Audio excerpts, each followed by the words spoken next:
there's no more radiant sight than that of someone who's learned to love themselves anew.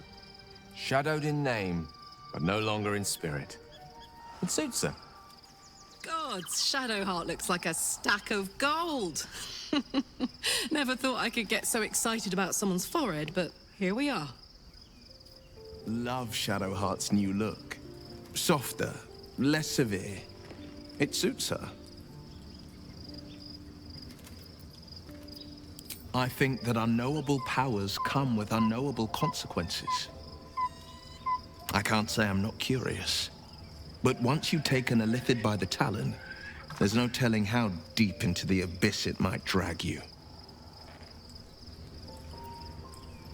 All right.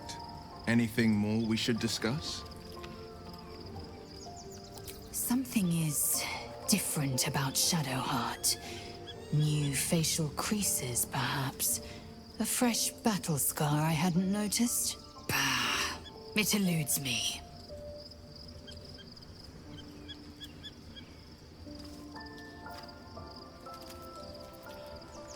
I was concerned when I saw Shadowheart creeping about with a blade in the dead of night, but it was just to cut her hair, it seems. It suits her. Shadowheart walks a little freer of the shadows. She could shave her skull and paint it purple. It would still suit her. Excuse me. I can't find my mum. She was sick. She had spots on her face and hands. She went to go get some herbs, and she was supposed to come back the same day. That was last 10-day, though.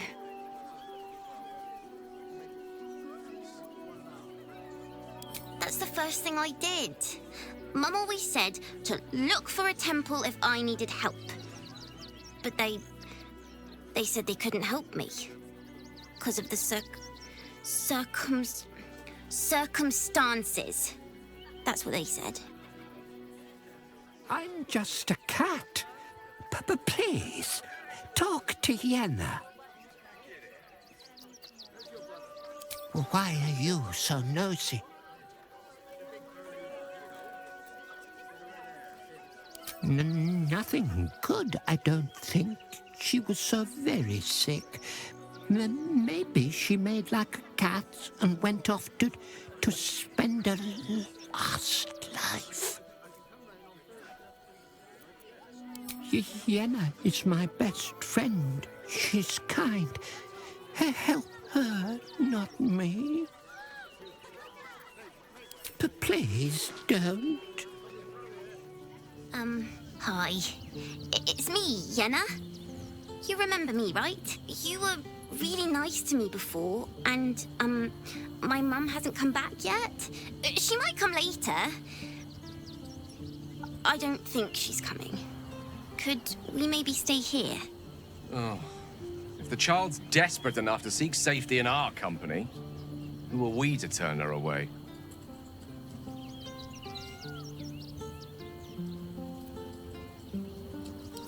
Yes!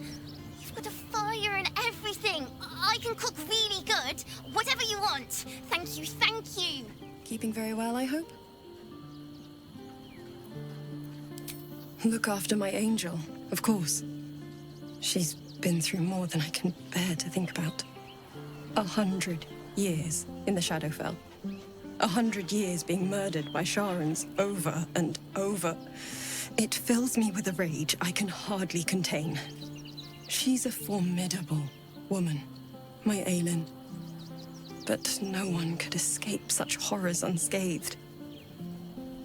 She's in my hands now, and I intend to help her through whatever's to come.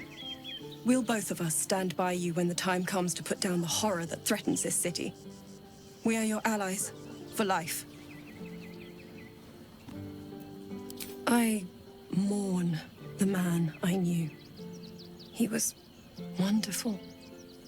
He raised me to serve Selûne as my mother, rest her soul, had wished. He was everything to me, all my life. When an emissary of Selûne came to our little town, We were elated. Dame Aelin, daughter of the Moon Maiden herself. This was different. It was like I could see my fate in her eyes. Lucky for me, she felt the same way. But my father was skeptical. Aelin is immortal, after all. I understand it's strange. There's an imbalance between us, certainly. But I suppose loving Aelin felt the same as loving myself. It was natural. Then... And this is where I still need answers. I died. I'm not sure how, why, but all was black. Next I knew, I was being jolted awake. I smelled musty air, I saw shadows. And then my father's face. So changed. So hideously warped. He told me we'd be together now. Said Aelin was dead. I couldn't speak. Could only run. I found last light within the shadows. Made a shelter there. Prayed my father wouldn't find me. By the time Jaheira came, I'd pieced together just enough to know I'd been dead 100 years. That my father was the source of the horrors that plagued my home. He's gone now. But I suppose the man I knew died when I died. The man he became, that wasn't the father I knew. The one I loved so very much.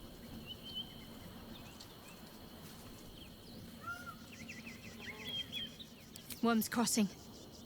We could be inside the city walls before long. And I could be back where this all started.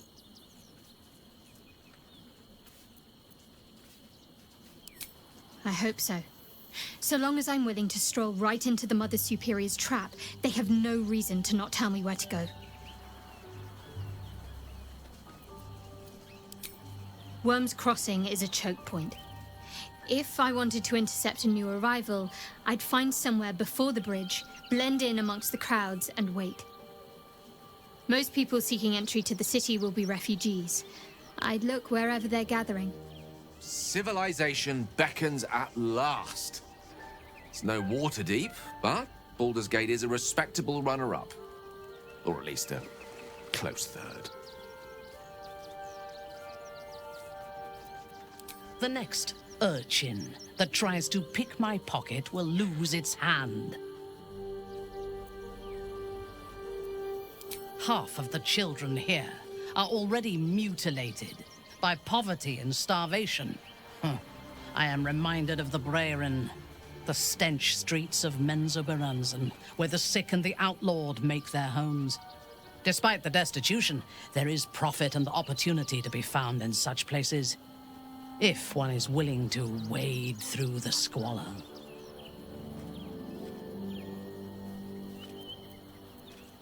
Yes. I only know it through history books and hearsay. A city of murder and grief. I expect it will live up to its legend. You have never visited?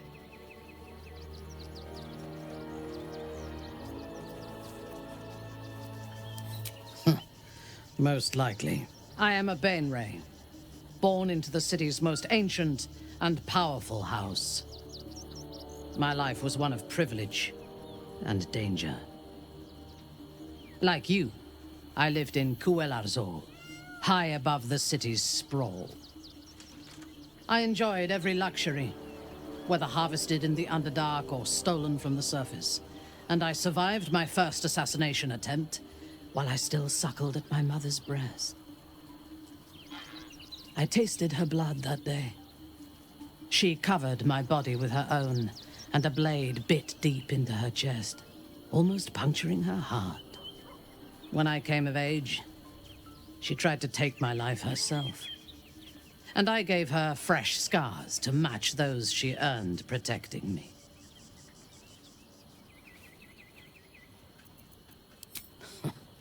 I expect so. If the world were to end, I think my mother would survive to rule over the ruins.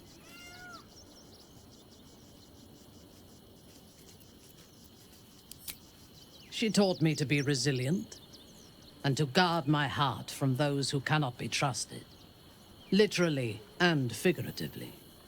When I choose to let somebody close, I do not do so lightly.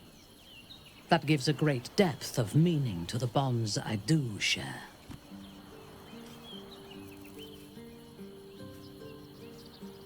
We will need every advantage to survive the battles that are to come.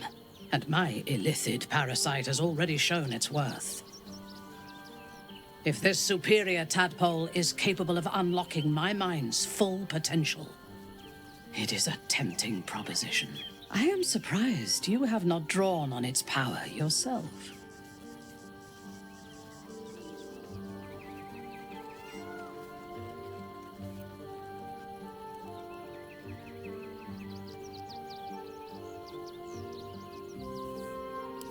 As you should. When I am stronger, we are stronger. Worm's Crossing. The welcome mat of Baldur's Gate. This is it.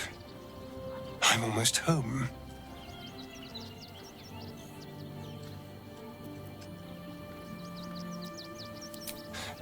I won't lie. The thought hardly fills me with glee. Even with my newfound advantages, he's still an incredibly powerful vampire.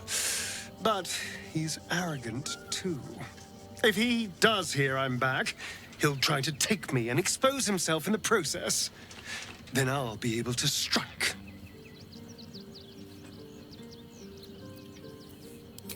It's something of a gamble, true, but if I can win, if I can beat him, it would be worth any risk. So yes, I do worry about facing him. But if we can get his attention, finding the ritual's location will be much easier, and that could give me the edge I need.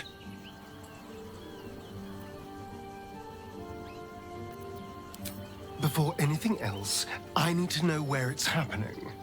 To the public, Cazador is an ordinary noble. A little reclusive, perhaps, but just another of the great and the good of Baldur's Gate. He has a grand palace on the hills of the gate, where he hosts the city's high society. I don't know if he performed the ritual there. It feels too public. He'd risk exposure.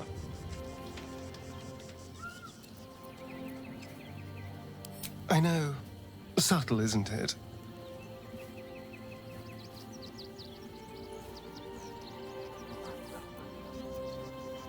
I hope so.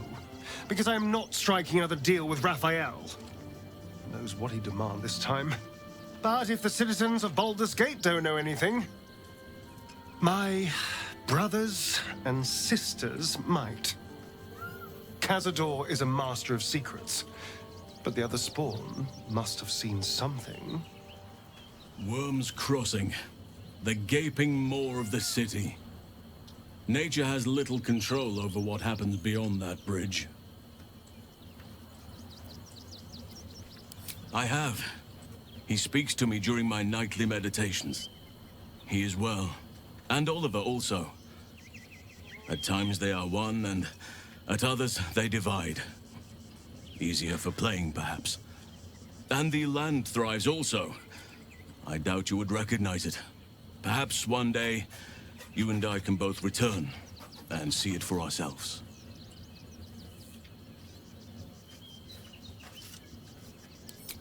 What would you like to know? You're not a doppelganger, are you? Trying to study me to learn all my secrets so you can take my place? Save for me, my line perished a long time ago. They rest in High Forest now, near the shade of the grandfather tree.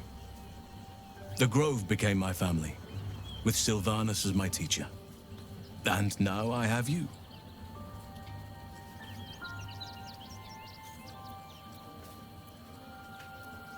It was a long time ago. The wounds don't heal, but they become more bearable.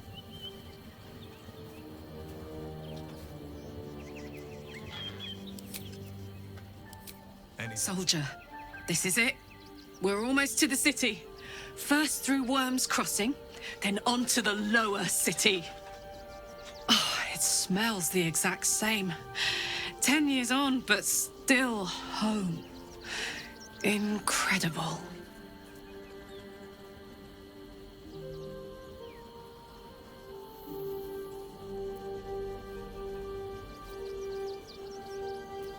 Hey, soldier.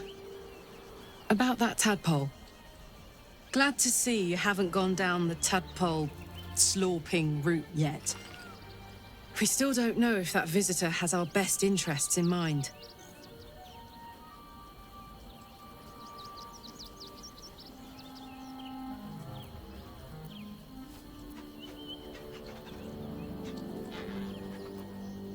Me?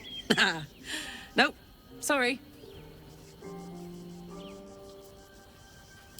Good. And you know, keep an eye on yourself. If you start feeling loopy, shout. We don't know what these tadpoles are capable of. I brought my own paring knife. Now I just need some ingredients, and I'm gonna make something really good, I promise. But please, don't look at me. Baldur's Gate at last. We should find Sharess's caress. Voss will be waiting.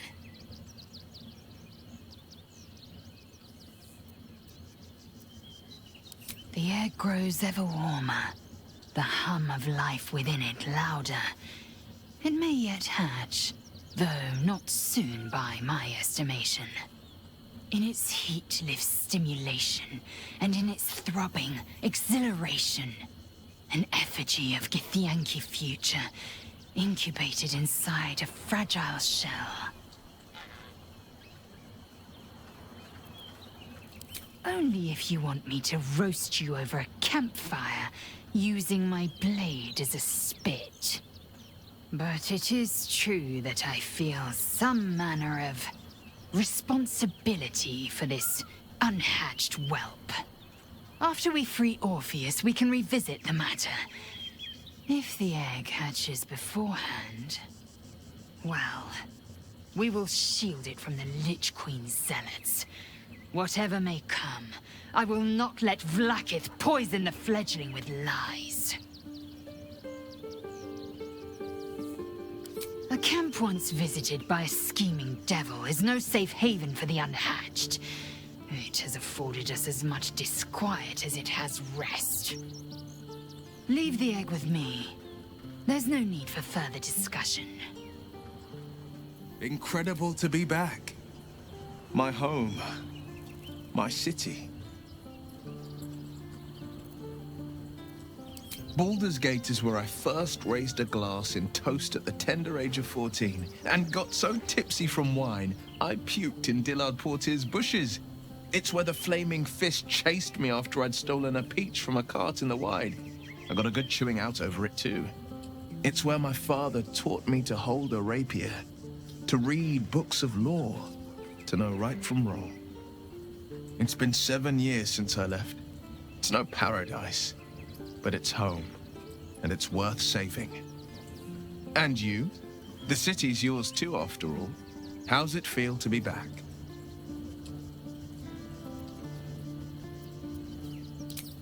Wonderful, isn't it? Torril's history is written within our city's walls. Expeditions to the continent of Mastika gather in the harbor. The Church of Gon displays its most priceless treasures in the High House of Wonders. Voices raised in song on Returning Day. The heady wines at the Elf Song. There's truly no place like Baldur's Gate. I think that unknowable powers come with unknowable consequences. I can't say I'm not curious, but once you've taken a Illithid by the talon, there's no telling how deep into the abyss it might drag you. All right. Anything more we should discuss? Yes, and at a great cost, partial ceremorphosis. I'm not about to make such a sacrifice. Not now. Not ever. Thank you.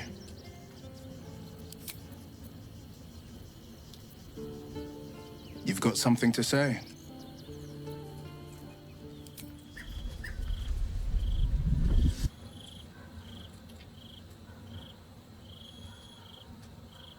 Queen Vlaakith. Skvar! You are Hasharlak, and still you speak my name. I've seen the captive Orpheus with my own eyes. Spoken to Shestil Kithrak Voss.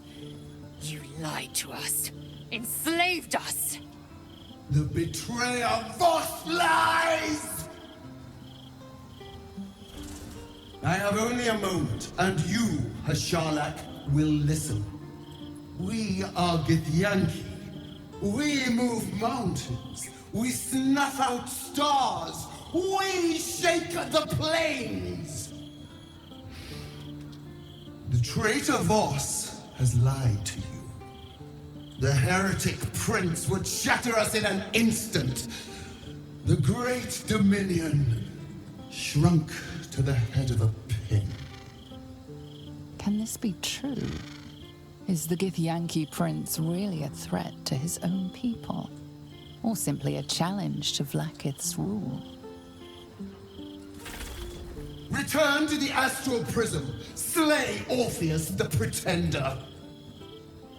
Serve me, and I will ascend you. You will be no mere warrior, nor Kithrak. You will be Barta Vlaakith, commander of dragons. My only, my chosen. A final chance. Kneel before me. Make your promise. Lae'zel's thoughts become yours. The sight of Orpheus looms over her mind. Voss's words echo within it. She means to forever turn her back on Vlaakith.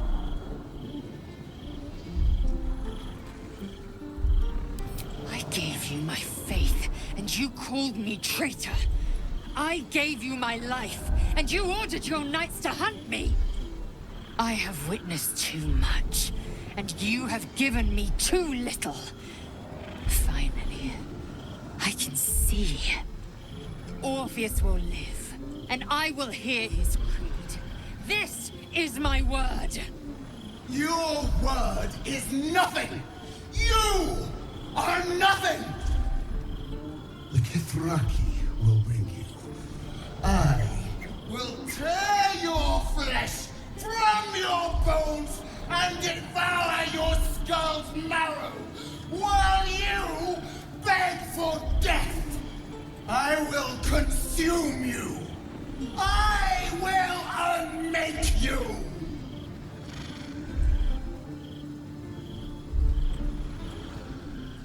I can still feel the Shadowfell all over me. Still hear her words in my ear. I feel unclean.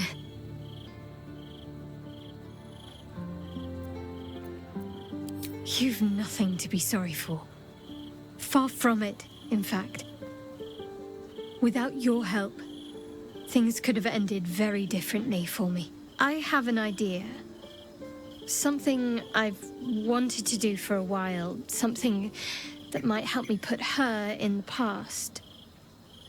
But I'll need your help. Wait until the others are asleep, then come with me. There's a place we can go. Down the coast a little. It is done.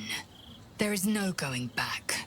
As long as the Undying Queen reigns, I am never to soar unbound over the astral sea. Never to cross the one in the void. As it should be. Better a short life built on truth than immortality woven of lies. Better to unite the Githyanki under a prince who would free their minds and honor their bodies. So why do I feel so bitter?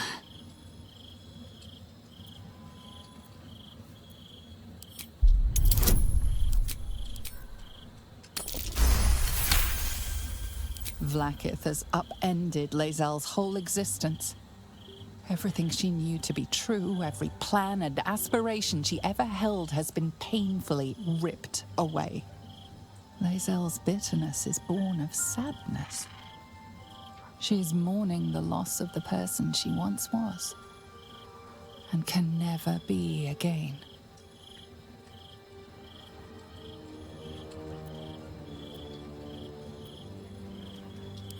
how well you've come to know me. But in truth, she didn't take everything. I have what I have gathered for myself. I'm more to a new regent, a new land, and new allies. Vlaakith cannot unmake she who no longer exists. And so, from the old battle cries is birthed another. Shma Salar Orpheus, Ma Stilna Forgin in Yeri. Orpheus's will above all. May the comet blaze my path forward.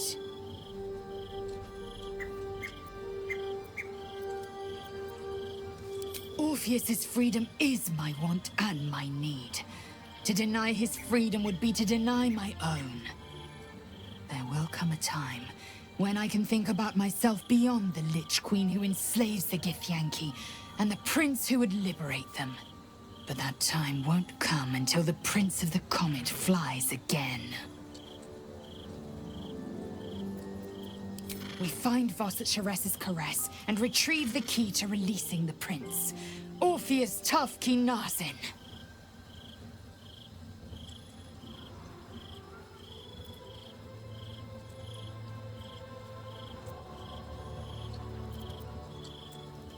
Vlaakith's left hand and her right. Commander of all dragons, chosen of the Queen Regent. Not since Vlaakith I has a Bart to Vlaakith been anointed. Another empty promise. Only a naive fool would believe otherwise. The kind of fool I was not so long ago.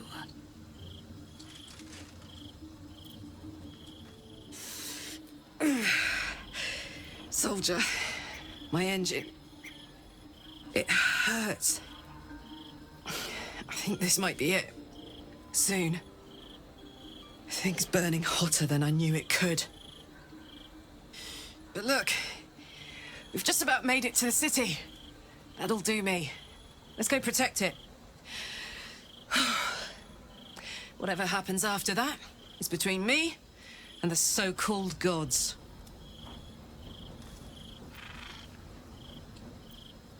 Bit sweaty, but up for whatever's next.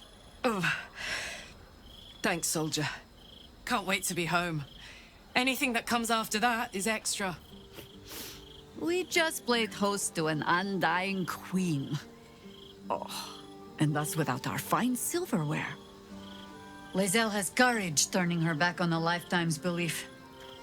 As for us, best we stay out of interplanar politics, I think. Orpheus is on his own. But should great Vlaakith come to settle a score with Lae'zel, well, I might be convinced to kill her. Undying or not, she was very loud.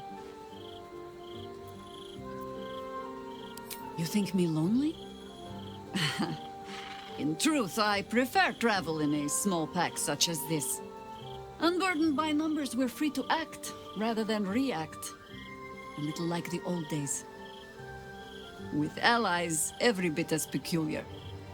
Give or take a few tadpoles.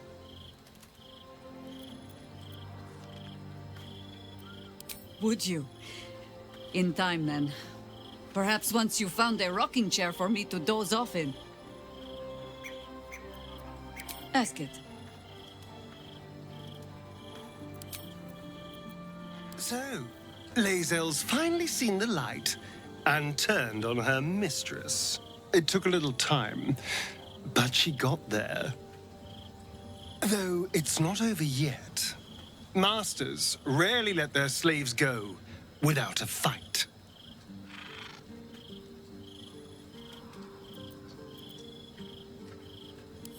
The thing that will decide my fate forevermore. Yes, it's been on my mind. Why? I hadn't really decided on the specifics. Obviously, we could stop the ritual, or not. What? I've obviously thought about it. If I was the one who completed the ritual, I'd have such power. And I could walk in the sun without fear I'd turn into a mind flare.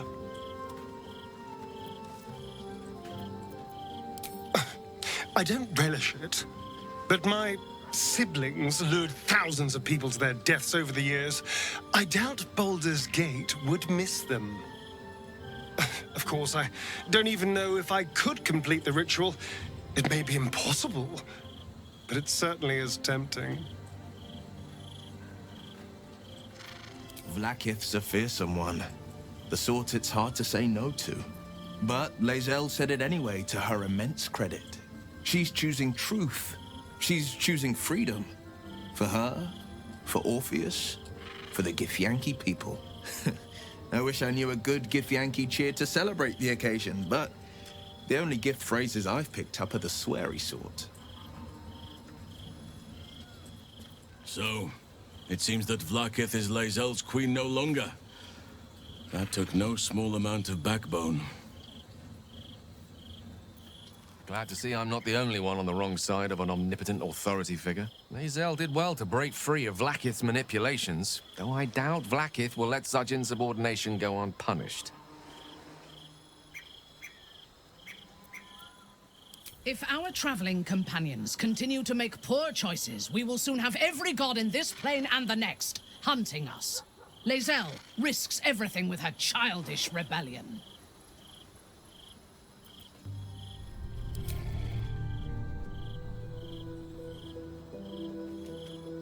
This will do. Take off your clothes. I don't doubt you in the slightest. Come on, then.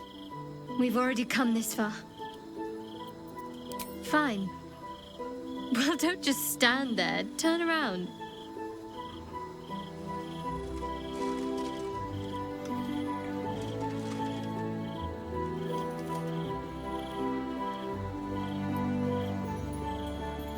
You haven't even attempted to peek.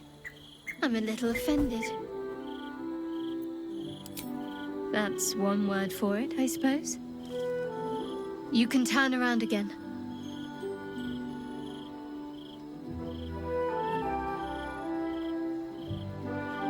What? Don't just stare.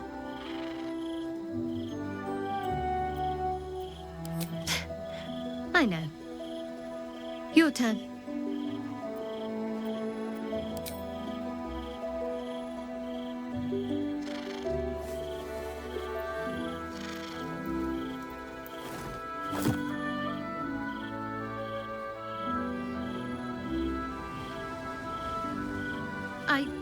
I don't know if I can do this, now that I'm here.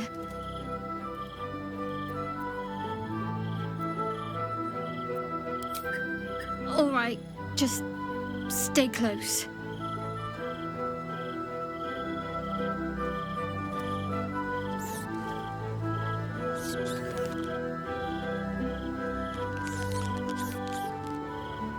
Oh, hells, that's cold.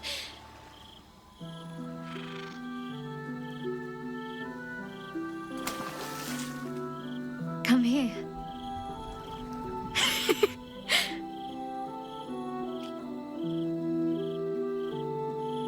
Thank you.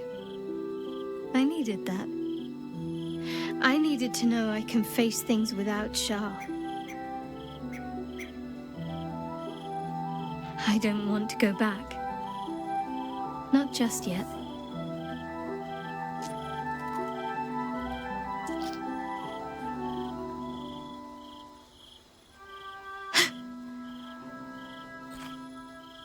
Just a pebble.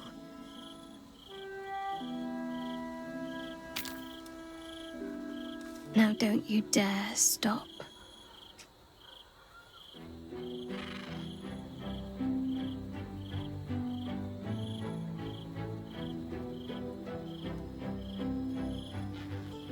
Something the matter? I should hope not, after the time we spent together. My spirits are thoroughly lifted.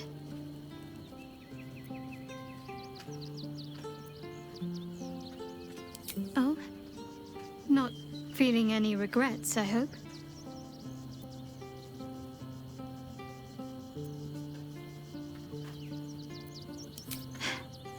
I'm glad. I feel the same way. Though, I'm still finding sand in my hair. I wonder what the others will think of that.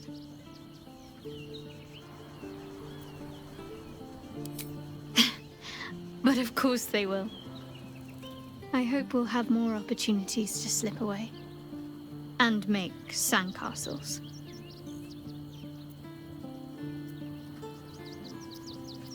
Of course. Nervous, perhaps? When we entered Worm's Crossing, it felt like it might be the beginning of the end. Whatever happens, I'm glad it's with you next to me. Fine. What's on your mind? I do not understand why the matrons, patriarchs of the city do not open their gates to the refugees. I was not suggesting they be allowed to roam free. They should be put to work. The city needs laborers and fodder to protect it.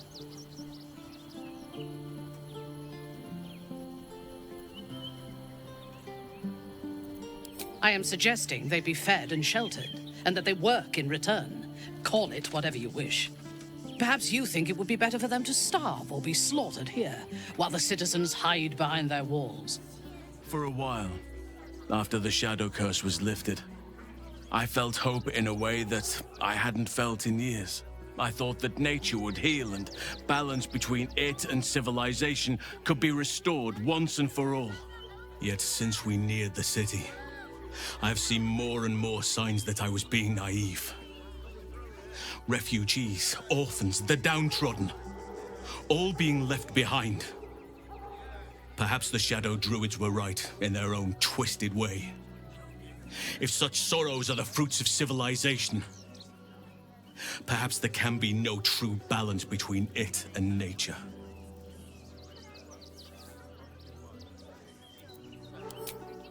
Temporary crises have a habit of becoming part of the everyday, given half a chance. A rot is taking hold here. That poor girl, Yenna. This city will devour her as sure as any wild predator would do. Be it through malice or just neglect.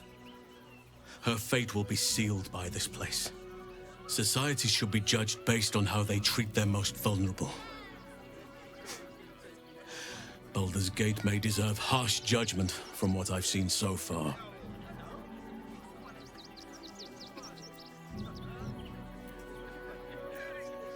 I wish I knew. Truly. A problem for another day, perhaps. I just hope there is another day. At least we took Yenna in off the streets. But there are many more out there. I never quite realized how burdened I was until I met you. The threat of the Shadow Curse, the politics of the Grove. I was forgetting who I was. But you lifted the fog. Thank you.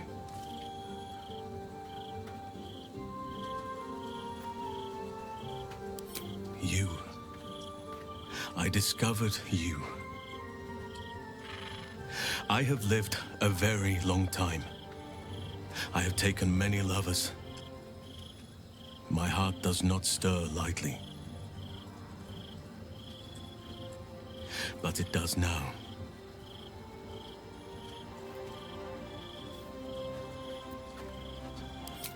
Truly? I was sure we had a connection. You seemed more than a little curious about my current love life for one. But I respect your choice. If that's how you truly feel. Your friendship remains precious to me.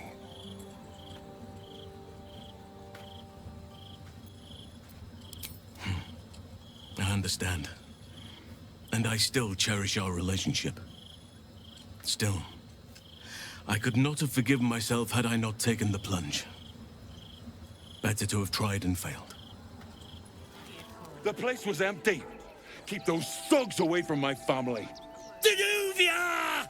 Get these spotters out of my house now!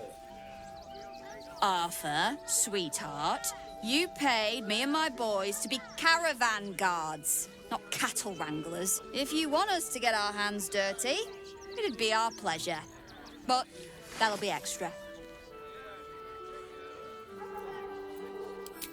Not if they're trying to help themselves to other people's property. I just want to remove these unlawful interlopers from my property.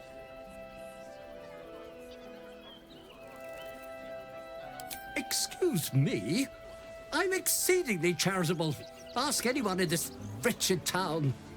It's one thing to donate extremely generously to those less fortunate than oneself, and quite another to give away one's entire house. This man's indignant demeanor barely masks a seething anxiety. There's more to this situation than he's letting on. I'm a very magnanimous individual, but this is my home! Either they leave, or I'll make them.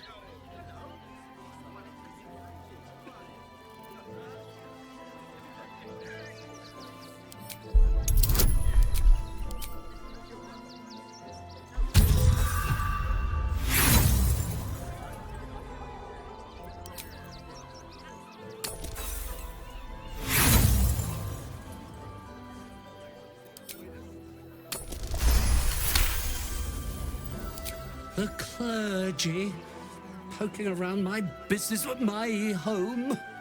No, it's fine. I'd rather these mongrels stay if that's the choice. I respect your hustle, sweetheart, but it won't work on me. You've stepped on the guild's toes, and we'd like a little something to make it better. The Guild, a loose coalition unifying every criminal outfit in the city under one collective rule, from cut purses to contract killers. I'd say you'll live to regret it, but honestly, I'm not so sure you'd live.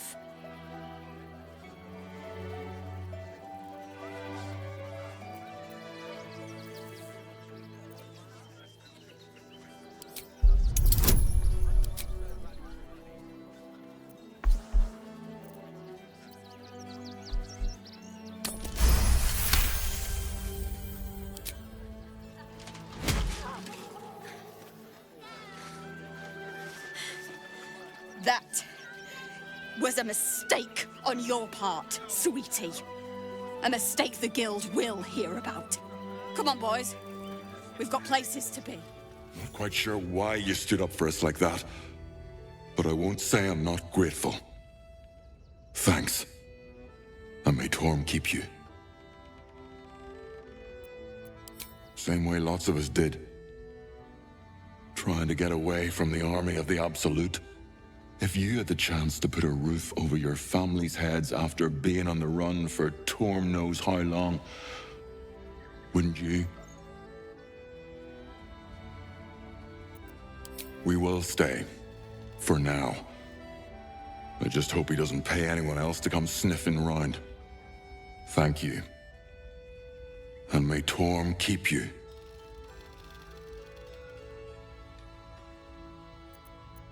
You're the first person in this city to have our backs. Thank you. Really. Now we don't have to leave. I'm gonna build a big house for all the rats. It's gonna be really fancy. You'll see.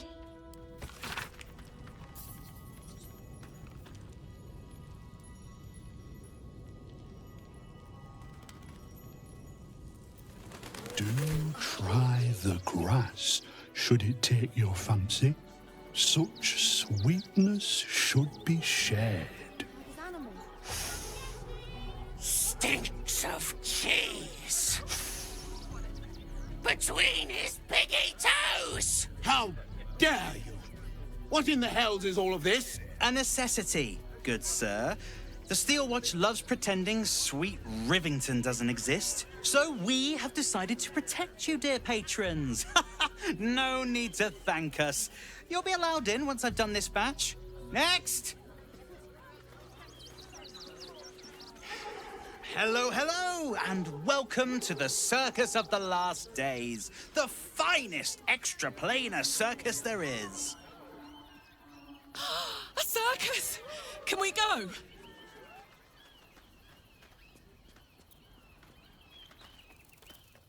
Oh, this is Benjamin. Say hi, Benji. Benji here checks all our patrons to make sure none of you are vicious murderers.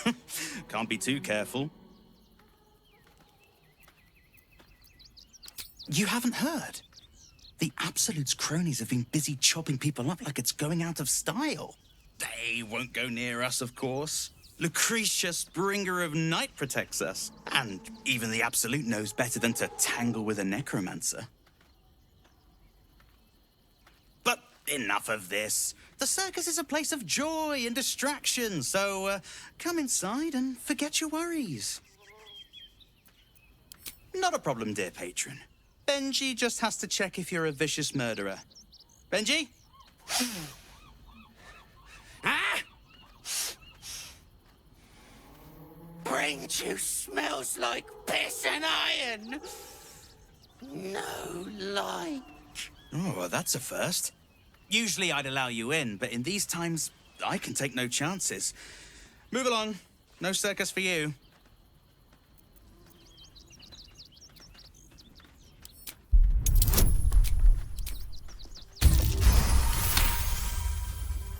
Oh, damned if I'm not a sucker for big eyes and a heartfelt plea. Very well. Welcome to the Circus of the Last Days. Have fun and be sure to catch the star of our show, Dribbles the Clown.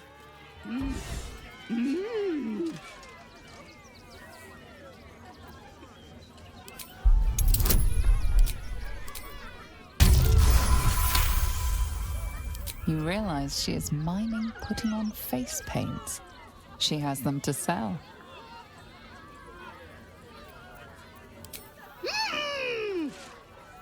Damn. It can't have been easy for Lae'zel to stand up to Vlaakith like that. But there's nothing that woman can't do.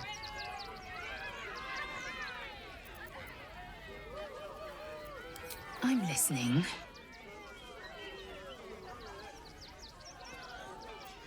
Mark my words. This power would be you might as well. The mere suggestion is an insult. Gladly. Approach! Ugly one!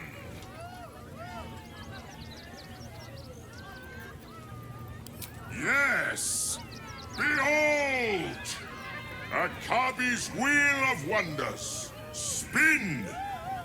To win prizes beyond your tiny imagination and make your miserable life more bearable. Akabi has traveled across the plains, burning and conquering all. Win the spoils of such conquest. Or, if luck smiles upon you, win the grand prize, the jackpot. No more questions. Spin or don't. Let us see if you have luck's favor. You notice a glint in Akabi's beard. As it glows, the wheel moves away from the jackpot. He is cheating. Alas! No jackpot for you, ugly one. But you may have this.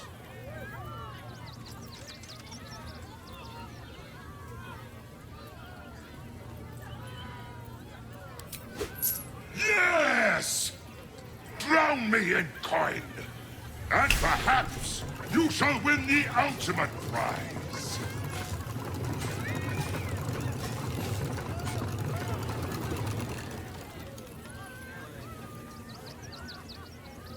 Alas! No jackpot for you, ugly one. But you may have this. You dare speak to me as if we were equals? You are a scrap of food in my teeth. The dirt beneath my fingernails. You are nothing. I am, however, feeling gracious, so I will forget this and allow you to spin again. Or I can turn you into something vile. Choose!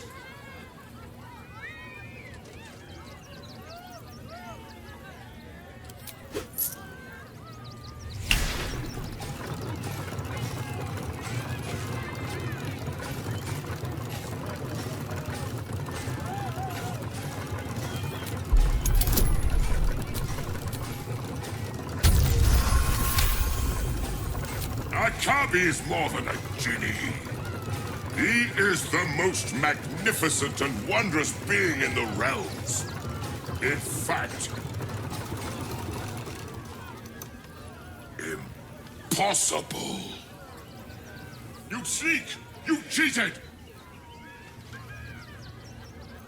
Liar! Enjoy the jackpot, muley curd! Ha ha! How did the despicable cheater enjoy his vacation? You are alive. That is gift enough. Now be gone. Akabi is bored of you. Another. Good.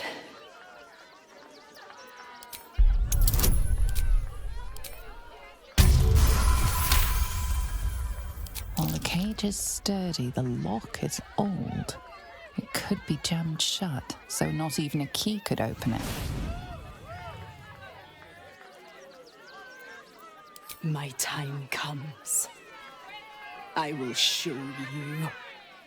All of you.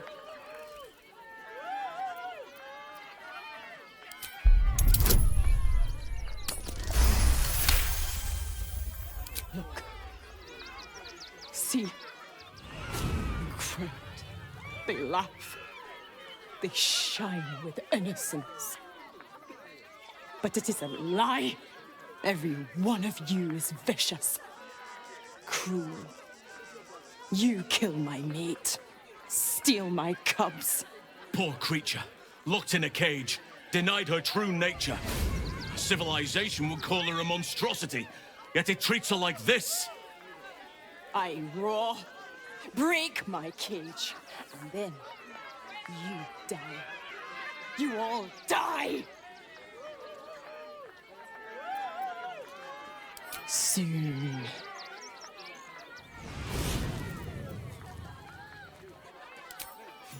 No! Coward!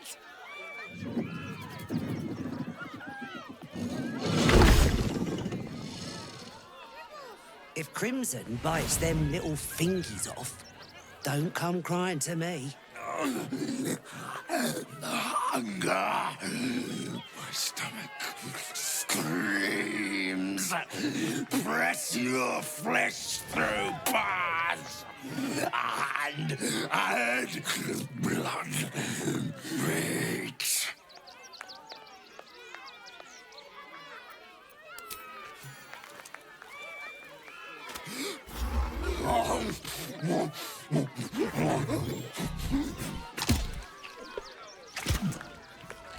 Darling, we have a customer. Is your camp drab? Dreary? Then you have come to the right place. Browse our bespoke, stony and bony creations. Or commission a statue in your likeness. It is our most sought-after service.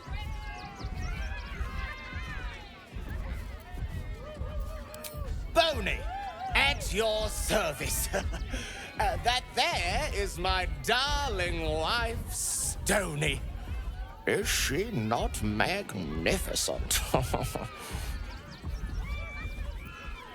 To think she chose me.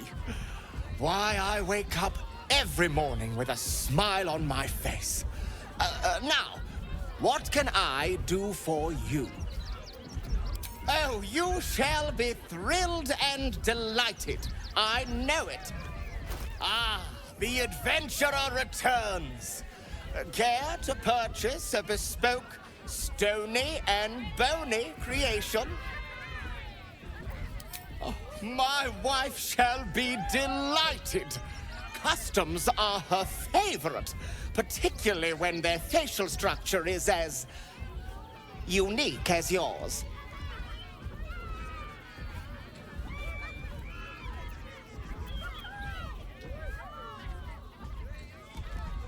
Tremendous! Stony, darling, let us put this towards our getaway in the Moonshay Isles. I'll have your statue shipped to your camp. You shall love it. We guarantee it. Oh, a strange one. I've never seen before one. Hungry? Want a Treato? I has lots of Treatos, and magics, and junks I finds. Don't worry. I only takes junks from dead people. I is nice.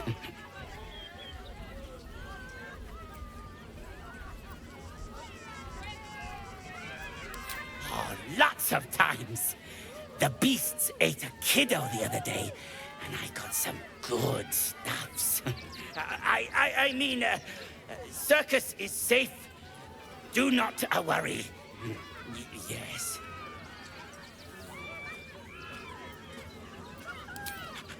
Yes!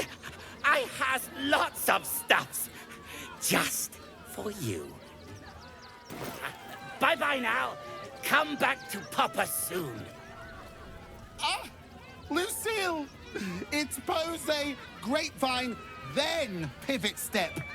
Jacob, you have the grace of my great-grandmother's missing leg. Ah! And Boris, put some sensuality into those lovely hip bones. I know you have it in you. Step it up.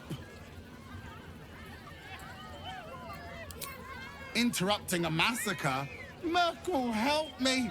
These three make the art of dance look like a ritual sacrifice. Call me Lucretius, ringmaster, necromancer, bringer of the night. Oh, and wine lover extraordinaire. Normally, I'd invite you into my tent for a lovely vintage, but these graceless skellies need my full attention. Enjoy my circus, darling. The skeleton looks beyond you, frozen, awaiting command from its mistress. Little remains of the person this skeleton once was, only polished bone and brittle teeth.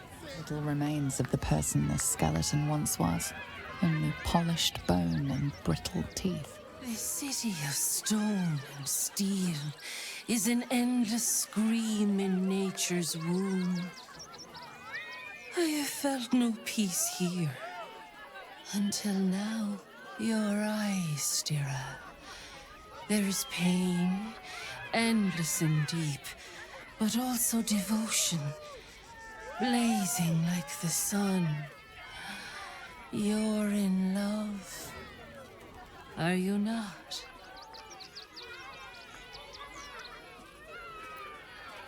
You are wise to admit it. When it comes to love, vulnerability is armor, truth a sword, and trust a shield. I pray you wield all three, Stira. Bring the one you love to me.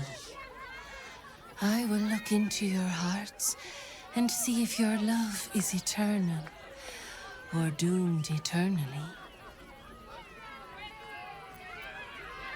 It can't hurt, I suppose. Unless you embarrass me.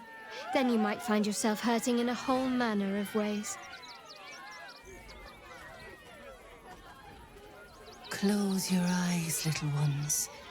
Be still as stone to earth. And remember to breathe.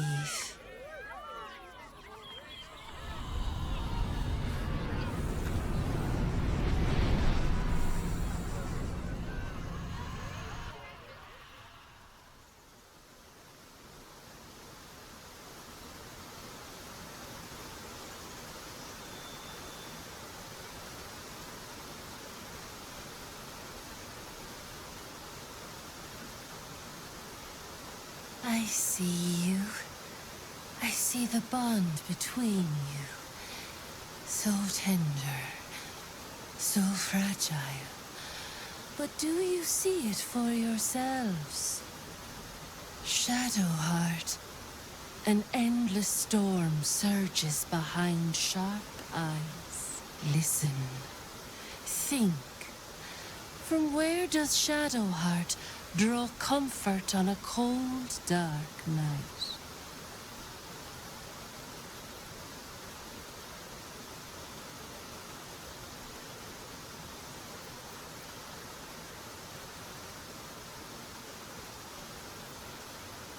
Well put.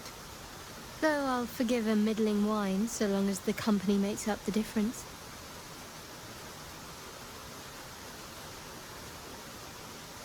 Hear how your bond thrums with pleasure. Strong, vital, pulsing with affection. The heart craves comfort, but needs respect.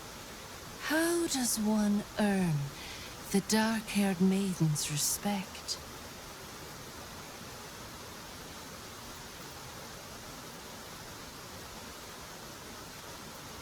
Very good.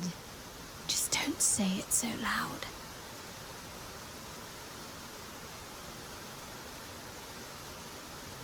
The sweetest loves dance lightly on the tongue, but now we must dig deeper, into the most painful reaches of the spirit.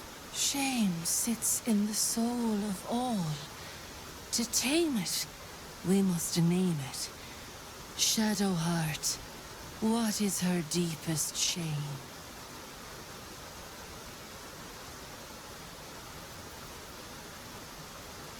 I didn't think a little game would sting so much when I agreed to this. But you're right.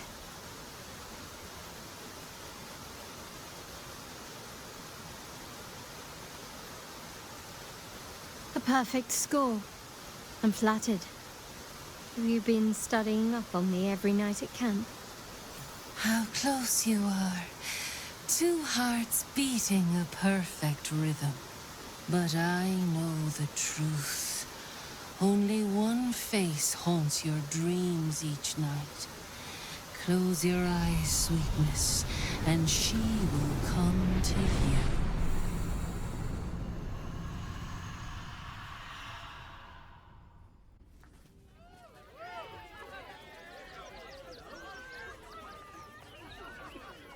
So, you're the lick-spittle who crushed the Bone Lord's throne. Oh, have you come begging, sniffing for our stones? Gortash won't like that. A throat his black hand can't choke the spit from. Oh, your bond will not save you.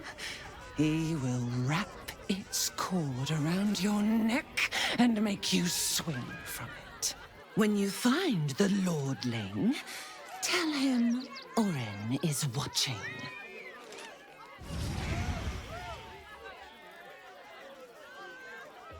Orin's little display was just intended to rattle us. We mustn't let her succeed, but need to stay alert all the same.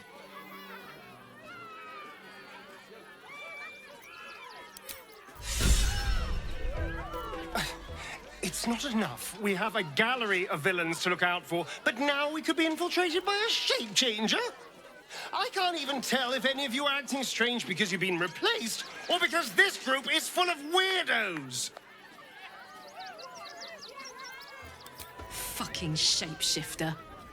She'll try to break our best asset, our trust.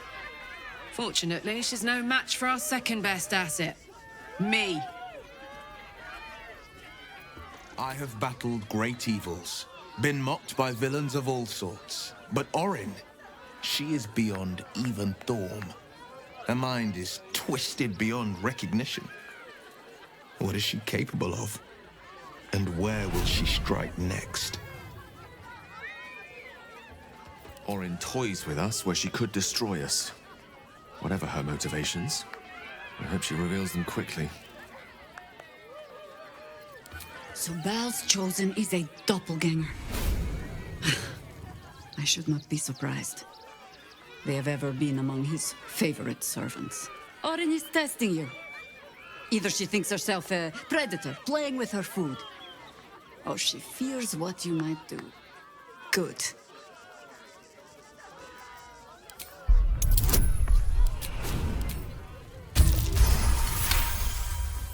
Shape-shifting monstrosities of unknown origin.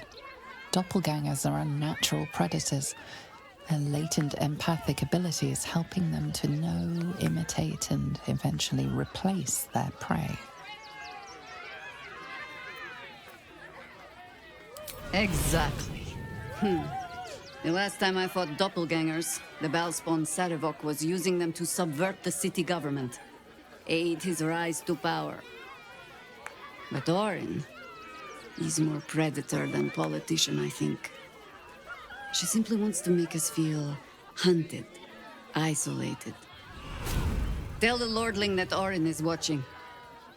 Seems that Gortash and Orin have had a little falling out. We should leverage that. That foul shapeshifter Orin is like a scavenger beast, probing us for weaknesses. Do not let her shake your resolve. Orin, Skva, burn away the shadows she hides in, tear off her mask, and you'd reveal her for what she is, a shivering child.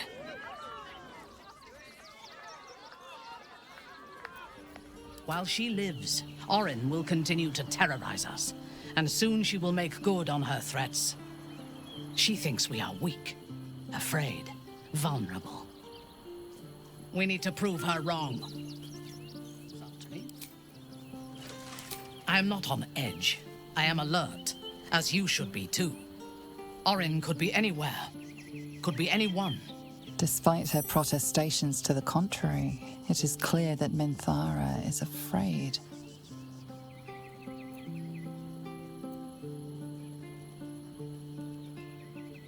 Her aim will be to erode our trust in one another.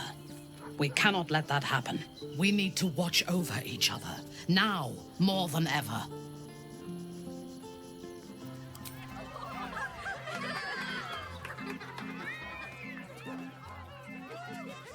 Buddy the dog is my very best friend. Do you know why? Why? Because with him, anything is possible. Way! Gods, I hate clowns. I'm not even sure clowns like clowns. Did you hear about the scarecrow who lost a fight? He got the stuffing kicked out of him. Way! Oh, you're all such good friends. I've had a wonderful time, but I have to go. Oh, well, if you insist. How about a magic trick? But first, I need a volunteer with nerves of steel and the heart of a lion. Who will it be? Who? The hair on the back of your neck raises as a shiver passes through you. You, my special assistant. Come on up.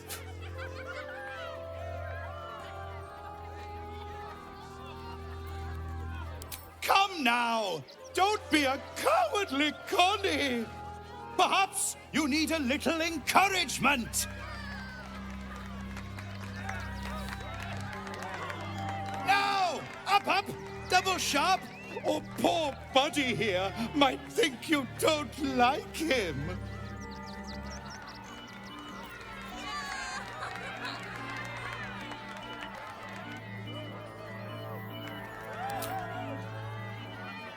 A round of applause for the stalwart heart!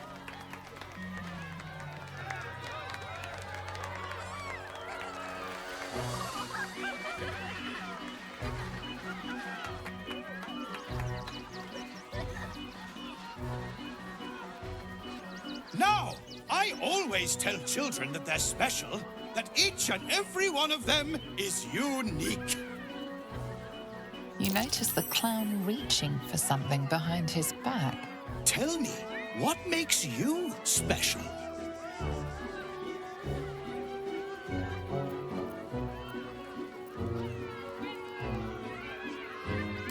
Boring! Boring! Anyone can do that. You, my friend, are the most special person in the circus, in all of Baldur's Gate. Does anyone know why? Why? You're special, my friend, because I have a message just for you. Praise the Absolute. You sense something behind you.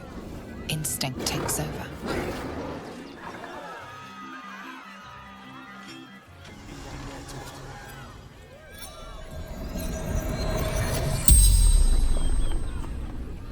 The corpse regards you lifelessly.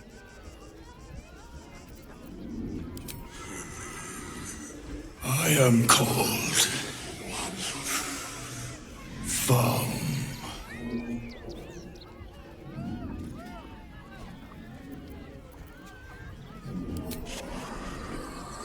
I saw in your eyes what I see in my own. Death. I killed him. Bathed in his blood. A death worthy of the list. Of the tribunal.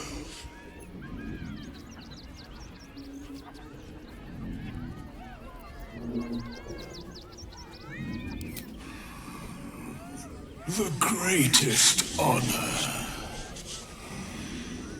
of them all.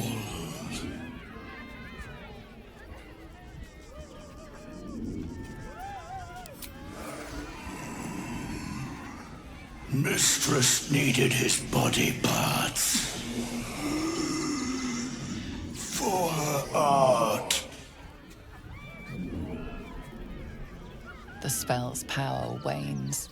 You can ask no more questions. Oh dear. Screaming children, an oozing corpse, and it's not even my birthday. I thought the Absolute wouldn't dare set foot in my circus. To use such a woeful dribbles impersonator, why, it's downright rude. When you run a plain-hopping circus of ragtags and ruffians, few things faze you. Alas, I cannot afford to lose any more staff. Funerals are so very expensive. I need to move the circus. But I cannot leave just yet. Not without Dribbles. He was a star. Customers of every color and creed simply adored him. I need him back, and I'll shower the person who finds him in love, adoration, and adequate compensation. What do you say? Oh, well, at least he won't complain about extra rehearsals anymore. Find his corpse for me, will you, darling? I'll resurrect him. The show must go on after all. Perhaps I'll make some improvements along the way. That's the spirit, darling. And remember, I look after those who make me happy. Good luck, and thanks ever so much. My kills, my prey. You took them! Run! I'll find you! Eat you! Coward! Turn back, citizen. No passage in this direction. It's bloodier than a butcher's backyard out there. Piles of dead absolutists, and a few of our own as well. The cultists assaulted the gate, armed to the teeth trying to break in. They nearly had it too, before the Steel Watch intervened.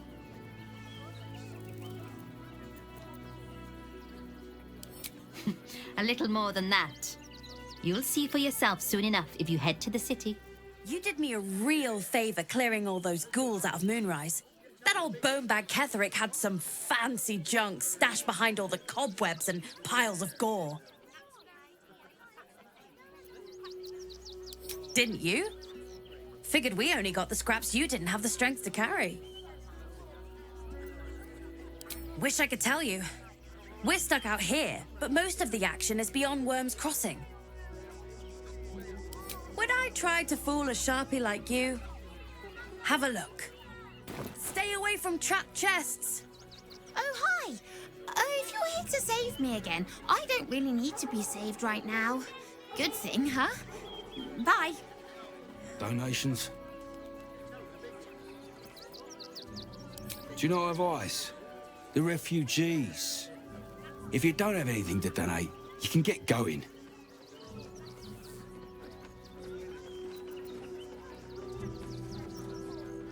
Thank you. I'm sure your contribution will be greatly appreciated. Got something else to donate, have you?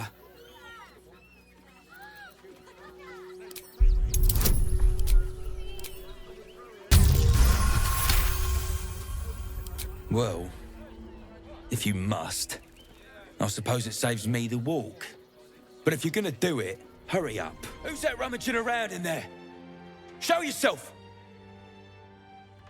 You have 2 seconds to explain yourself before you're under arrest. What? Those are children's toys. Which means if a child had picked one up... I don't want to think about it. How do I know you're not the one who planted those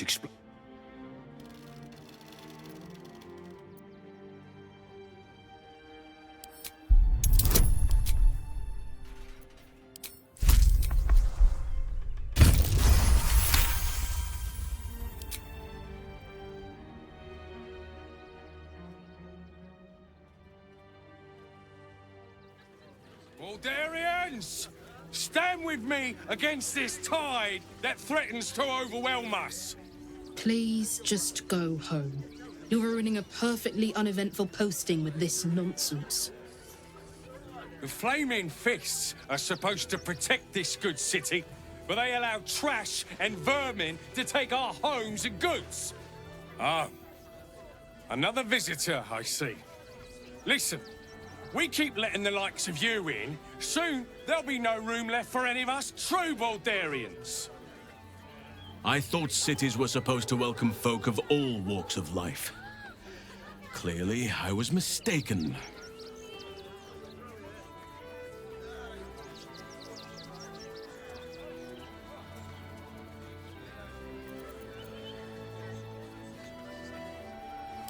What exactly are you implying? You bleeding hearts are always painting us as monsters. We don't want them dead. We just want Baldur's Gate to be for Baldurians. Let Waterdeep give this riffraff shelter. Oh, gods. Not another protester. Go talk to Nestor if you must. I've got plenty on my plate with these mewling geese. You see them over there? Refugees? Ha! Naught but a cover. I know what they really are.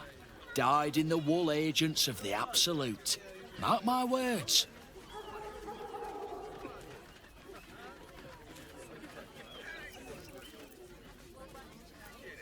There's probably only a handful of rotten apples among them. Or, you know what they say about rot? It spreads quickly. Ruins the whole bunch. I just lost a wager, thanks to you. Who are you? Someone who bet that you'd never be foolish enough to actually show your face in this city again. But here you are. And the gold in my purse is soon to take flight.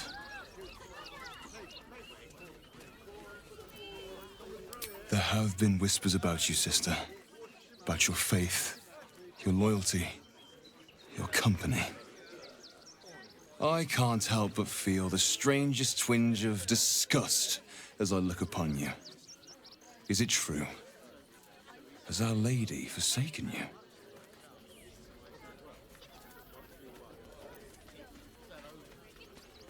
I know the truth. I know my parents still live. Tell me where they are, and I have no quarrel with you. I'm afraid the quarrel is unavoidable, thanks to you. Now I must report your reappearance. If you are intent on bringing matters to a head, then seek out the House of Grief in the lower city. Tell me one thing. Is there someone called Renaud there? A tiefling with short horns and purple hair? Renaud. Now there is a name I haven't heard in a while. He is no more. I'll leave the rest for you to find out. Heretic. Good. I was just starting to miss the sound of your voice.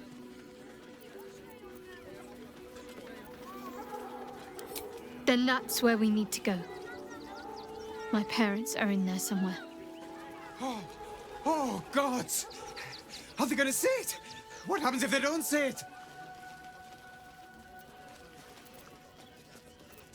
Say it? Really? No. No, that just won't do. Look, I know you're not gonna say it, so you might as well be on your way. Oh, goodness! You said it! Wondrous day! I am a good dog. You can come back. I like you. Oh. Here we go. Here it comes. Yes. Amazing. Perfect. No notes. I apologize for my husband and his obsession with that bloody dog. What was that, my dear? Nothing, darling. No, I'm afraid I must insist you do not pet the hound. My love, you can't keep being so rude to strangers. It's just a dog. All the grabbing and touching startles poor Biscotti. I will not apologise for caring about my boy.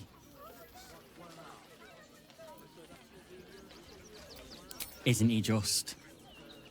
I'm so very glad they let animals in the camp. Means Biscotti can be kept away from that awful war. Oh, yes. As long as the dog is okay, he's happy. Give me strength. We've got to get Grunch at the city, but he's in no shape to travel.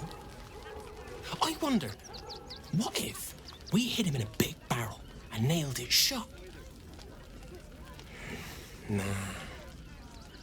Don't know how we're going to get Grunch into the city, wounded as he is. But we have to. Whatever you need. I can't help you. Even talking is painful right now.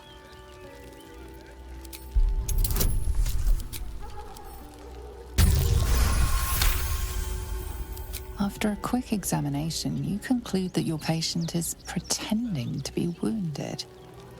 You wonder why. Really? This isn't necessary. I'm sure there are other people that need your help more urgently. Shh, not so loud. If those lads find out I'm faking, they might go off on their own. They're not ready for that. And frankly, I'd miss them. I don't really have any other friends. And I like those lads. So I think I'll stick around a while more. Can't stand her, can't stand her, can't stand her! My sister-in-law. All law and no sister. Actually got here safely. Towing along my wife's sister and mother. Or maybe they towed me along, eh? God, camping with the mother-in-law has been utter hell. Maybe I should just go on ahead into the city without her. Scouting, like. My son Garen is pleased we got this far together. But his wife's bitching is making me old before my time.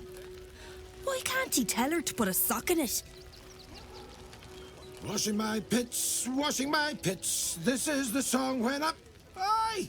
Could a bloke not get any bleeding privacy around here? Bunch of perverts, the lot of you. They got me signed up to learn to make pots, which is dumb. I'd rather learn how to kill cultists. And I bet you'd back me up on that. I'm really worried about Umi. So, you survived. That's more than many of my kin can say. It's mainly anger that keeps me going. Zevlor was supposed to lead us, but he froze when we needed him most. I haven't seen him since the massacre on the road, which is lucky for him. What a sad situation. The once proud tieflings of Elturel, reduced to beggars. We made it through hell, twice. I know now that as long as Danis and I stick together, we can do anything. We made it alive to Baldur's Gate. Almost, anyway. But I can't complain. When I look at Bex and realize she's safe, it's hard not to weep from joy. What? I'm bushed. I ran for days to get someplace safe, and then found out I'm last in line to get in, because I'm a hobgoblin. As if I could change that. The hunter has nothing to say to you. He seems to have other things on his mind. Rechtei Hathran Rust. My friend from the Hag Swamp. You join us as we honor our fallen dead. You're a bright light on a dark day. Even you, my erstwhile quarry. Oh, hello again. Frey Valdiskdurovna. Frey Valdiskablast. I feel we're intruding. We should leave quickly. Calm yourself. You will not be harmed. Our leader has called off the hunt. She wishes to speak to you. Im orak nete. Trasin netra.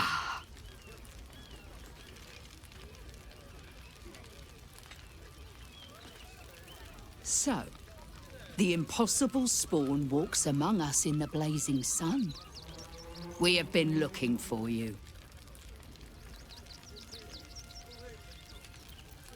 The last time your friend came to our camp, he stole our children, our future. When I was hunting you, I was to bring you back here, interrogate you, discover how to save our children, and then destroy you. But things have changed. You have changed. Is it true you left your master? That you broke the spell that binds you to him? Well, I mean, kind of. It's a long story, honestly.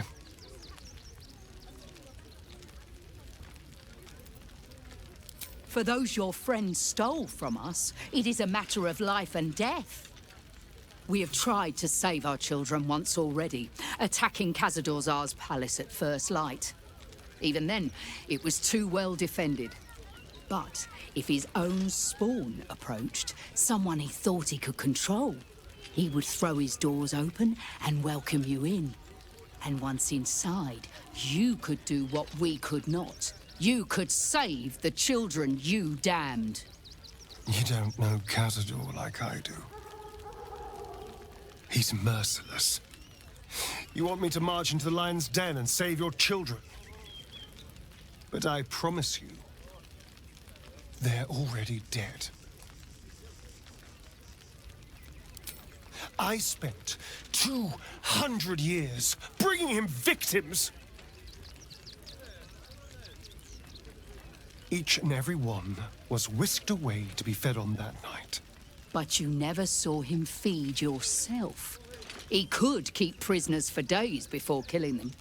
I know our plight is grim, but if there is even a chance to save them, we must take it. If our children are truly gone, then we ask for blood. I know you can understand that, Spawn.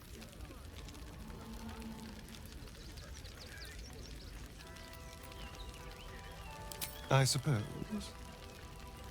Yes. Yes. Revenge, I can do. Thank you. From me and all my people. If you can do this, we will be in your debt. You have lived a life of violence and sin.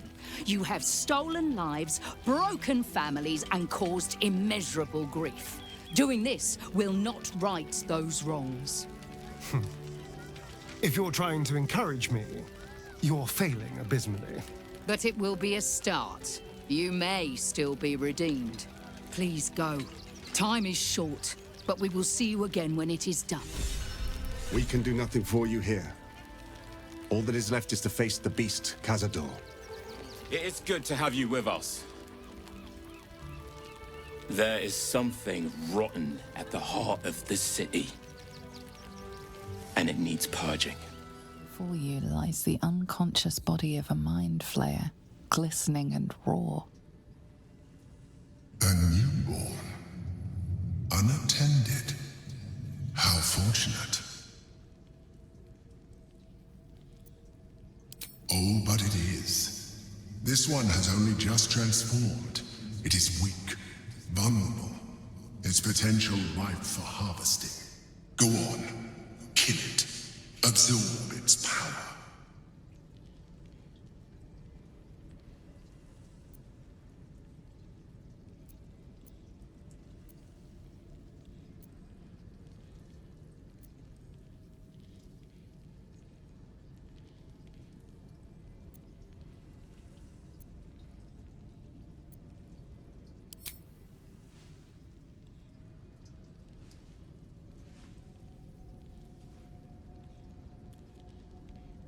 Come no closer, you. You. What are you? What am I sensing? You are like me. Like I was. A vessel yet to transform. Help me. I am so hungry. My vessel. He fought the transformation. He found it excoriating. I can still taste his terror. It is delicious, but will not sustain me. We need to feed. We need a brain fresh and frantic to restore our strength.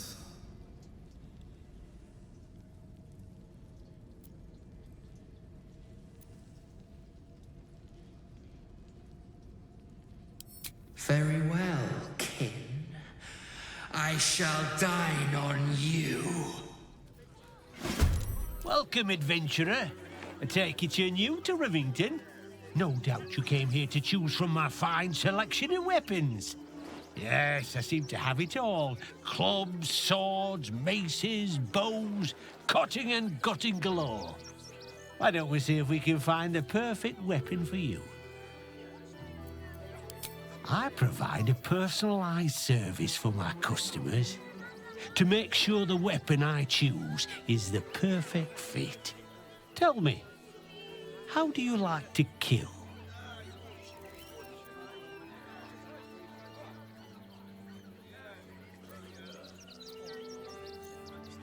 Come, we're all friends here. No need to pretend you don't like to twist the knife. And when you kill someone, what do you feel?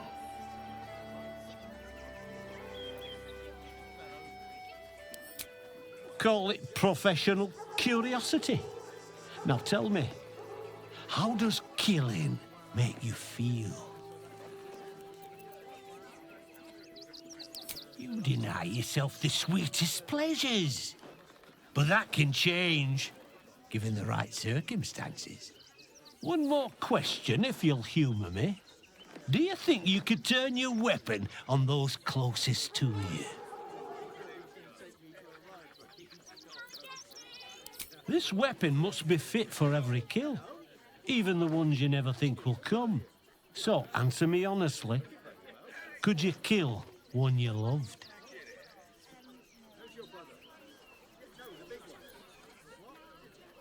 You'll do so much worse by the time I'm done with you.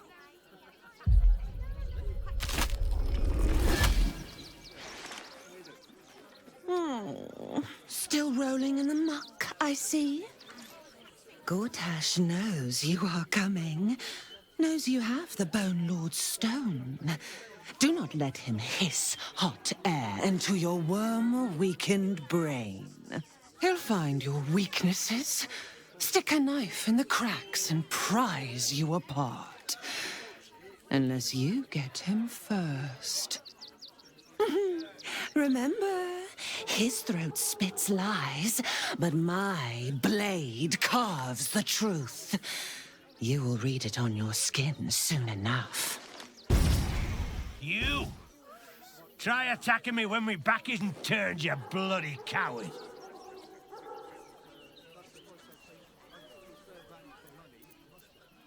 Don't dare lie to me. I saw you with my own eyes, grinning at me like some bloody imbecile. I'm gonna knock that smirk right off your face.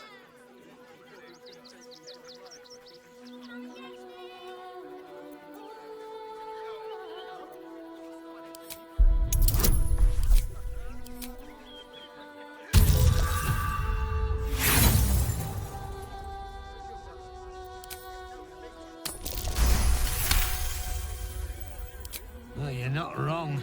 Feels like my brain's been drawn on the anvil.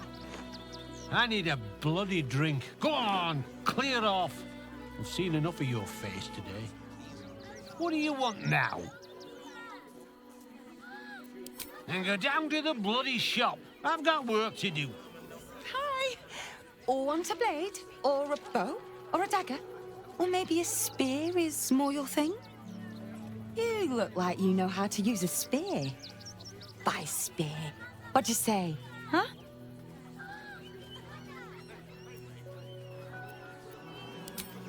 Yep, that's me.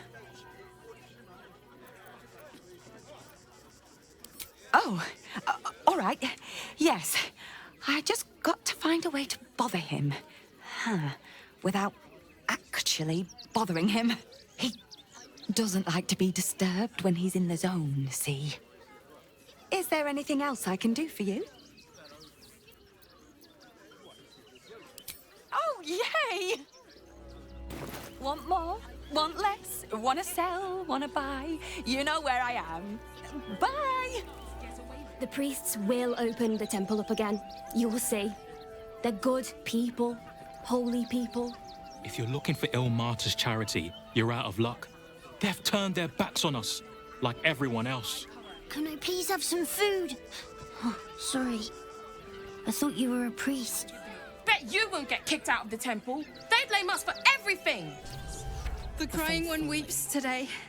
Our father Lorgan is dead. Murdered. The best of us. I don't want to talk.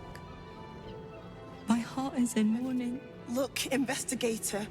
Brilgor might have been a criminal, but he was no murderer. You're missing something. You have to be. Enough, Yanis. Listen to yourself. You are defending a man who ritually slaughtered your high priest. The evidence speaks for itself. Brilgor killed Father Lorgan, then, be it out of shame or profane duty, offed himself with the same blade. Case closed, Sister Yanis. Shitey little elephant. Oh, I apologize, stranger. Language like that hardly befits a rector of Ilmater.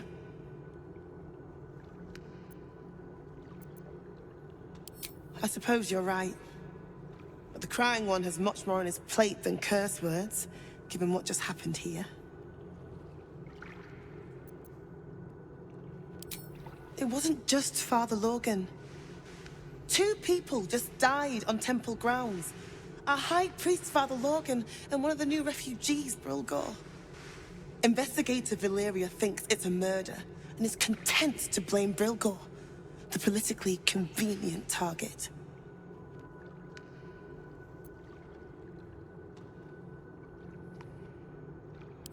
Feel free to look around the temple, but fair warning. The investigator won't change her mind without significant new evidence.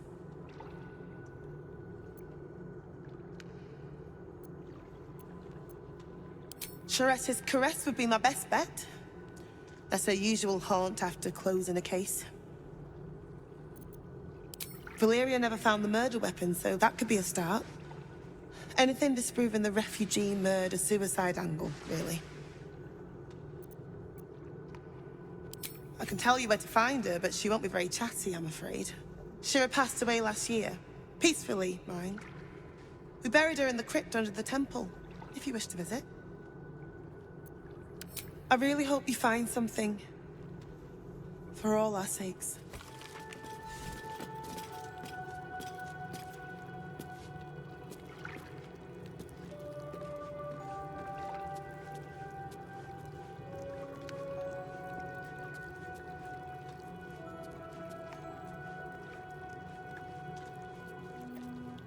More outsiders in, and more Baldurians die. Duke Stelmane, Father Lorcan, it's no coincidence. Imagine fleeing to the city, only to be met with suspicion. The refugees face hardship at every turn. We have faith here, Bill. Faith in people, no matter where they're from. Who had more faith than Father Lorcan? How did that work out?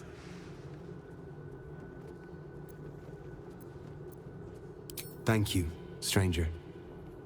Father Lorgan's passing has saddened us all. Passing? He was murdered by one of the fugitives he was harboring. Bill, I beg you, be quiet. Even sinners receive Ilmater's grace, and Father Lorgan knew that. We don't pick and choose who we aid.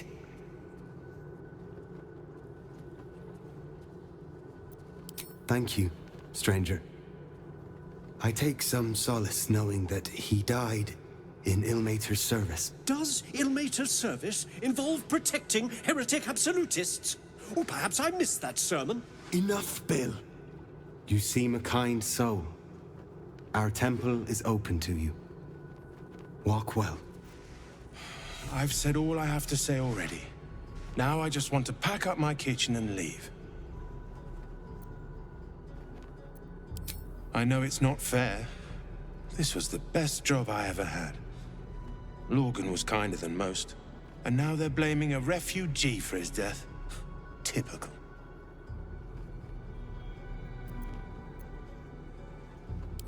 No. Brilgor was a nice bloke. He came a couple of times for soup. Potato chowder was his favorite. Didn't seem the murderous type. But what do I know? We tossed Brilgor out back. Sister Rose has Lorgan in the infirmary, preparing him for a decent burial. You could pop your head in and pay your respects. Look, I need to finish up here. Lots of soup to clean up. Blood, too.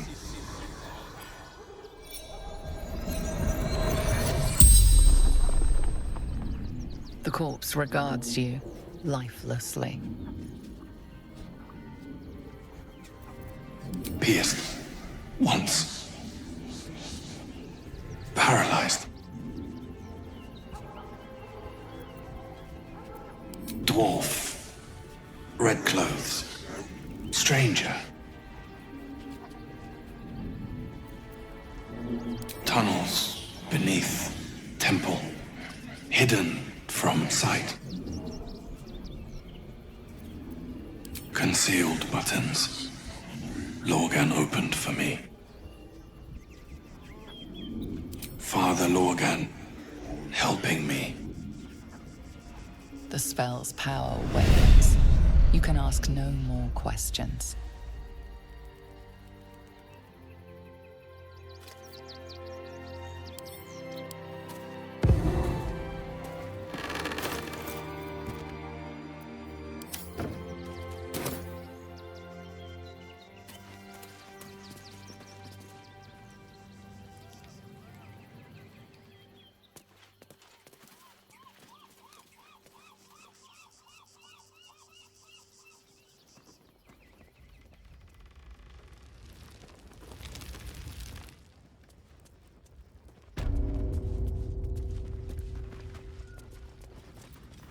What now?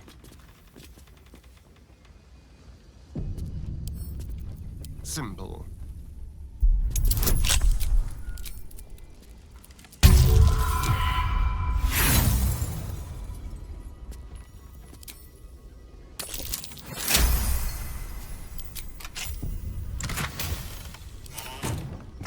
gently.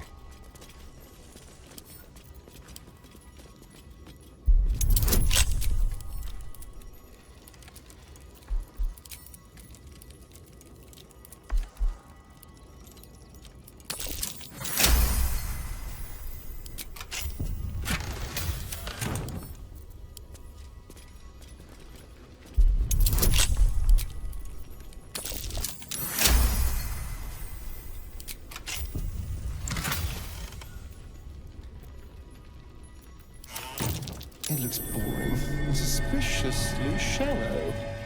Is there a false bottom?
Is that blood?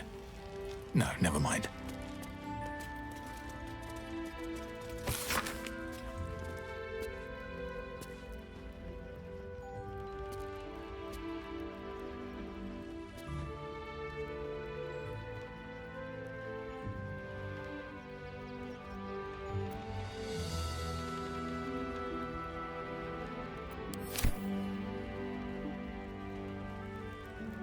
These boots have seen everything.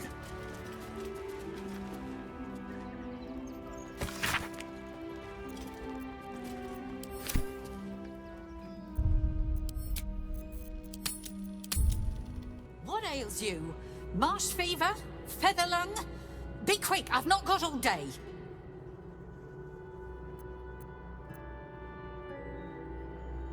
What do you want to know? I reckon Investigator Valeria is right. One of the refugees killed him. Cruelly, too. They cut off his hand, sawed right through the bone. I found a paralytic poison on one of his wounds. Logan was alive while they took the hand. He just couldn't scream. It's sick. We give them everything, and all we get is nothing but a good man to bury.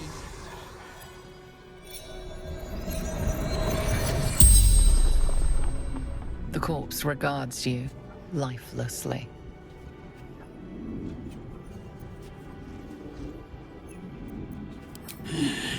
Dwarf, dressed in red.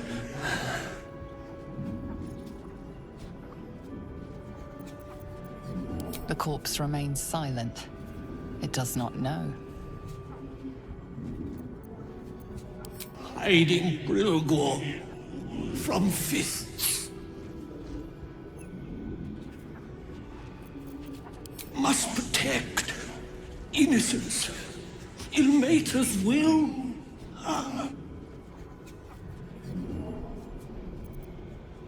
Took him to the tunnel with the rest. Oh, fool.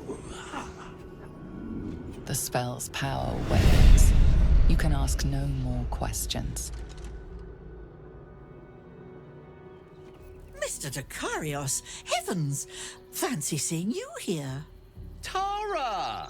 That can't be you, can it? I suppose you won't be terribly shocked to find your old friend Tara amongst the pigeons. They've always been a personal favourite. My, is that a ring? For us? Oh, you shouldn't have. Enjoy yourself now, Tara. Looks like you've got yourself set up quite nicely here.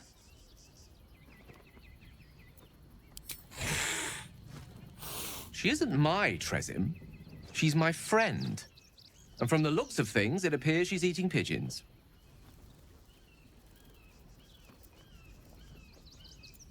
Oh, right. Did you hear that, Tara? Stop it? Well, these must be important birds indeed, Mr. Decarios. Forgive me for feasting on their bodies and bones so very voraciously. Oh, she's agreed. Just about. Honored Shira, her spirit hath fled, and her body but merely a husk. Swear I did to shed this foul mania and bestow it upon Shira. She was to endure, to suffer, as was her god Ilmata's wont. Who now shall bear the madness Shah has wrought on me, so I might no longer suffer? Oh, shall it be thou?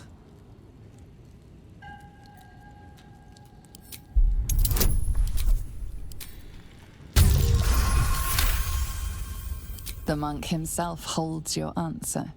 Tasha's hideous laughter is a powerful skill, but earning it may come at the cost of wisdom.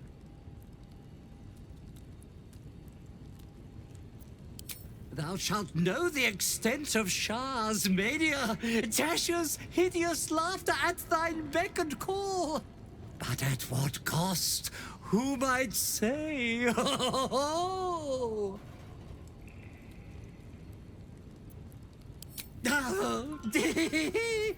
Well, if laugh I must, let our alliance end on a lark. Eternally cast, then, my spirit be. No. Morning Lord, I call to thee, lend your forbearance. No.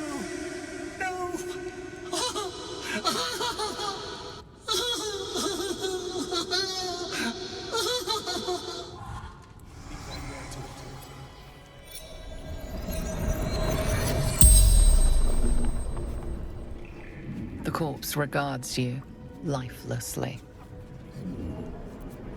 No. Dolor did. Splendid. Kill.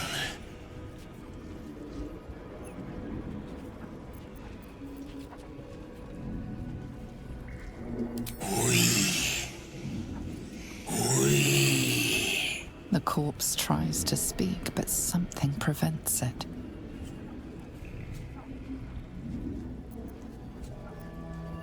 The corpse remains silent. It does not know. Flophouse. Dolor's secrets.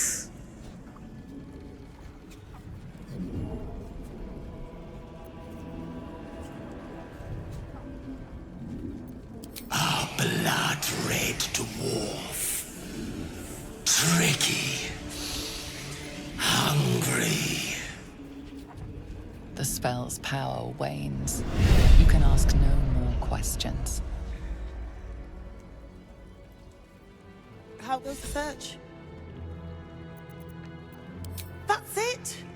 Proof that Valeria missed something. I'll have to listen to you now. If you can convince them of Brilgor's innocence, then perhaps Ilmata could shed one less tear this day. Bet you want to know all about Stelmane's murder? Hottest topic in Rivington. Apart from the March of the Absolute's army, I suppose. Got today's edition of the Baldur's Mouth Gazette right here. You want one?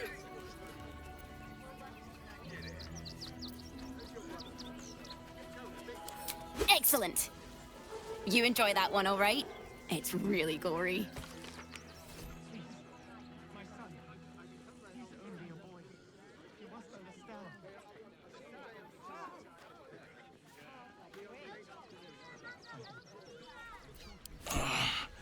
My legs.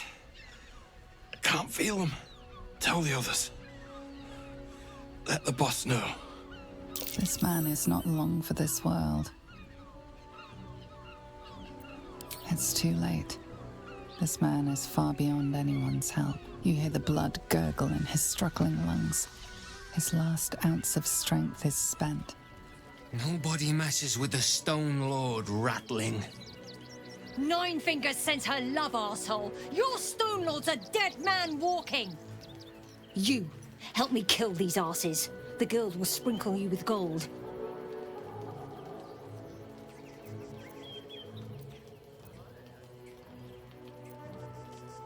Are you serious?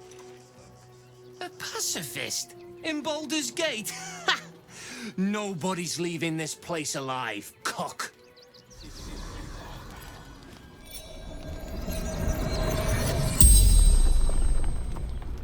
The corpse regards you lifelessly.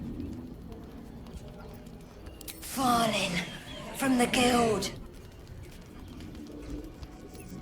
The Stone Lord's men. Interlopers. Don't know. Something valuable. Seizing their haul for 9 fingers. Fury. Threat to everyone. The spell's power wanes. You can ask no more questions.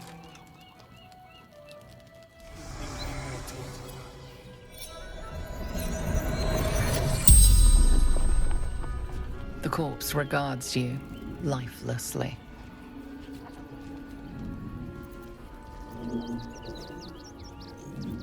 Harper infiltrated the guild.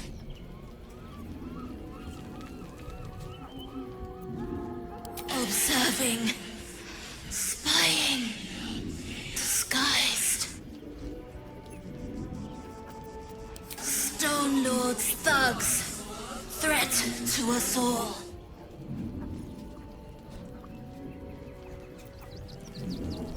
Territory, control, smuggling valuables. Welcome to Sword Coast Couriers. To send and to serve. Delivery not guaranteed.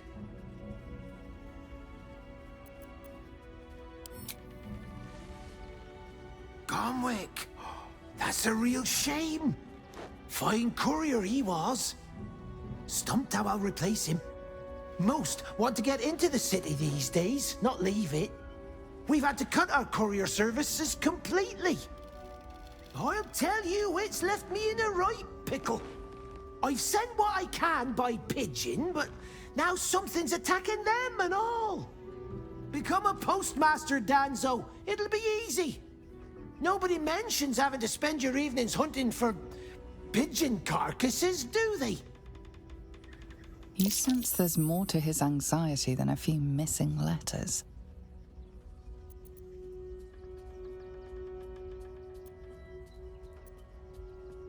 You read it? Technically, that's interfering with someone else's property. I should report you to the nearest manip. Tell you what, give it here and we'll say no more about it. I'll give you a nice little bonus as well, a finder's fee. What do you say?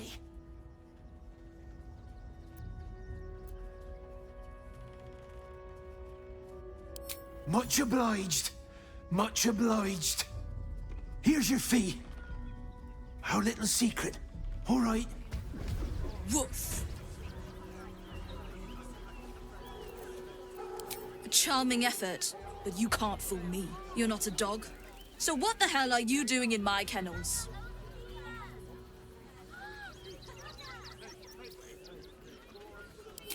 It's the only way to teach him. He behaves worse than the dogs, and makes more of a mess. They're not for sale. These are courier dogs, trained to follow orders, read maps, and protect their deliveries with their lives. They're worth more than their weight in gold. Scratch! Oh, it's good to see you, boy! Shut up, Dringo, and get back to work. And you've been slacking as well, Scratch, my boy. This dog is property of Sword Coast Couriers. I'll take him off your hands now.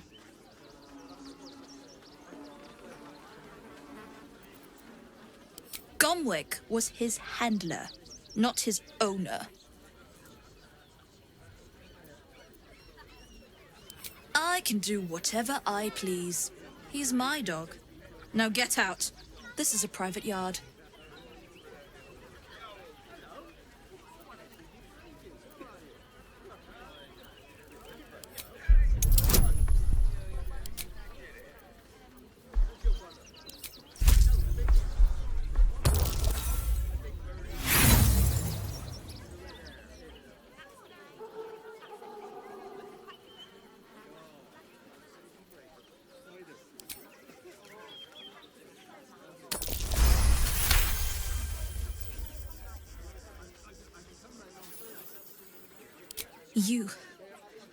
You'll do no such thing. It's not just Scratch. She's always hurting the dogs. Shut your mouth, Dringo. Last warning.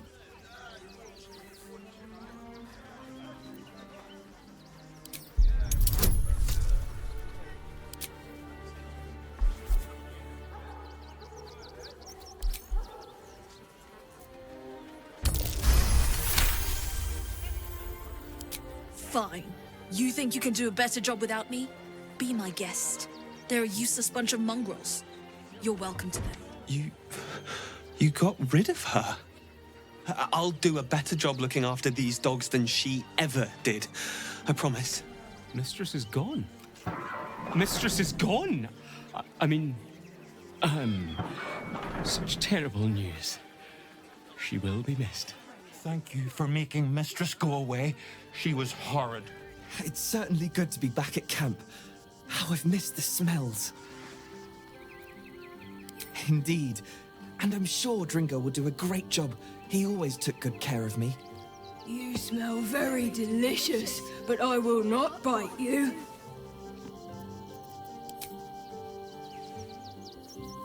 Ooh, more.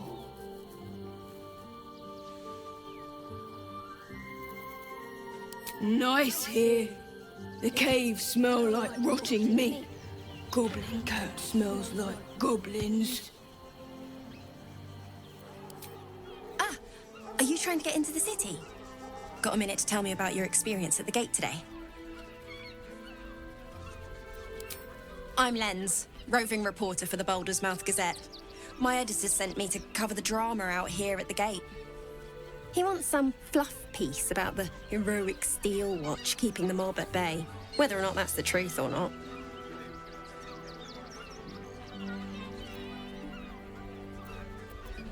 That the refugees here are desperate, hungry, scared people. They're no more. They just want to be safe. I've heard the rumors.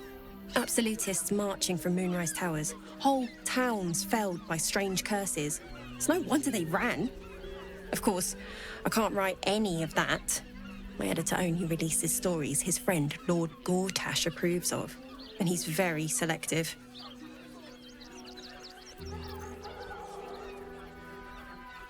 Oh, they know some of it. Most would rather bury their heads in the sand anyway. Saves them the bother of feeling responsible. I'll try and get the truth across. Who knows? Maybe a line or two will meet Mr. Needle's approval. I won't be holding my breath. The boss is expecting you. Hasn't forgotten what you did for him at Moonrise. Look, unless you're an expert in Steel Watcher gyroscopics, please get out of my light. You think I want my clan facing down one of those walking death machines with cutlery? Then leave me to my work. Only if you're quick. Now let me get back to it. Huh? You look different when you're not trying to talk someone down from igniting a barrel of rune powder. Chuck your questions at Wulbrun. That's his job. I can make time for chatter after you know what's what. It stopped. But it'll happen again. It keeps happening. The shivering, shaking, quaking. Don't you feel it? There's something underneath the city. Inside the rock. But when I ask the stone why it shakes, it only screams. I want to go home. You're here. Good luck. This damn city's more treacherous than the Underdark. There you are. Good. We need to strategize. Wulbren is planning something. Lots of moving parts. I'm still trying to suss the details myself. Some. But what he has planned is unthinkable. Maybe you can help him see sense. Someone has to. Good to see you. Wasn't sure you'd make it to the city. Regretting it yet? I spent a lot of time thinking of worst-case scenarios while I was locked in that cell you plucked me out of at Moonrise. I didn't imagine anything as bad as this. The Gondians have handed Enver Gortash the means to bring about the end of liberty in Baldur's Gate. And the citizens have rolled out the red carpet for the new tyrant. Resistance fighters are few and far between. My iron hands, what's left of the Harpers, and you, I hope.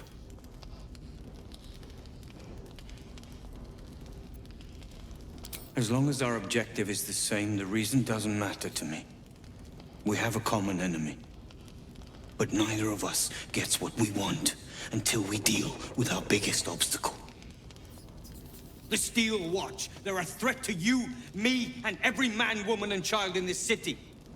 They act all civilized, servants of the people, but they only serve one man. When he becomes Grand Duke, it will only get worse. Laws will change, freedoms will vanish, and soon you'll be accused and sentenced before you've even committed a crime. And the fucking Gondians are to blame for all of it.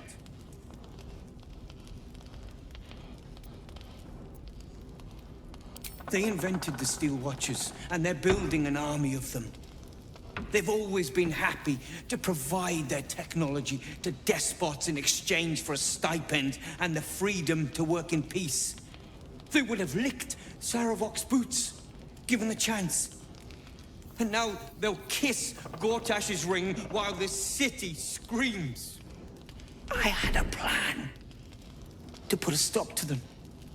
But the way things are now, if we stick our heads above ground, the Watchers are on us like flies on shit. Same as it always is.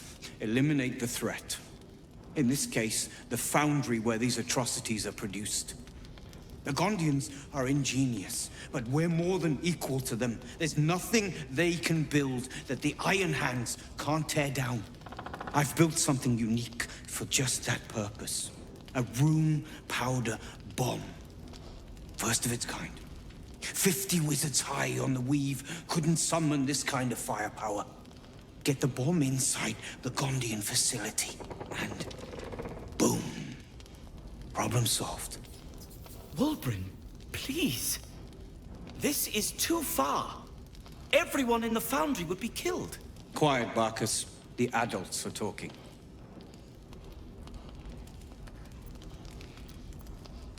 It's liberation. The Gondians picked their side the minute they took orders from Gortash. If they had any courage, they'd have refused him and died like heroes, spitting in his face. Now they'll die like the dogs they are.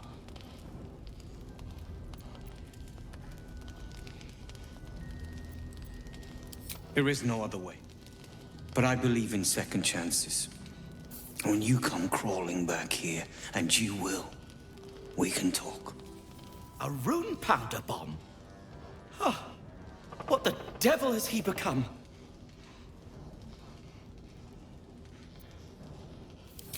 You'll hear no argument on that score. But using rune powder on the Gondians? They are inventors, just like us. Persnickety and self-important, too. But we all have our moments. Something is wrong. Very wrong. You did well refusing Wulbren's proposition, but I fear he'll find some fool who'll plant his bomb. The Gondians deserve a chance to plead their case before being blown to pieces. Please, find out what's going on.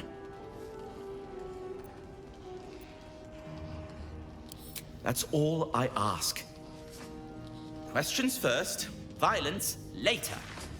And only if absolutely necessary.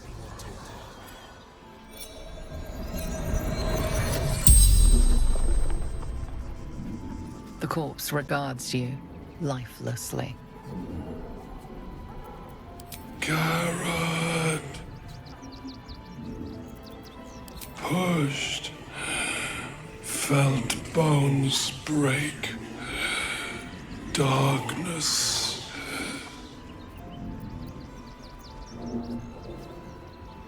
None.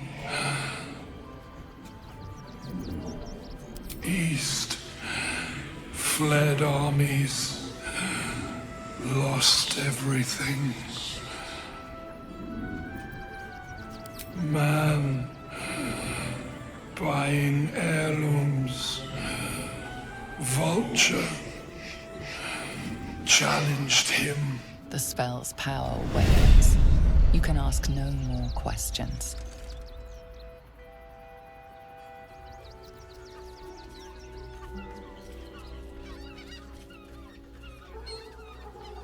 Halt!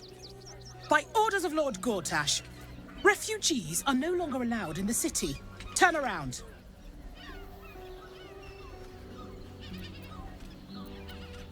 Well, do you have the means to support yourself?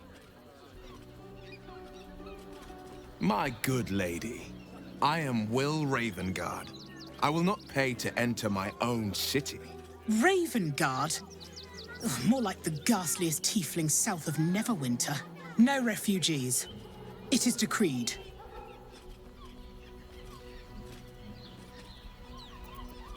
Right. Article 30.1.5 of the Council's decree on extraordinary wartime measures. I am confiscating that. The city thanks you for your contribution.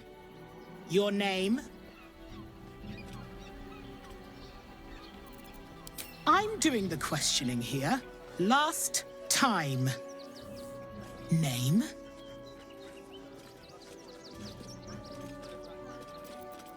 Well met, citizen. Your parasite stirs. From the construct, you feel connection, resonance. I am a Steel Watcher, citizen. Here to serve the people of Baldur's Gate in the name of Lord Enver Gortash. State your business.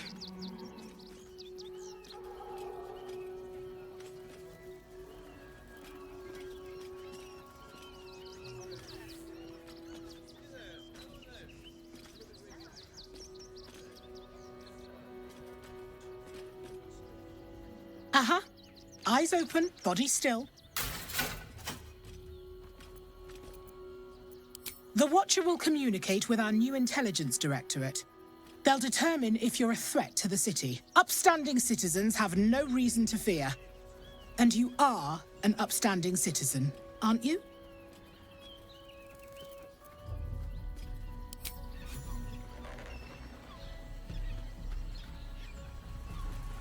Behind the Watcher's gaze, a presence awakens. You are seen. You are known. Whoa. My engine, it's almost... I don't know... buzzing. Like it's paying attention. Your party's prior transgressions are reflected in its stare. As witnessed by the cult's ever-alert, scrying eyes, it knows the cold walls of Moonrise Towers. And the cultists who fell there. The Watcher speaks directly into your mind with a voice like poisoned honey. You are marked for special treatment. Not simply an enemy of the people, but an enemy of the Absolute. Come quietly, or die.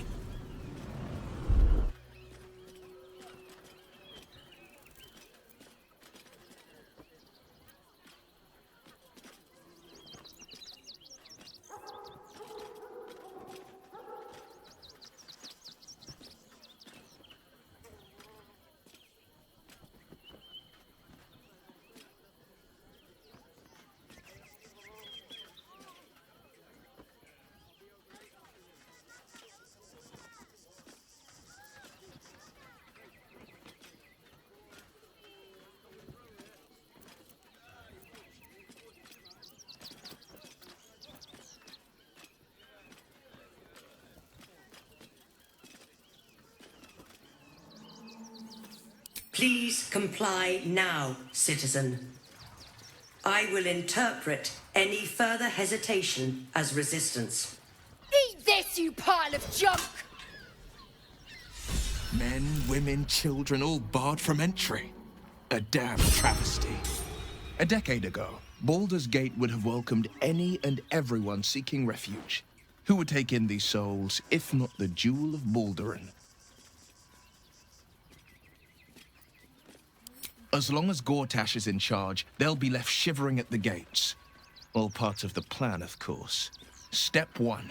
Create an army and order it to march on the city. Step 2. Shut the gates in the name of security. Step 3. Bask in the applause. Gortash hasn't made Baldur's Gate safe. He's made it a prison. And when his army breaks through, the people will have nowhere to run.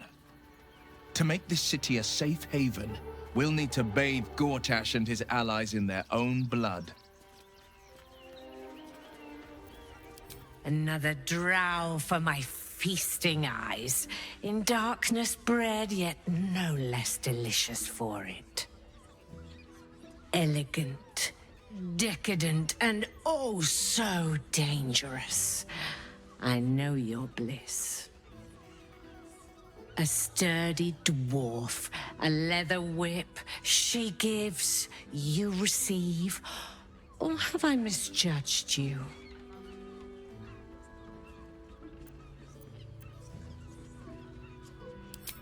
Am I?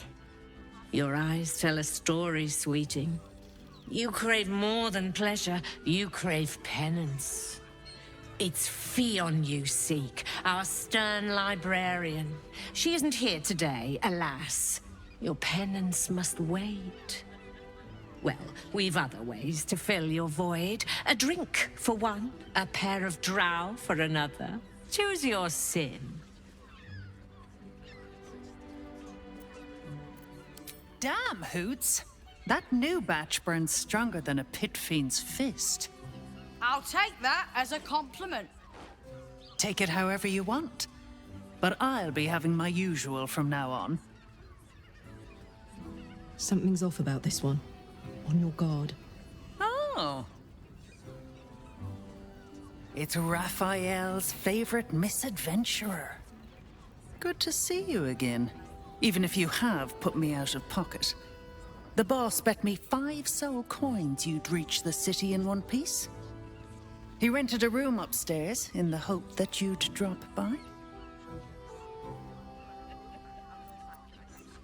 He wants to help you save the world. What else? Take your time. Have a drink. Sample the goods. Go see him when you're feeling refreshed. A new face? Looking for another chapter of dirty lore for your biography? You have but to ask, and we can grant you a moment of pleasure. Don't be shy.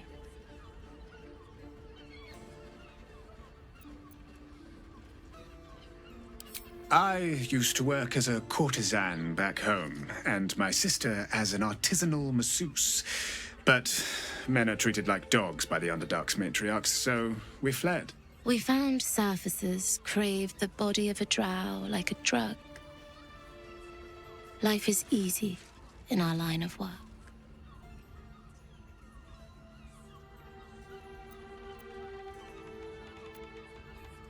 Life is prosperous. I'm much happier kissing the many lips of the surface than tending a field or manning a shop.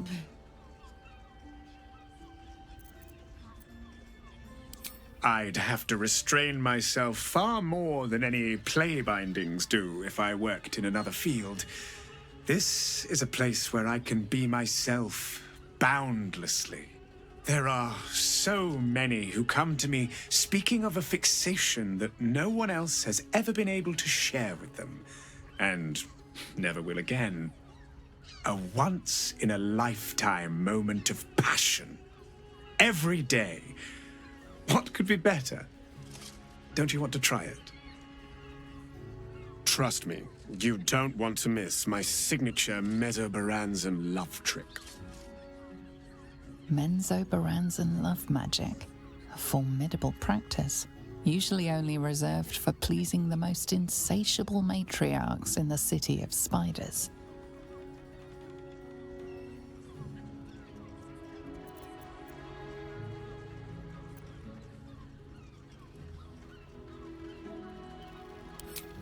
Darling, we're not fooling anyone. Unless you pay me to make a fool of you. You'll just have to see what is in store.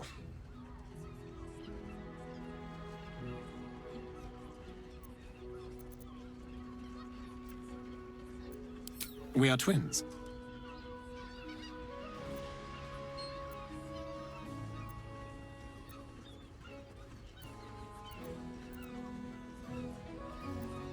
Since I came to the surface, I purchased an enchantment to bless me with infertility, if that soothes your mind.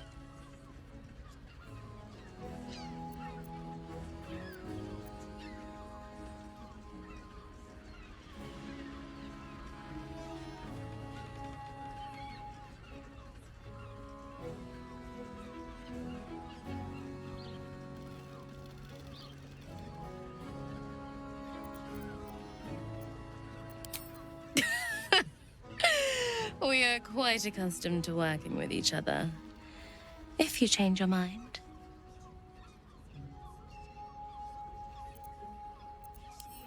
You can stare as much as you like.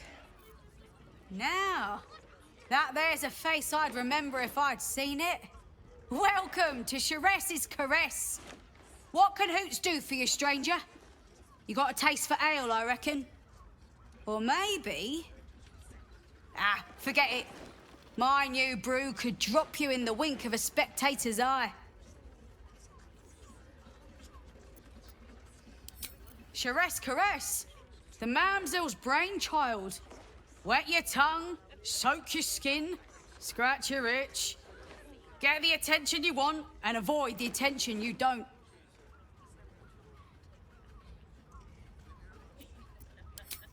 My business is slinging tankards, not hoarding secrets. I'd like to keep it that way. But you poke some folk hard enough, they're bound to squeal. And Mamselle Amira there looks about ready to burst.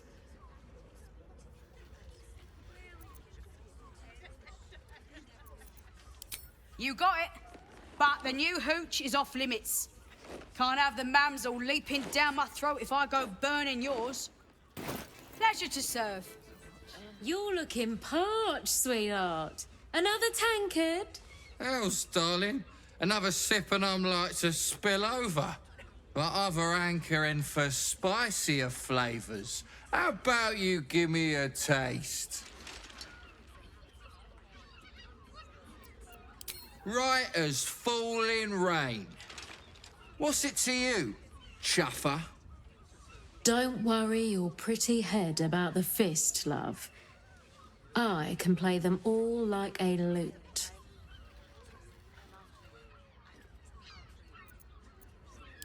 What'd you say, doll?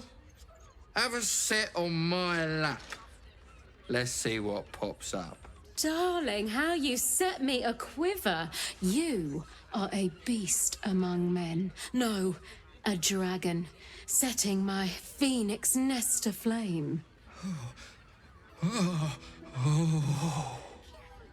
I shall slake your thirst, dragon. You will part your lips and drink of my essence. Oh, I will drink your essence. Hoots, order up! Another tankard for the fist. Another case closed, another bottle open. Huzzah to Valeria! Hang on a tick. I recognize that face. You were talking to Yanis after I left the temple. I'll bet she's put you up to something. Why must you busybodies insist on interrupting a perfectly good night? I know that look. You remind me of Devella. Fine. If you doubt my conclusions, out with it. What have you found?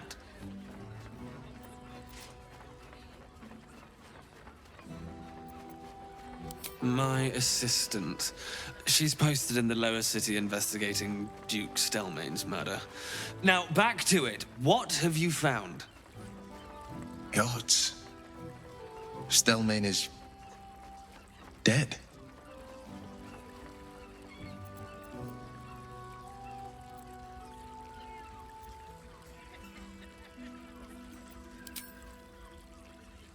That doesn't make sense. Why would this dwarf kill Father Lorgan? I need something more than vague allegations. I want something compelling, hard, tangible evidence, and nothing less. While that is startling, it still doesn't disprove my theory that Brilgor killed Father Lorgan, does it? That's what you need if you want to change my mind. Hard evidence. A reason, too, if you're at it. Why was Lorgan killed? That's quite the discovery. Doesn't tell me everything, though. Why was Lorgan killed? Could doesn't quite cut it here, I'm afraid. I need a solid, provable motive. Come back when you've got some real evidence.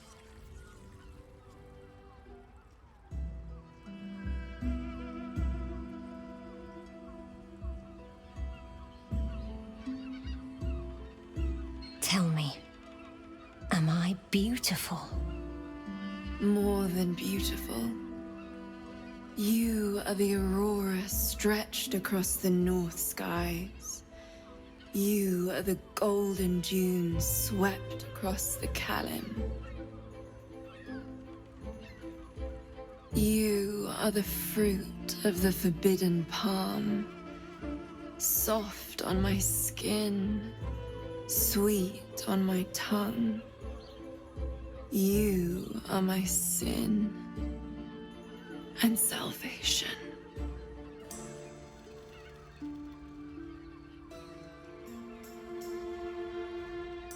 Your parasite stirs, and you gaze at the nymph through the flaming fist's hungry eyes. Your muscles shiver with her longing.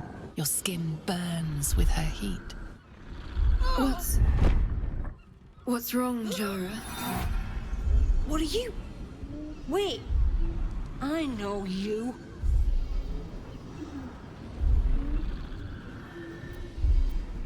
I don't understand. What's... Your face. The Absolute has shown me. Jara, what's going on? Who's this man?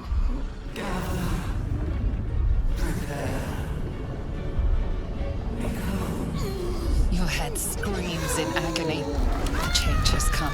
Pustules boiling beneath your skin, your bones twisting, your flesh rupturing. And suddenly, silence. What's happening?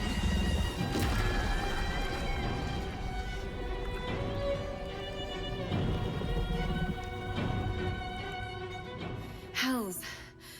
I'd heard tales of mind flayers. Talons sharp as daggers and tentacles yet more fearsome. But no tale did justice to its ethereal beauty. It floats like a butterfly. Its blood shimmers like silver.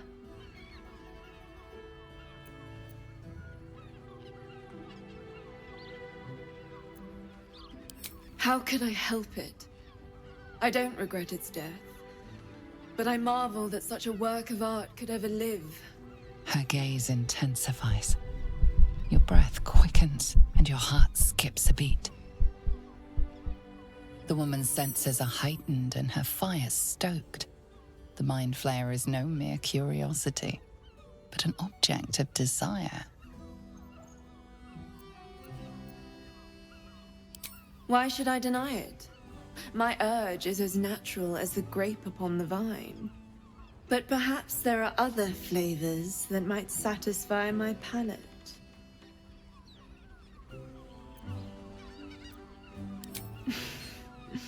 Not sex.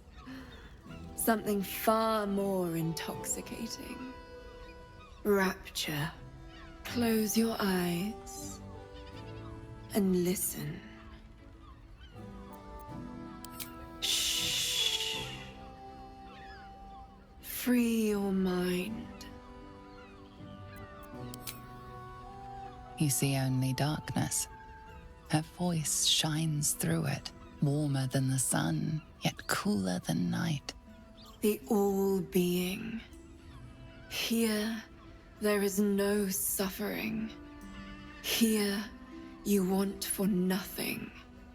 Here, you are anything.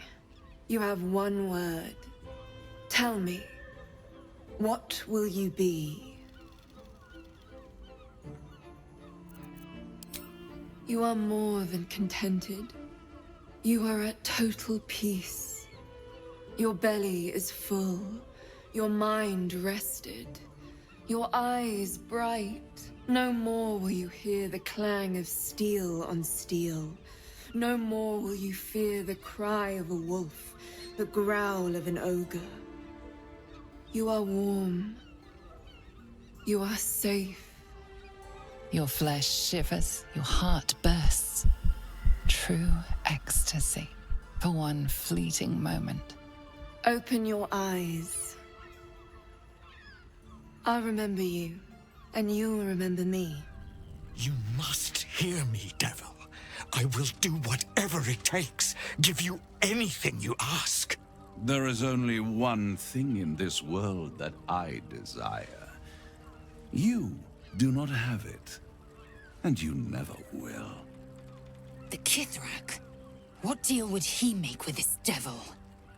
You must help me, Raphael. For the sake of my people. Hush now, Voss. These guests may not know it yet, but they want the same thing that you do. And unlike you, they have something of value to offer in return. Lae'zel, Talak Magir. The devil holds the key to freeing the Gith people. Right here, right now. You could seal our fate. Whatever you discuss with this devil, I must hear of it. Find me below in the tap room, once you're loosed from his claws.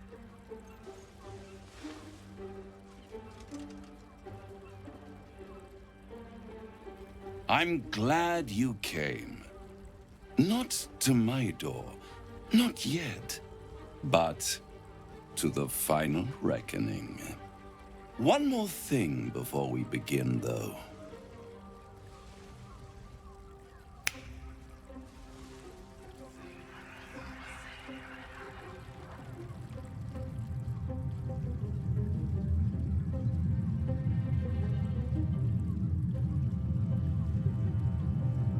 For the first time since the Nautiloid, your mind is clear. It's unsettling.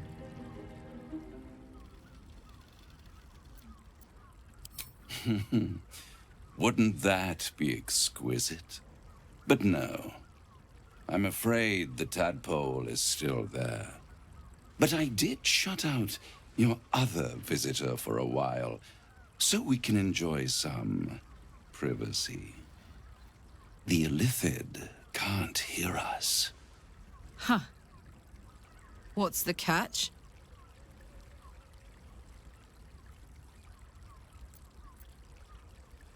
I brought you here because I'm true to my word, and I can make all of this tadpole business go away, which means you and your lovely friends can remain blessedly free of tentacles.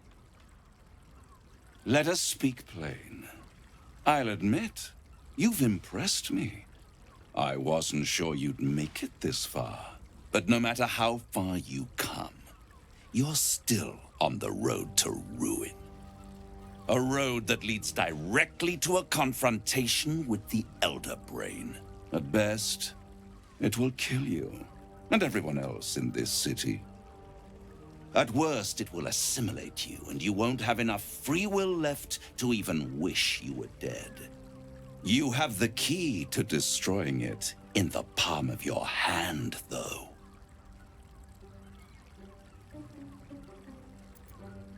In a manner of speaking. But it's the one inside the prison that you need, not the Illithid, the Gith.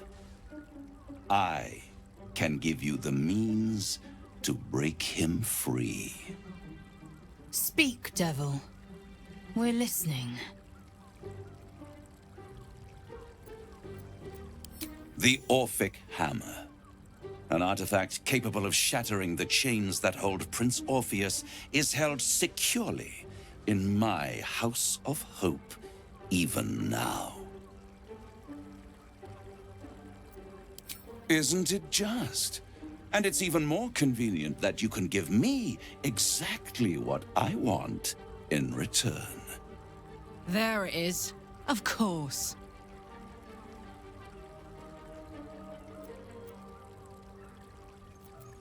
Power.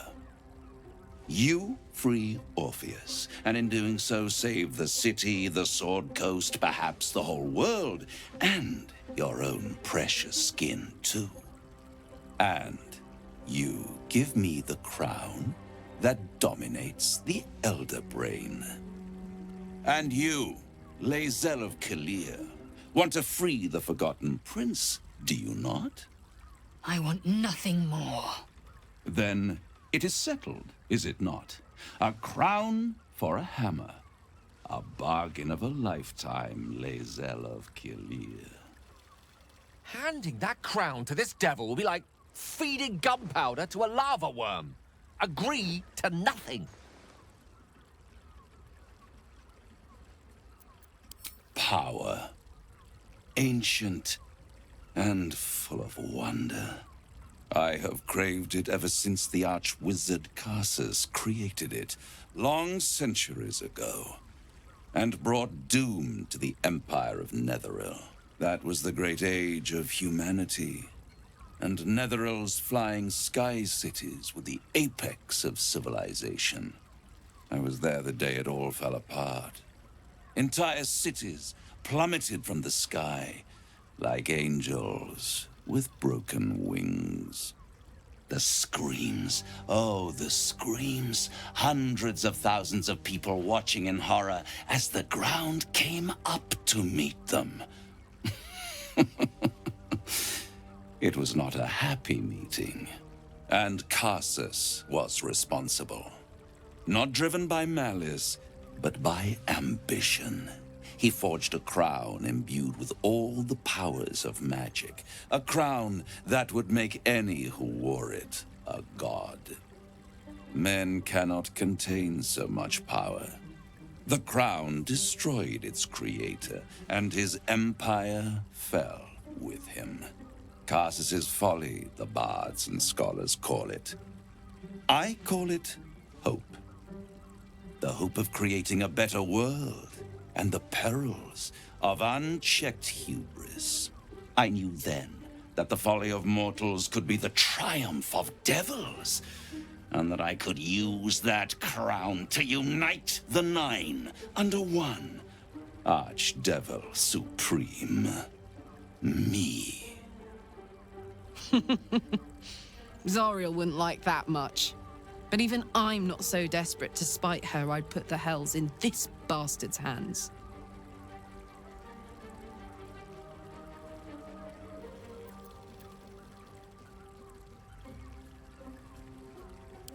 I am no mortal, and I do not fail.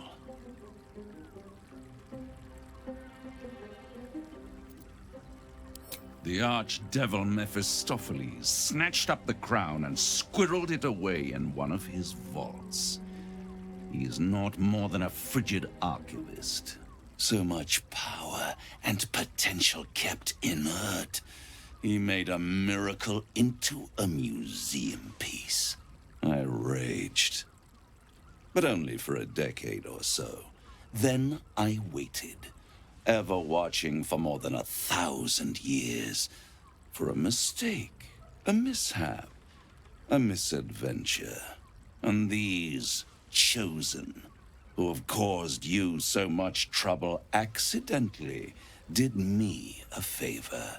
They brought the crown back into play.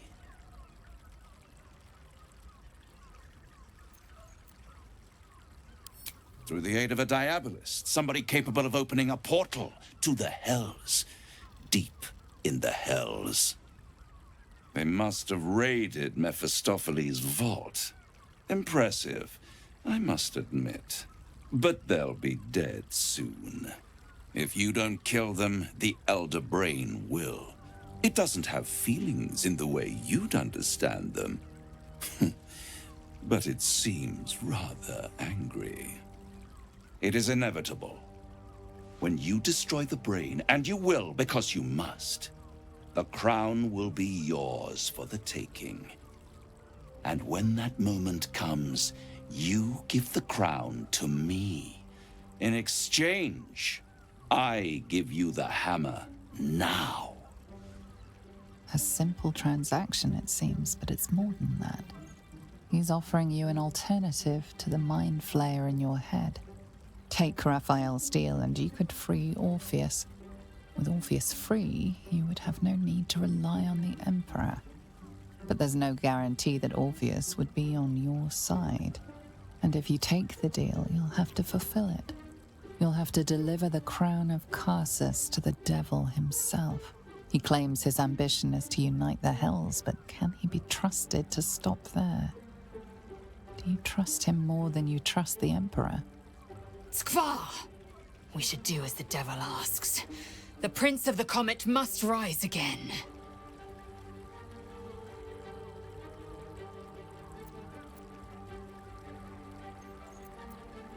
How short-sighted. Much better to put it into the right hands. Hands that will ensure it is removed from this world. And it's the only way you can ensure that you remain part of this world.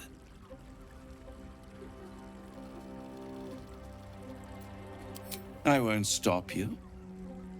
But time is running out. So don't stay away for long. If you see reason, I'll be here, waiting. Right up to the moment the world ends. The means to loosing the Prince of the Comet was within our grasp, and you refused it. Why?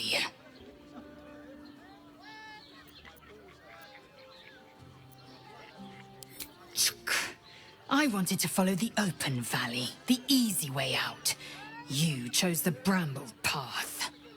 I'm annoyed by it.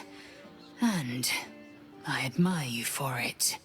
We must speak with Voss. Then we find our way to Raphael's House of Hope.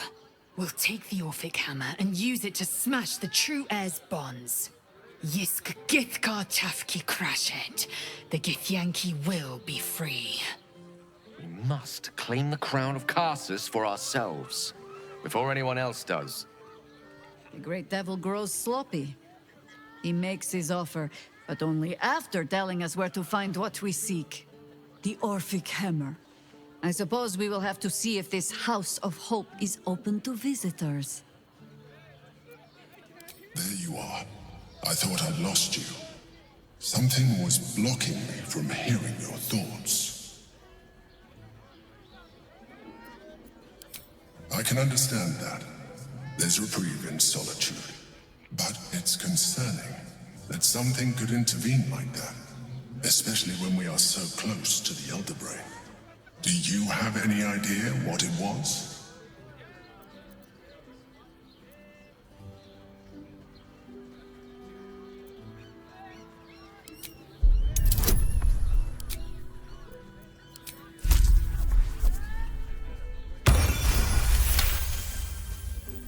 You didn't feel it? Then perhaps my protection.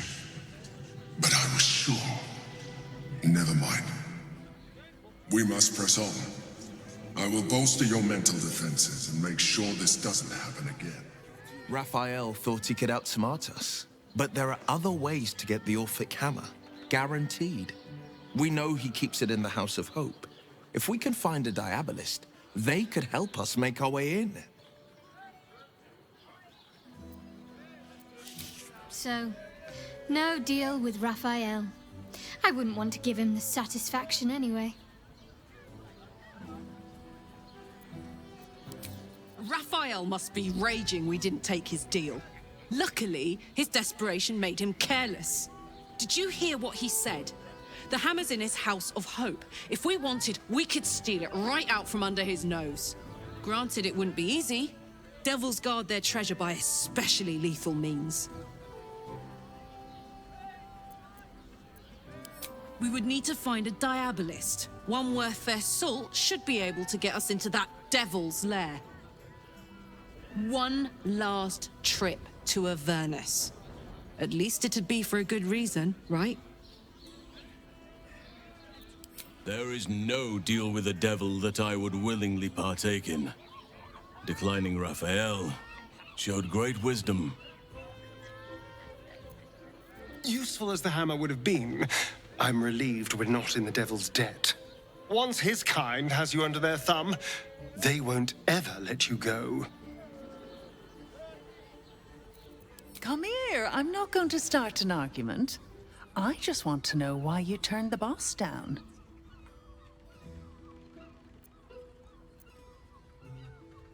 Cheeky.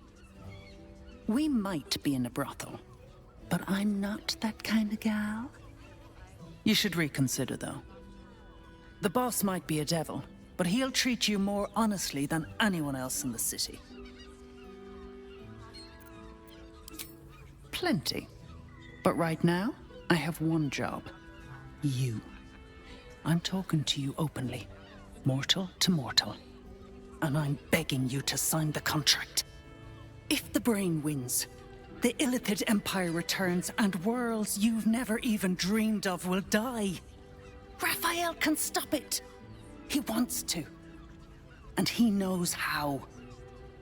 You're the key. You always have been.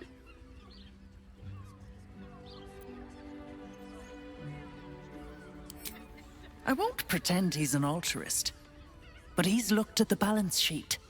No world, no souls. And it's hard to get leverage on an Illithid. They make terrible clients.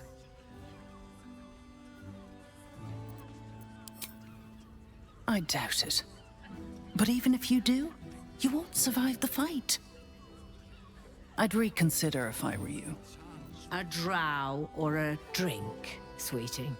There is no thirst I cannot quench. Sweeting, I'm no fortune teller. If I had a crystal ball, I promise I'd already have consulted it. Truth is, Fion's gone well missing, and my hands may be skillful, but they were not made to turn every last stone she might be hiding behind.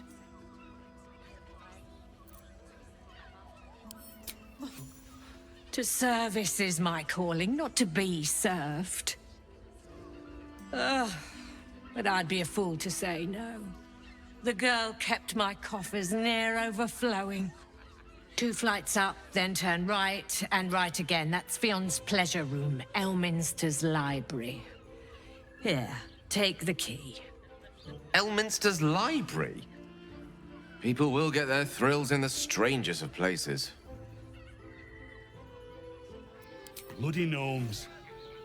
We need to find where they burrowed themselves up. You an adventurer? Looking to pad your purse? Find their foxhole. Bring me their chief's head. The fist will reward you well.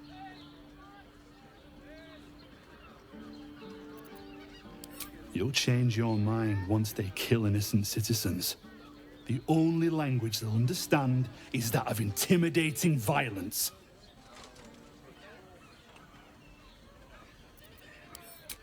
I agree. But we can't leave our posts. Not with all the patriarchs meeting in Worm's Rock for the coronation. You've the right look. Solid bones. Steady face. The kind that cleans up vermin for pay.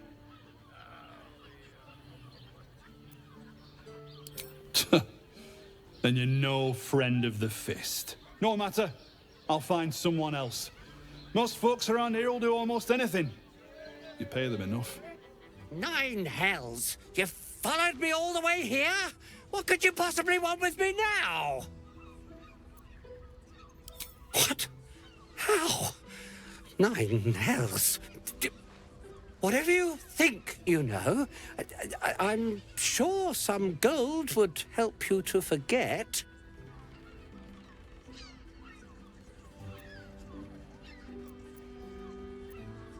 Please don't. What do you want from me? It's not my fault. I was forced to do this. Framed even. They would have killed me if I refused to rig the toys. And they're definitely going to kill me now.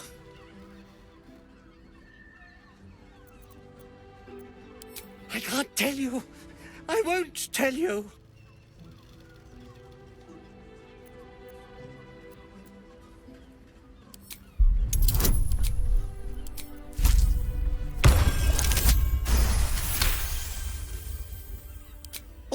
All right.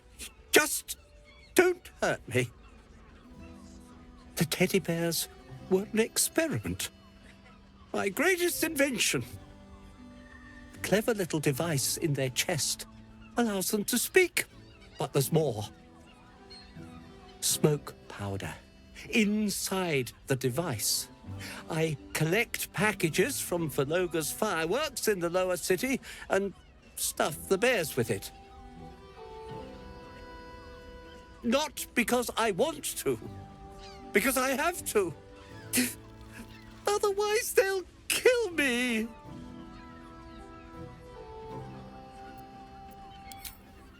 I don't know who's in charge, but it starts at the fireworks shop.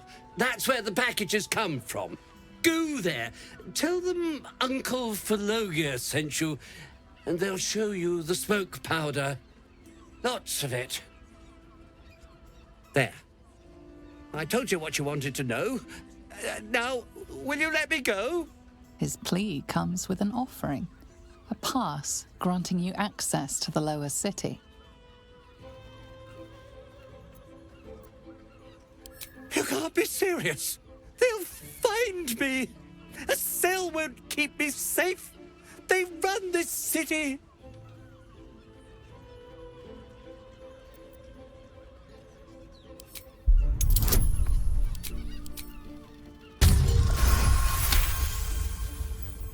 All right, I'll go.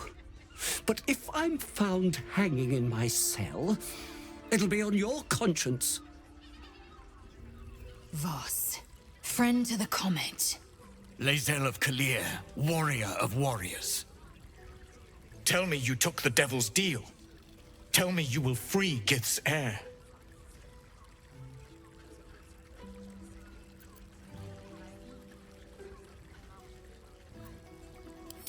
I did not come this far for you to turn your back on the First Mother's son.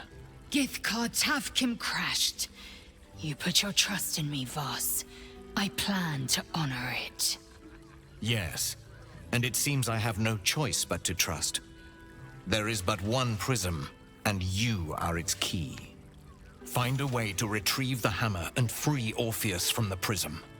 I will assemble his remaining honor guard and plan our next actions. Together, we will yet free the true heir of Gith's blessed empire. He will free us from Vlaakith and lead our Kithraki against the Geich. Istik, I will wait in the underground. Seek me when you have the hammer in hand.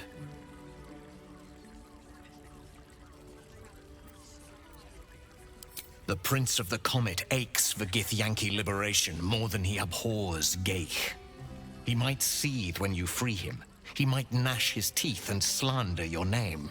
But he will see reason. I promise you.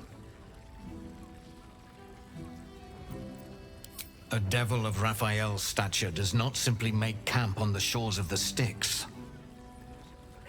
He will have made a sanctuary for himself, a lavish one too, one that caters to his many vices. The House of Hope. We must find a way in. The House of Hope, you say? I couldn't ask for a name more fitting. Every house has an entrance, Istik, even those in the Hells. You must find it. You are wasting your time, and mine. Our true enemy is the Elder Brain. Focus your mind there. Come to Baldur's Gate, he said. Adventurers get welcomed as heroes, he said. Poxy Drim and his bleeding notions. Bloody ages we spent hiking from Murren. And they won't let us in the city proper. Bollocks. We're adventurous, damn it.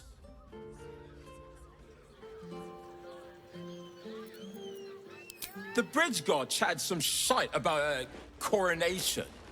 Couldn't really make head nor tail of it. Word to the wise. Give that ill-mated temple a wide berth. Rude buggers. Certainly not bringing my trade there again.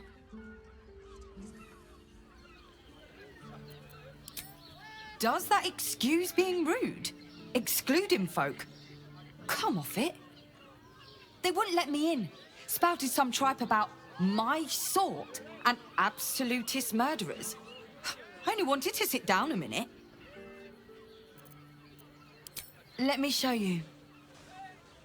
Sir, good, sir. Give me 3 days and... Oh, apologies. Thought you were someone else. Greetings, so forth, so on. Fionn, one of Mamselle's girls, who laughs like a star's twinkle. Not seen her for a 10-day. 10 days and 4 bells to be precise. Not that I'm counting.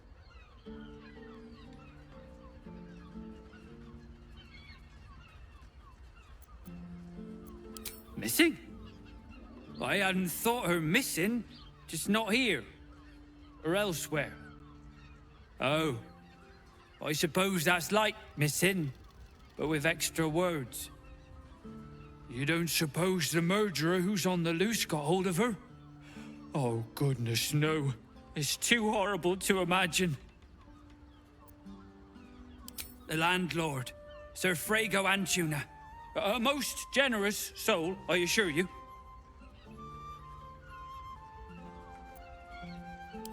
How dare you? Accusing an upstanding citizen like me of being a dwarf?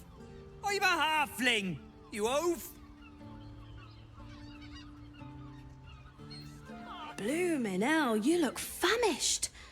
I've got some victuals that'll warm you right up.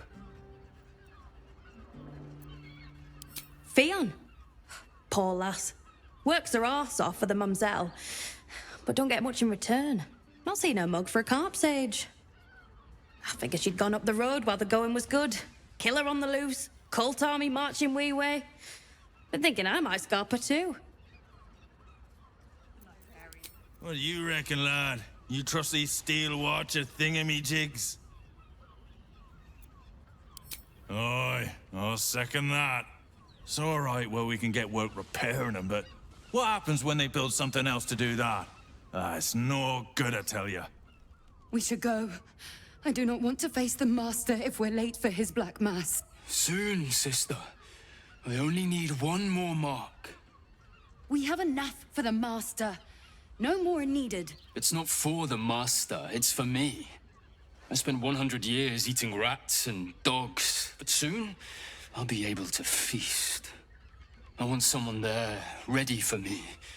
And once the Mass is done, and our Lord grants us freedom, I can celebrate by drinking them dry. Cazador promised you your freedom, and you believed him? Ha! You were never burdened with intelligence, Petras. But your load seems especially light these days. Astarion! It cannot be. Oh, that's no way to welcome back a brother, doll. Didn't you miss me? Why would you come back? You got out. You were free. Of course that's why he came crawling back. He wants to ascend with the rest of us. He heard about the ritual and the power our master will grant us. So he came back with his tail between his legs, hoping all would be forgiven. You always were an idiot, Petras.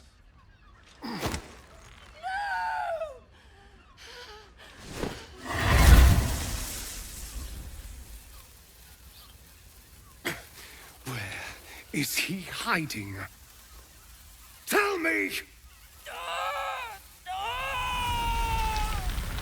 Run!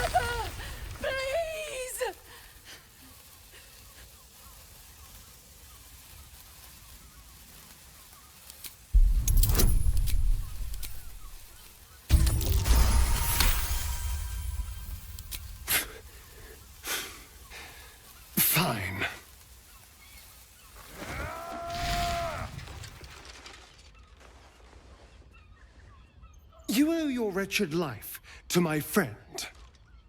Now tell me what I need to know. The Master is preparing the Black Mass.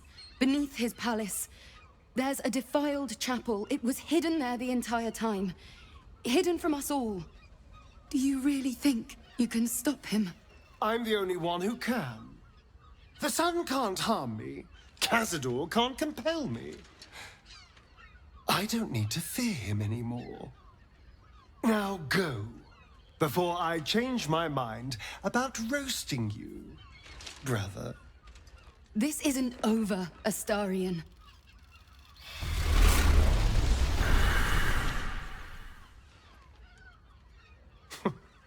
Poor fools. They actually think Cazador will save them. You sound surprised. I am capable of doing the right thing from time to time. They're no threat to us.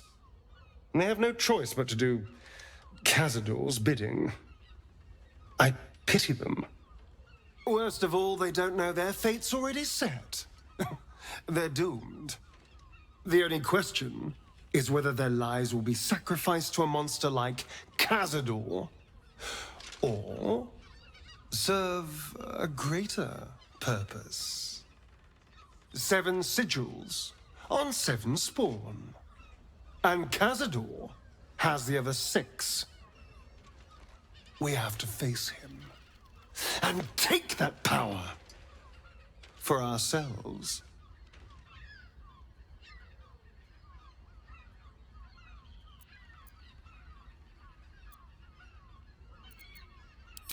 Trust me, I'd rather slaughter someone else's family, but if that's what it takes. And it's not like their sweet innocence. They brought Cazador just as many victims as I did. You're not getting sentimental, are you? I thought you were with me on this.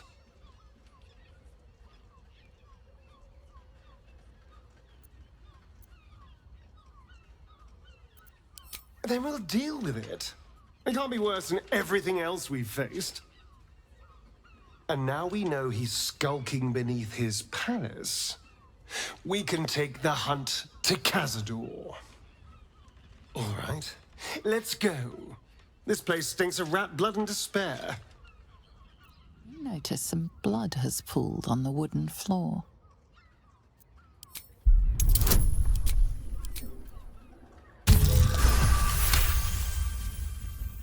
You notice the blood's source. A body hidden under the bed.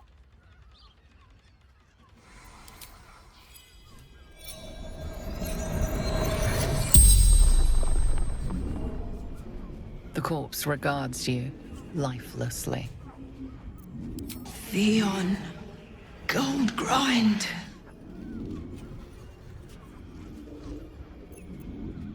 Murdered by my son.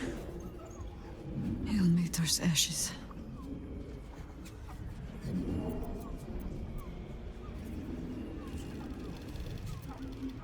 Baldur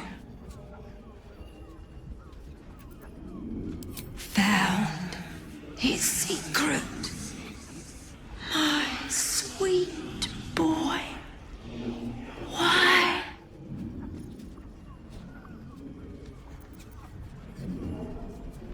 Killed folk slowly. He liked it. The spell's power wanes. You can ask no more questions. Your pleasure is mine, sweeting.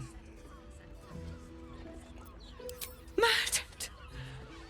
Ye gods, the poor thing! Oh, by the mother of cats, I pray she didn't suffer.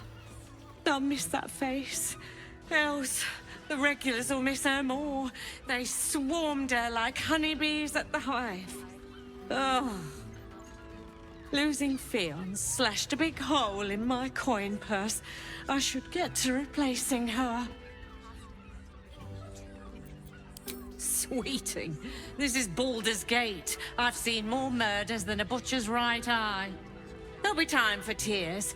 Cruel as it is, I must turn my mind to business, or, more precisely, the lack of it.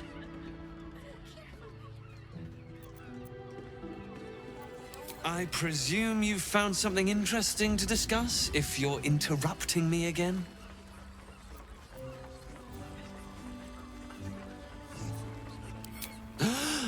You're telling me more than one person has been killed? In Baldur's Gate? You must have something better than that. I need hard evidence and a motive. Why would someone else kill Lorgan? How can we be sure it wasn't Brilgor? A Baal plot? You as well? Devella's been harping on about Baal for months.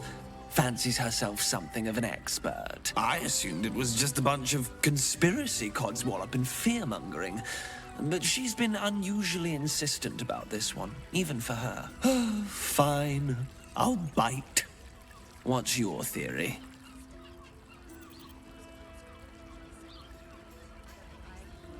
No need to wave documents at me. I'm already drowning in paperwork as it is. Constable Devella is going to be a real pain in the trunk about this. Since you seem to be on an obnoxiously similar wavelength, why don't you seek her out? She'll be at the Elf Song Tavern. Show her the list, and I'll stay and inform the Fist here. Oh, and you'll need this pass. It'll give you access to the lower city.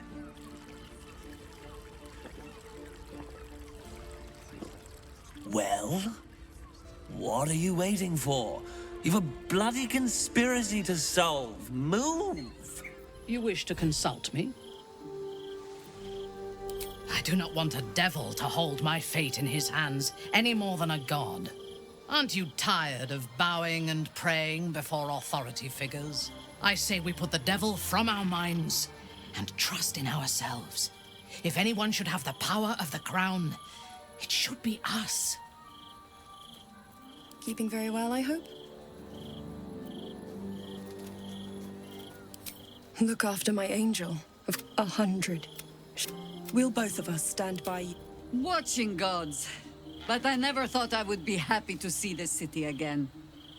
Much less to smell it. The Harper safe house I spoke of is on the bridge at Worm's Crossing. Danthelon's dancing axe. Information. The Chosen have a head start on us. We'd like to know what they've done with it. I'm listening.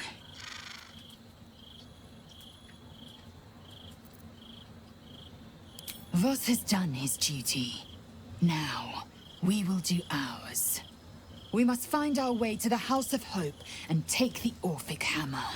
When we next enter the Astral Prism, we will use the hammer to break Orpheus free.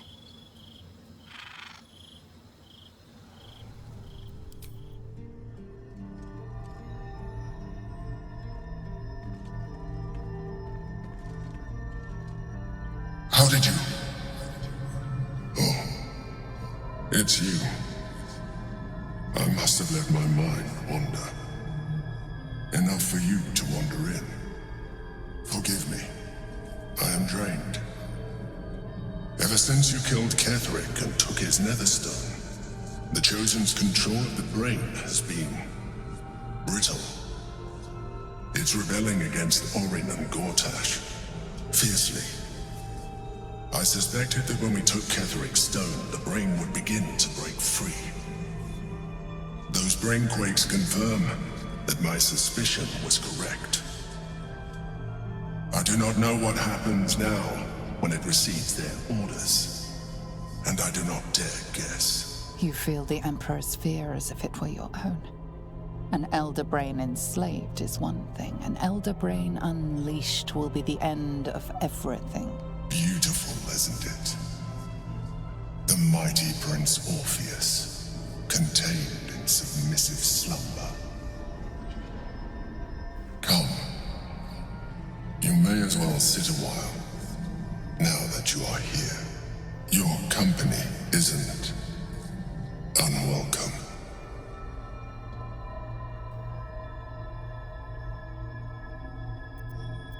Trying to guard us. The brain is restless, but I am distracted, and my lack of focus is endangering us. I'm haunted by memories. They are relentless. I can think of nothing. No one else. Indeed. Duke Stelmane, or as I knew her, Belin, when she was alive. You thought you were my first ally. Far from it. I have long sought the allyship of others. It is the only way to succeed. Though my relationship with Belin was different from my relationship with you. In life, she was my business partner, back when we ran the Knights of the Shield. A difficult task for a mind flayer. Duke Stelmane trusted me, and the city trusted her. I conceived the plot, but Belin took center stage. It was she who met with the merchants, politicians, and patriarchs. It was she who negotiated deals and signed off on agreements. Her rooms played host to the most important conversations in the city. Together, we brought order to chaos. At its height, everything that happened in that city went through the shield. Through us. I could not have done any of it without her. Just as I cannot do any of this without you. But now, she is gone.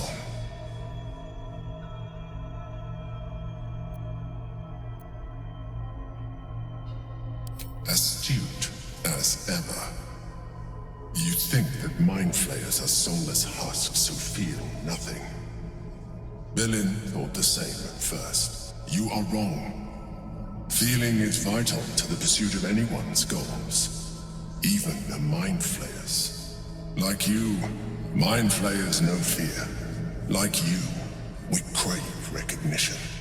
But unlike you, unlike the others of my kind, I am no slave to either. My end is and always has been freedom. Belin understood this.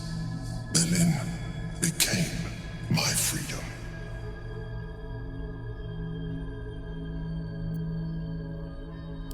I am glad you were able to learn something. Another quake. The brain is rebelling again. I need to focus. Oppressor! I am reclaiming the victuals in this basement for the good of ratkind. Then, you're one of us. You believe in the equal distribution of food, regardless of species? Yes! Victuals for all! May you brax until your eyes boggle. Put him up! Put him up! Yay! You spoke to me! Nobody ever talks to me! My name's Narber, adventurer to be, soon to be the best adventurer anyone's ever seen. As soon as I figure out what kind of adventurer I want to be. What do you think? Can I be a fighter?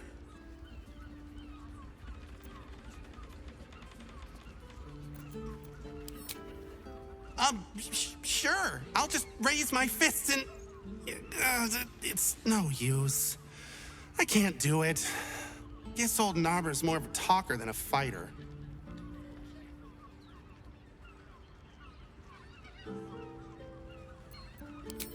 Whew. I was hoping you'd say that. To tell you the truth, I don't actually like hurting people very much, or getting hurt. It's a good job I ran into you. Roar! Roar! Roar! Are you scared? Did you wet your pants? Did you? Did you? That's right! You got it! Yay! So how did I do? Are you quaking in your boots with fear?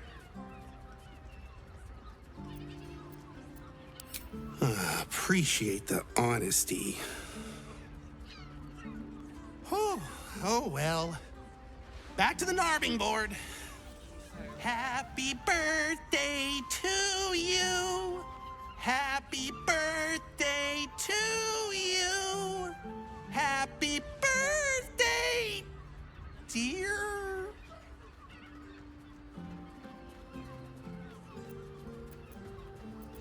Happy birthday to you.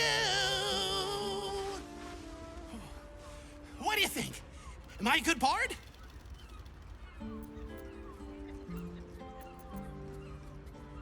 Oh, I don't have one of those. Balls. Back to the Narving board then. Bless us with your gentle, no, holy, spirit. No, soul, no, spirit. Your powers, your divine powers. Bother. You're very good at this. Perhaps you could teach me. I'm trying to pray. Am I doing this right? There's more than one? Shit.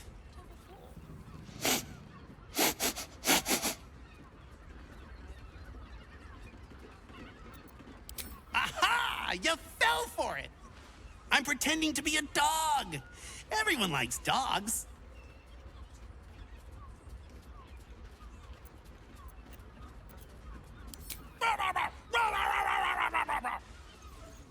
Behold, mundane meddler, you step in the domain of a master speller, for I am to be the most mighty wizard!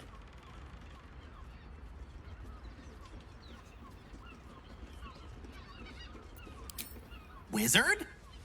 W-I-Z-A-R-D.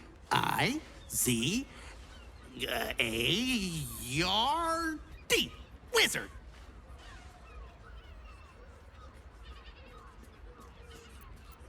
That wasn't it, was it? Bum. Know any fiendish philanthropists? Fickle fey financiers? Eldritch employers? I want to make a pact.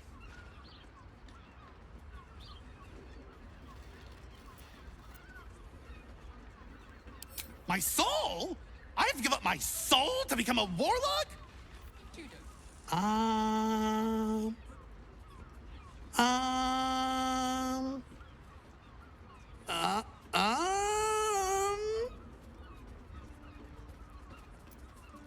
Oh, hi. I didn't see you there. I was in deep meditation, see? Isn't peace and quiet just the best? I'm gonna be the best monk there ever was!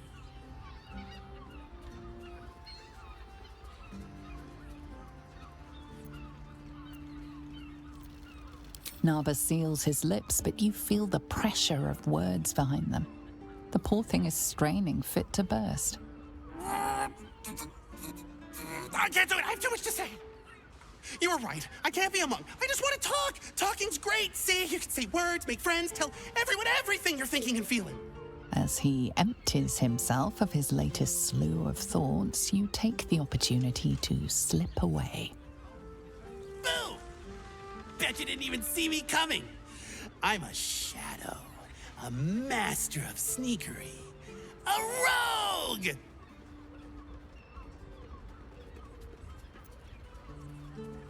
Oh, thank goodness. I was worried I was getting too good at it, and nobody would ever see me again. Hello. Hi. If not a rogue, then a ranger. I'm great at chasing things down.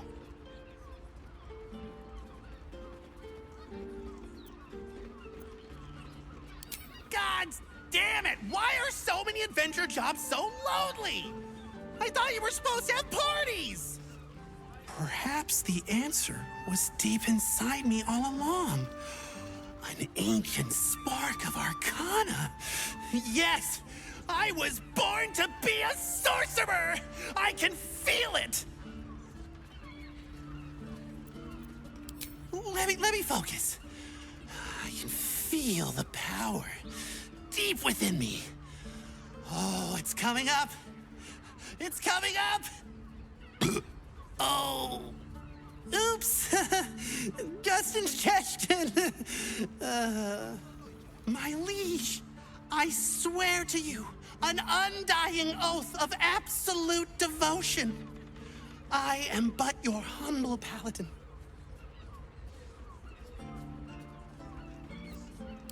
Really? But I'm ready to do anything.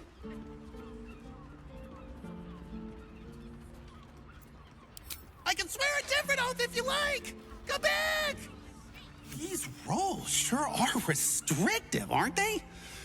Maybe the adventuring life's just not for me. I really like talking to you. There's not a lot of people that want to talk to me, so I brought you this present. Here.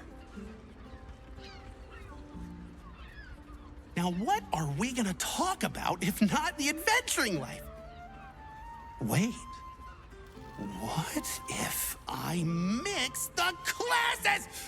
Norbert, you genius! Don't draw any trouble on old Enthal. He acts like he's up for it, but he's retired for a reason. You break it, you... Well, knowing Enthal, it was already broken. Greetings, sir. Your noble bearing brings a little class to my humble... Oh, you can turn off the charm, Entharl. He's with me. Blueberries. Thought I had a sale. You look tired, Harper. I missed you too. They're already here? Down below. Here's the key.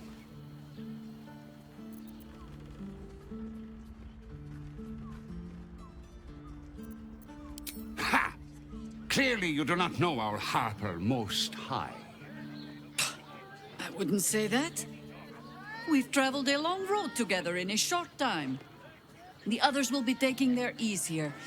Entharl has been known to shelter Harpers when they need it. Entarl has been known to charge rent. Harpers have been known to ignore him.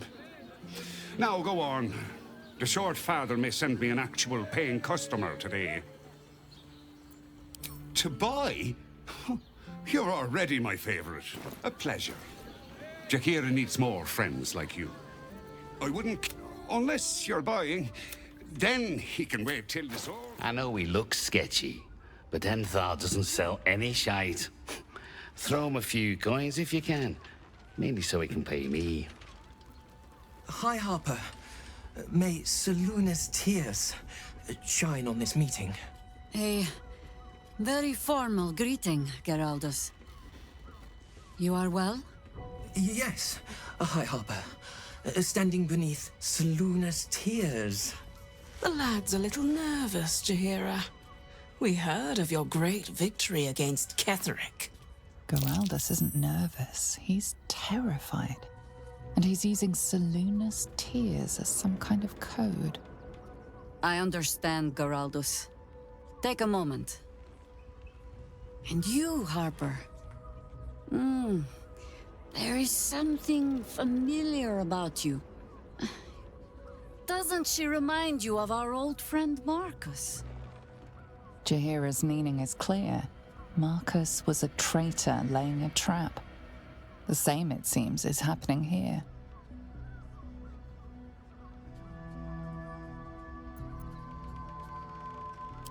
The problem with Marcus, of course...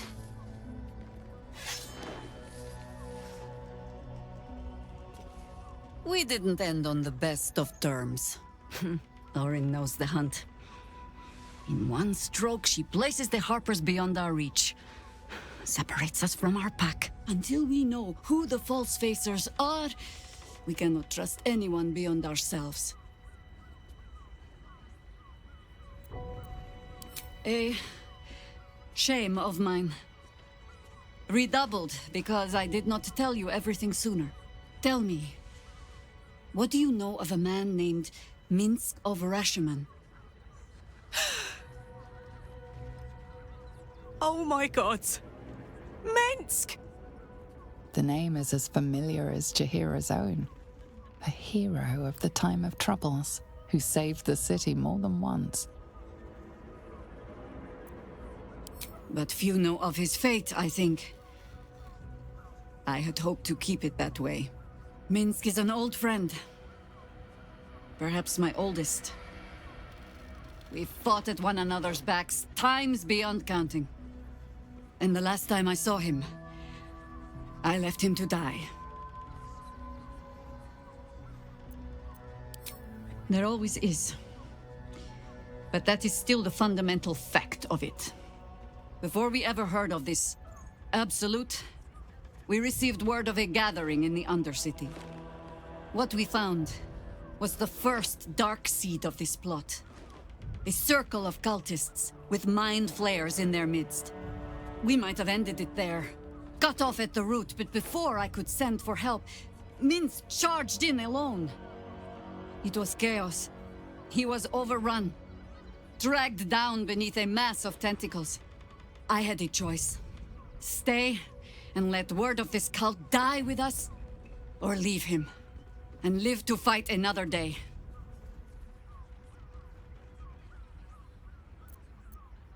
The world takes much from those who presume to defend it.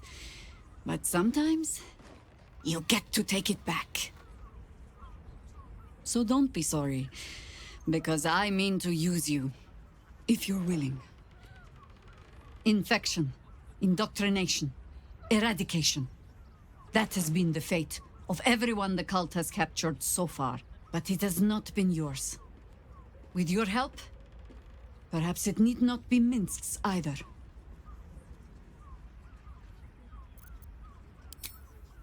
As simply as that? For no other reason than that I asked? Perhaps you two will get along. Oh, the point is moot without the means to find him. Without the Harpers, we shall have to find another path. I'll have a better idea of what that is once we're through the gates. Seems I need to reacquaint myself with this damned city. Did I get it right? Seluna's tears. It is said no false face can stand beneath their light. An old code, Harper. But yes, you got it right. Now I need your report. We had eyes on suspected cultists in the city, like you asked. We thought we were tracking them, but... They were tracking you instead, evidently. Doppelgangers. And they're not just working with the cult, High Harper. They're part of it. Ballists, I think. Sworn to Orin the Red, yes. We've already had the pleasure. Go on. Everything seemed fine until your latest orders. Until we started to search for the Rashomar. They struck the same night. I woke to one of them strangling Chelvin, while smiling at me out of her face. She said... It said... that I'd report back to you as normal. Lure you here, and... I had no choice! I'm sure it felt that way, Geraldus. The others were likely dragged back to Orin. Tortured. Sacrificed. I do not expect you to die for me.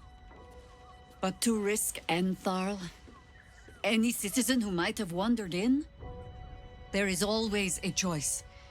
And the Harper must be able to make the hard ones. Perhaps this isn't the life for you after all, Geraldus. No, Jaheira! High Harper, please! I'm still a Harper. I want to help! You've scarcely signed up, boy. And there is a war coming. Why die a Harper, when you could still live as anything else?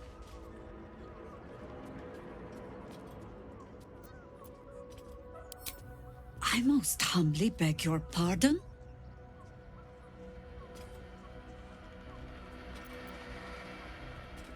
You speak of something you know nothing about.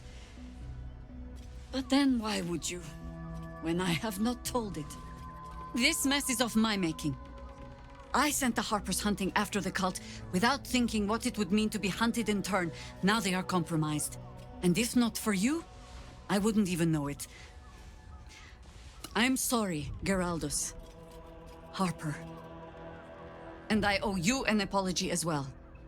I haven't told you everything I hope to learn here today.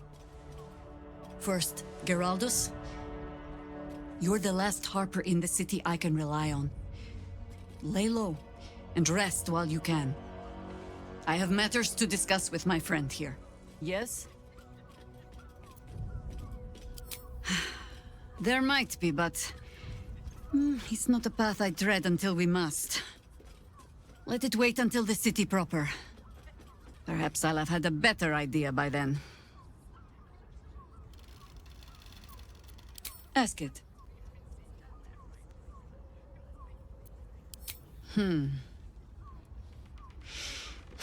I've learned not to unpick the legends so many have woven around our name.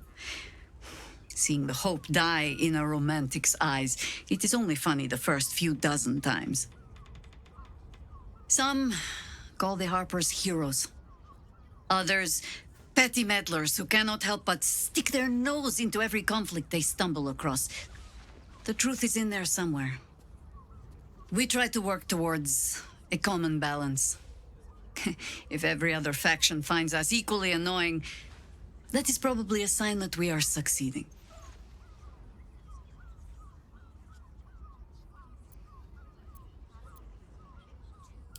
Ha! No. No, thank you. Let the wiser members of my order wrinkle their brows over that particular phrase. In all my years fighting for the Harpers, I am still never certain what the greater good means. I've learned to be content with, well, that was not so bad as it might have been. I will not bore you with a long tale. The short. I was born to a high family in Tedir. I remember little except that when my family fell, they fell far and fast. I learned young what fear and hunger make desperate people do. I learned to do some of it myself even. Until a roving circle of hedge druids found me. They raised me in the wild. But when it became clear I was perhaps not suited to a life of idle reflection, I was sent to the Harpers. To do. They showed me how to fight with sword, as well as spell, and gave me ample causes to wield them for. If I was not always the truest believer in every cause, well, I fell in love with someone who was. And that is almost the same thing.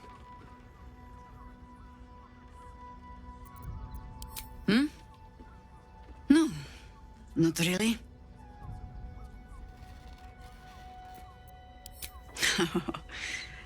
You might say that. I left their service and swore never to return. Multiple times, if I recall. It is easy to get tired of the intrigue. The high causes shrouded in secrecy. I thought I might find another way to be of use to the world. And for a time I did. But my comrades would use a rather irritating phrase. A Harper never leaves the chorus. She simply goes to spread the song. Meaning that whatever cause I turned my hand to, there I would find them. Harpers, stuffed with their own virtue, but always there.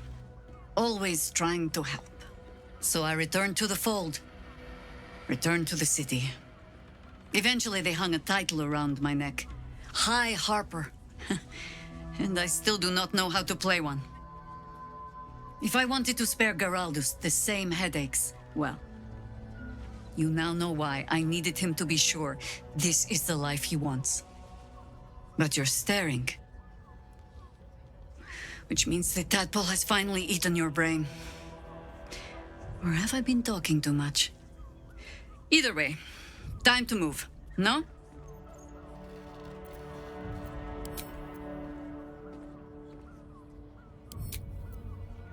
If your lot have cracked another bloody cask, They're dead, Entharl. Doppelgangers were using them as bait. Seems they snared more than they could skin in you. Did Geraldus survive? Alive. But he'll need some time to recover. I'll tuck the boy up tight till he's ready to get back to harboring. What will you do? Continue the hunt. Aye. Silly question, I suppose. Sounds like you've left some buddies to bury. Plus side, Enthal pays overtime. Don't be shy. Stop. Inhale through the nose. Hold. Exhale slowly through the mouth. Now you've just sampled some of Baldur's Gate's finest incense. Delicious, no?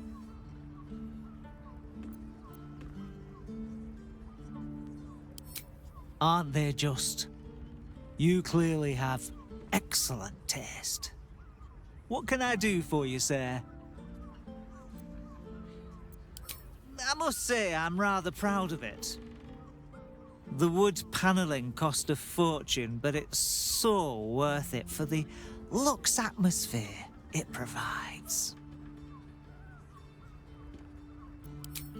Everything alchemical from potions to poisons. Just do make sure you read the label before quaffing. Hmm? My mate got thrown by a steel watcher. Lucky bugger. The trajectory was perfection. Excuse me? We're discussing steel watcher gyromatics. A topic beyond your understanding, I imagine. Are you a steel watcher fan too? If so, we meet here every day to discuss their mechanics. Citizen, you are being accompanied by a malfunctioning steel watcher. Please stand back. I think you have the wrong hunk of metal. False. Report your purpose, steel watcher. Why are you following these citizens unbidden? Ah. I understand your malfunction. Your unit is a highly outdated model. The Ragnak's casement protecting your metallurgized valves is burning well outside the recommended temperature. Please report to the Steelwatch Foundry for dismantling.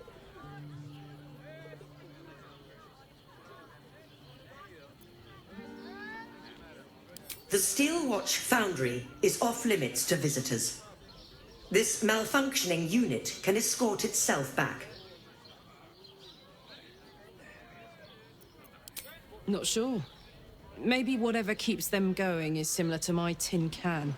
Turns out I'm the fucking prototype for these things. I'll dismantle every single one of them. Any threat to the Steelwatch is a threat to Lord Gortash himself. Please report to the Steelwatch Foundry for immediate dismantling. Yeah. Anything spicy you can tell me about the old prick?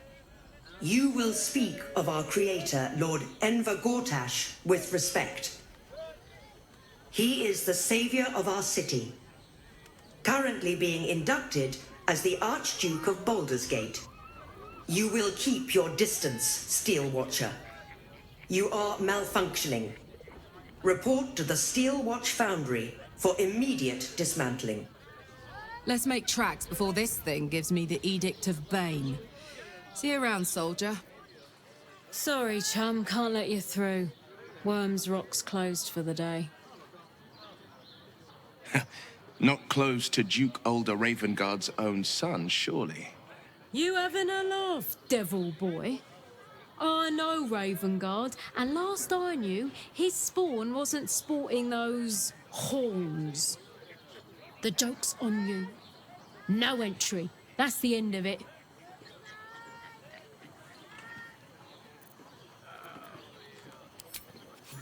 Well, B. You don't look the posh sort. Last door on the right. Go on.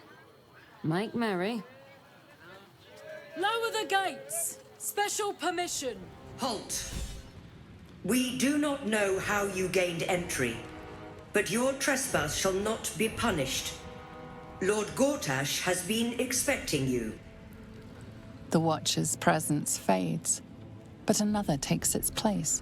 Confident, dominant, commanding. My most esteemed guest, we meet at last. I am Lord Enver Gortash. You are the prison bearer, slayer of the dread General Ketheric Thorn. I welcome you to Baldur's Gate, my city.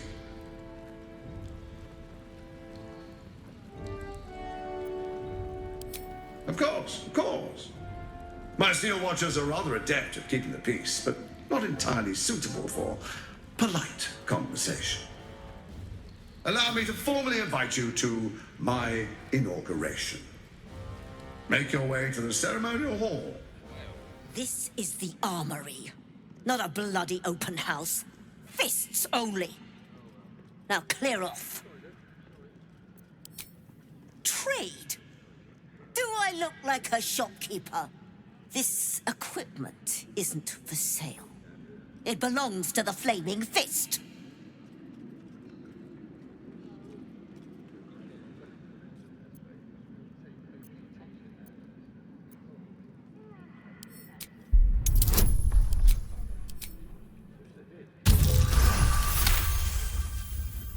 A trading license?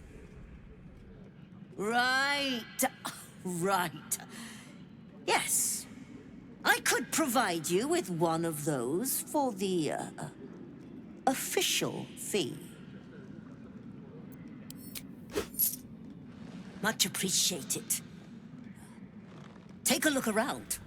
The guard is fast asleep. Bathed in a tendy. Eat all the onions.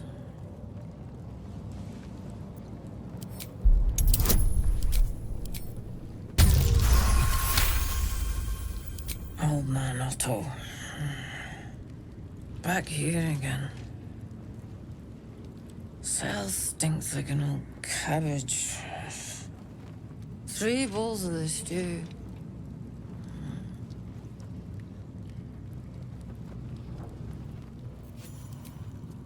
You're too late.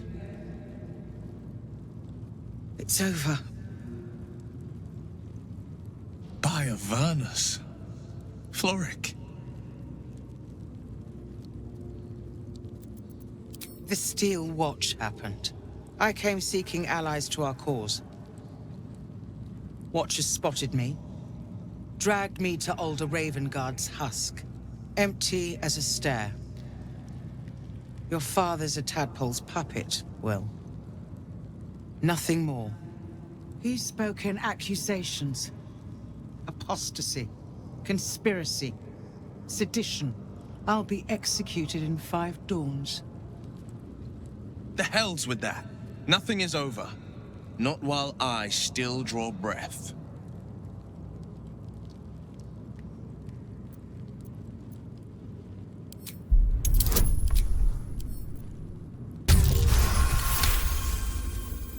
When the people need a miracle, you cannot wait for the gods to answer.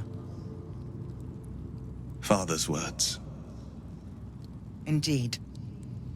To think I'd almost forgotten. No more sulking. I know what to do. And I can only do it with the help of the blade. Unlock my cell. Escort me out of Worm's Rock. I'll seek out my connections. When the city streets shatter, you'll want their blades. Hurry.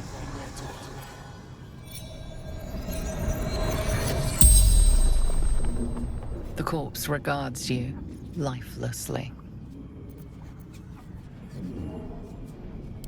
His people. I warned you.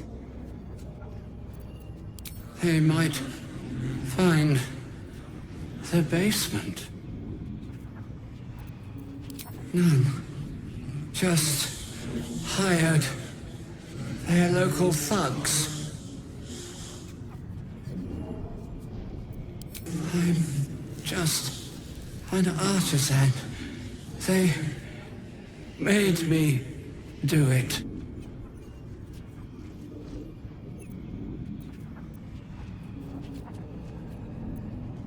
Baynights said to put explosives in the toys, or else. The spell's power wanes.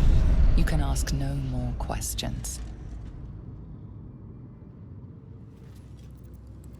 What do you want?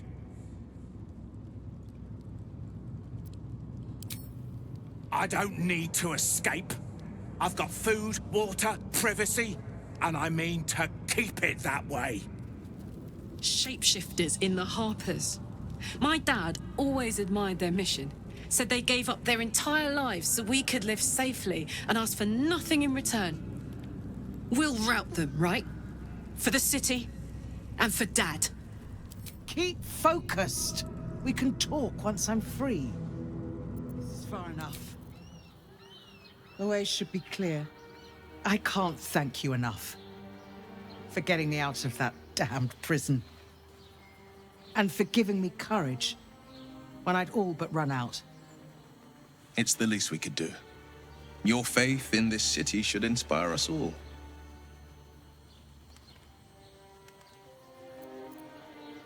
Yes, I have some connections in the upper city. Perhaps they'll heed our call. You won't fight the coming battle alone. As long as the city stands, I will stand with it. This is my promise. The Harpers have been compromised. A balancing power now unbalanced. Jaheira's support has been invaluable. We should return it in kind.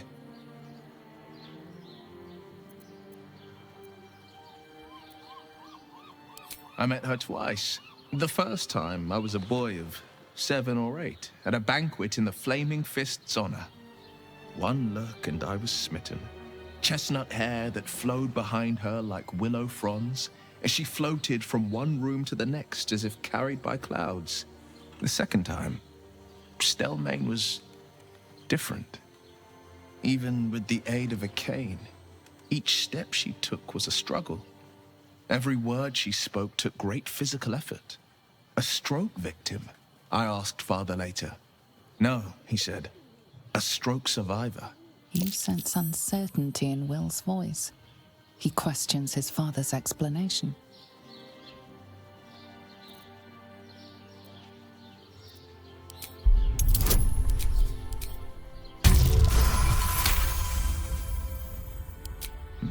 Something's always gnawed at me. At the banquet, Stelmane didn't seem to look at us, but through us. But that second time, her gaze never left me. It was steel, sharp and unyielding. It could just be my imagination, but I always felt that it was more than a stroke that had changed her. What, though? I couldn't say.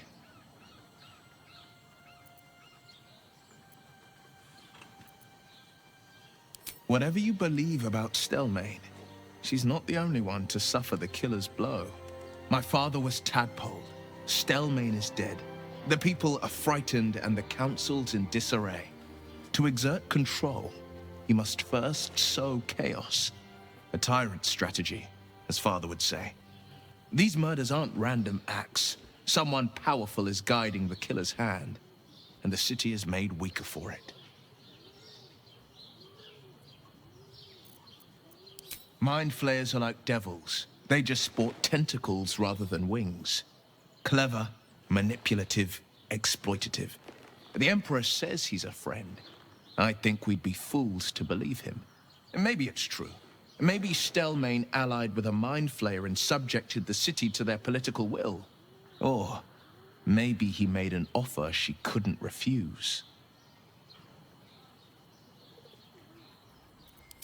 We can't rely on the Harpers. Not when Orin has them infested with shapeshifters. We're on our own. Though, I suppose we're used to it by now. What? Oh, what are you doing in here? You notice the gnome slip a lockpick into his pocket. You're not a fist. Go on, get out, or I'll wake the others.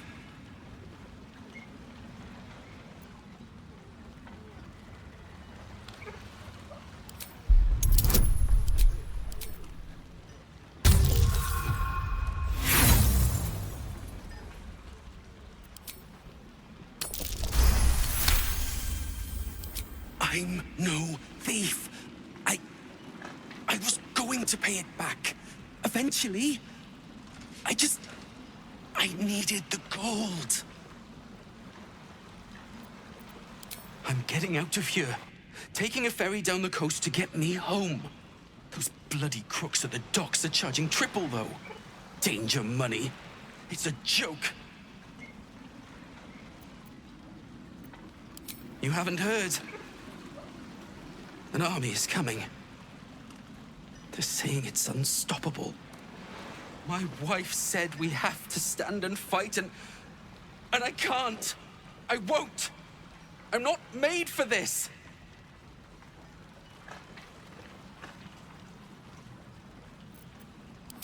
I'm not a soldier. I only joined for the uniform and a warm bed.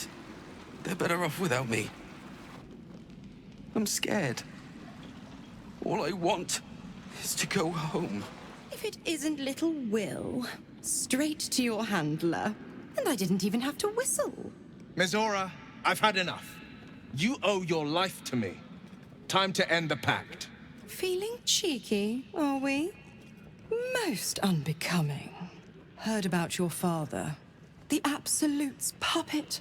A damned travesty, if you ask me. He's upstairs in Worm's Rock, ordaining Gortash as Archduke. A splendid party, I hear. Perfect for crashing. Go on up. We'll talk after. Look, I'm all for Gortash, but those clankers, they don't sit right with me. Because they do your job better than you and without complaining. It is unnerving. Imagine where we'd be without them. The city would be overrun. They're all that's keeping this cult at bay. He has a point.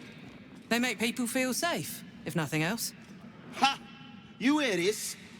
Tell my friends how safe you feel with those metal giants stamping about.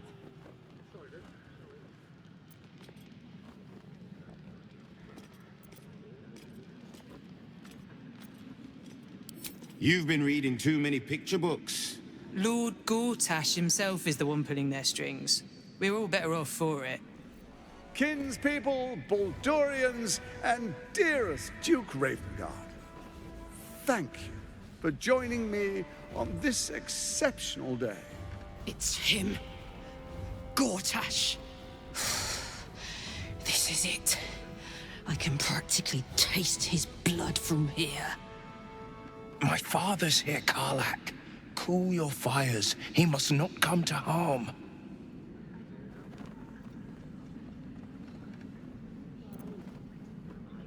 Fine. I'll wait for now.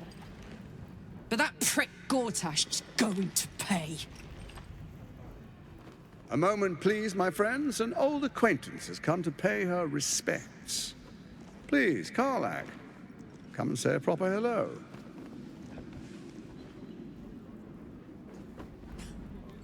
My respects? You're lucky I've agreed not to shove my boot up your... Ah, how I've missed your colourful turns of phrase. We must catch up just as soon as I've had words with your little friend. As for you, I understand congratulations are in order. Thorm's defeat hasn't gone unnoticed. You're known for who you are and for that netherstone that you carry. The quakes are a clear warning. If nobody steps in soon, it'll free itself from the authority of the Crown. I expect it'll start with turning the Sword Coasts infected. You among them. That prism of yours won't last indefinitely. Next, the grand design. The Mind Flayer Empire reborn. If we're lucky, we'll become slaves. If we're unlucky, well, not the most thrilling of prospects, but it's a fate that can be avoided. If you and I come to an understanding, together we can still restore authority over the brain. Of course. Gortash always did have an eye for opportunity.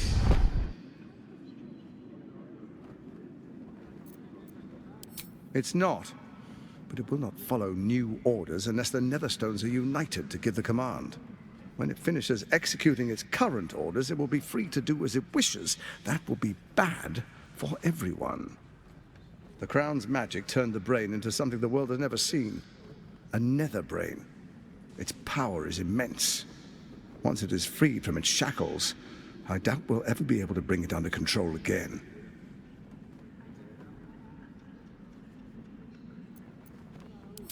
The likes of you stand to benefit from the likes of me.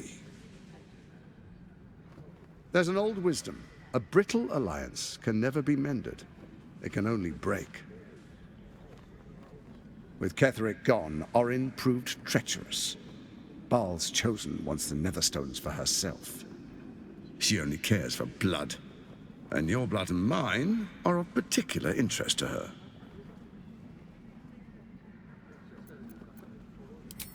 Orin changes shape faster than you and I change clothes. You know. She's tricked you before. She's targeted me as well. I'm well protected, but she's extremely good at what she does. If Orin obtains all 3 Netherstones, she'll plunge the coast into chaos and paint the city in blood. I can't let that happen. I want to lead this city to glory, not scorch its earth.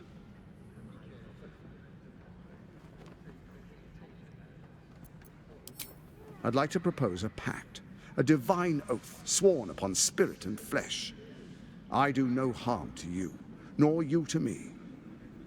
Furthermore, you'll have nothing to fear from my steel watch while our pact stands. Thorm's stone is yours to keep. When you slay Orin and take her stone, you bring it here, so the 3 are united once again. Together we rule Faerun as kings. No, more than kings. Gods. We rule as the Absolute. And my father? Your father will do whatever you command him to, like any other subject in our kingdom. What do you say? Shall we be allies? I can detect no deceit. This alliance could serve us well. And if it does not, well, we need not honor it. Let's be allies, said the viper to the frog.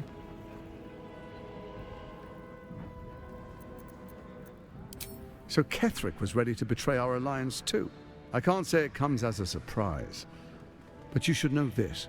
I initiated this plot. I brought Ketheric and Orin together to create the Absolute. They knew this would only work if we stood united and coordinated our powers. Their ambition blinded them to reason. I don't suffer the same affliction. In short, you can trust me.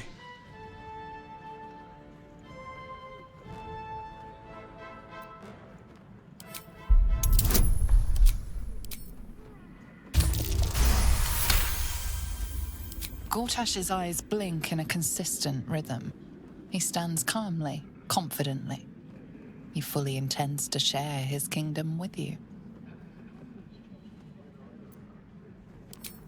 Perhaps a demonstration of why you need my help will motivate you to make the right decision. Your camp is compromised. One among you is an imposter, a faceless. Who, I can't say. I'd suggest a thorough investigation. You'll find I speak the truth. A doppelganger in our camp. That sounds all too believable. The faceless in your camp is like a knife at your throat. Remove it quickly, or any alliance between us would be exceedingly short-lived.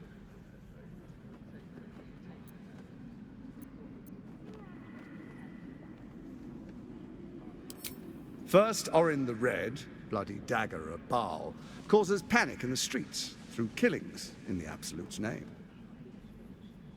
Next, the threat of the Absolute's monstrous armies formed by Merkel's general, Ketheric Thorm. In such circumstances, people crave strong leaders. Leaders that bring law, order, and protection. Leaders like me, Bane's unyielding hand, author of justice. You are soon to witness the people of Baldur's Gate granting me complete power over them, all out of fear of the Absolute. Next, we will declare curfew and begin infecting the masses. Our subjects will hear the voice of their absolute God. The faithful will do anything in the name of their God.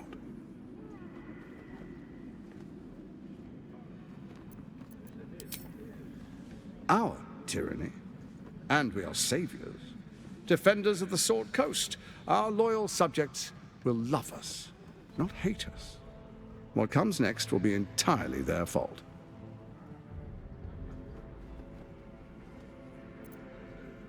Powerful connections. Let's leave it at that. Soon. First, come and be witness as I make history. The first Archduke of Baldur's Gate. Then allow me to peek it for you. Your brain twists and stretches under the Watcher's gaze. The pain almost brings you to your knees before fading. You will follow me, and you will show due respect. Distinguished dukes, patriarchs, dearest Ravengard, I will heed your call. A new chapter begins.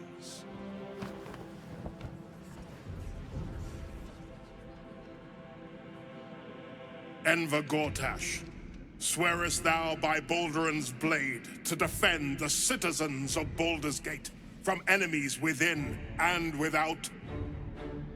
I swear.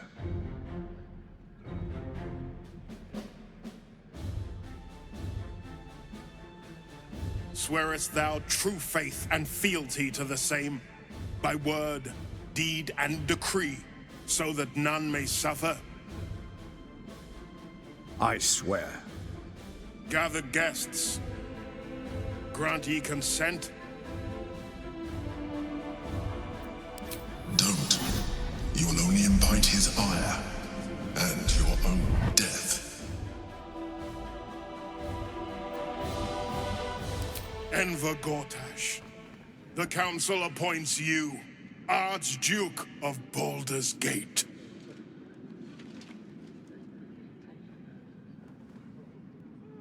My friends, the Steel Watch stands ready. Let its blade fall on any who would diminish our city. And you, honored guest, will find me in my office above when you return. Do not come empty-handed. So there you have it. Lord Enver Gortash in all his glory. What did you make of him?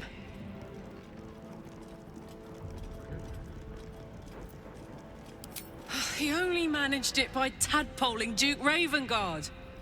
Gortash doesn't play fair. If he did, he wouldn't have been able to skip to the top like this. I don't know how anyone in this hall could fall for this charade. Isn't it obvious what a chancer he is? And they expect these big metal monsters to tuck them in at night while the Absolute knocks on the gates. If only they knew the truth. The Dead Three orchestrated all of this. And it's working. I wish this city, the people running it, were smarter than me. Gortash isn't their salvation. He's the monster at the gate. Finally, a leader with some charisma. Ravengard was quite the dullard. An imposter in our ranks. If this is true, it could be anyone. You, me... Well, not me, I know who I am. Perhaps we shouldn't take Gortash's word for granted. But if he speaks the truth, we need to be careful. Orin could have eyes and ears on us right now.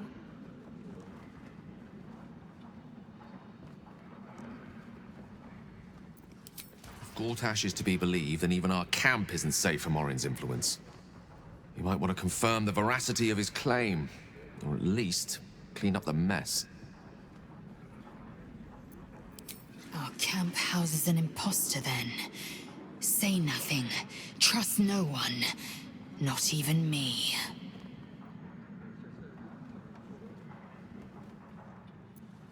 Truest of souls, bathed in her light. There is a fleeting connection. Your parasite communes with his, then falls quiet. Have you come to behold the new dawn?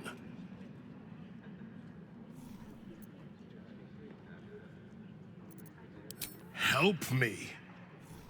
Ah, the Black Widow caught you in her web. Floric chose shadow over light. Her betrayal burned deeper than the fires of Avernus. She's been punished for her lies. Don't let her get to you. The Duke wants to keep Floric's location a secret. Little does he know that you've already found and freed her.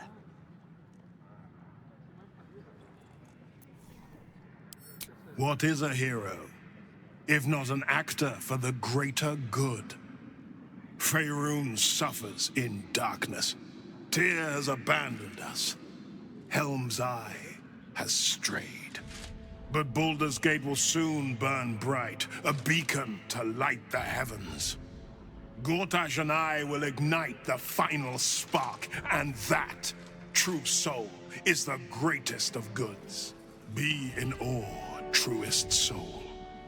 The new dawn will rise. Our time has come, son. Together we will usher in a new dawn.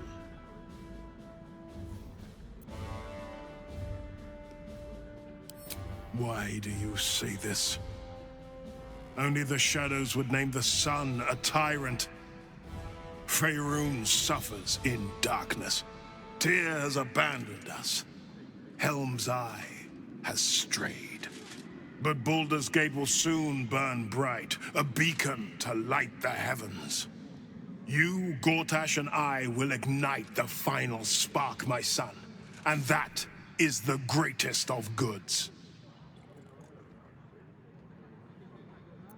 For a brief moment, uncertainty clouds his mind, then dissipates. The astral prism vibrates in concord. What nonsense is this? The prism quivers once more. Ravengard falters. Help me. Your tadpole seizes. The prism stills. Ravengard's empty eyes meet yours. As I said, Baldur's Gate will ascend. Tyrill's first and only grand city.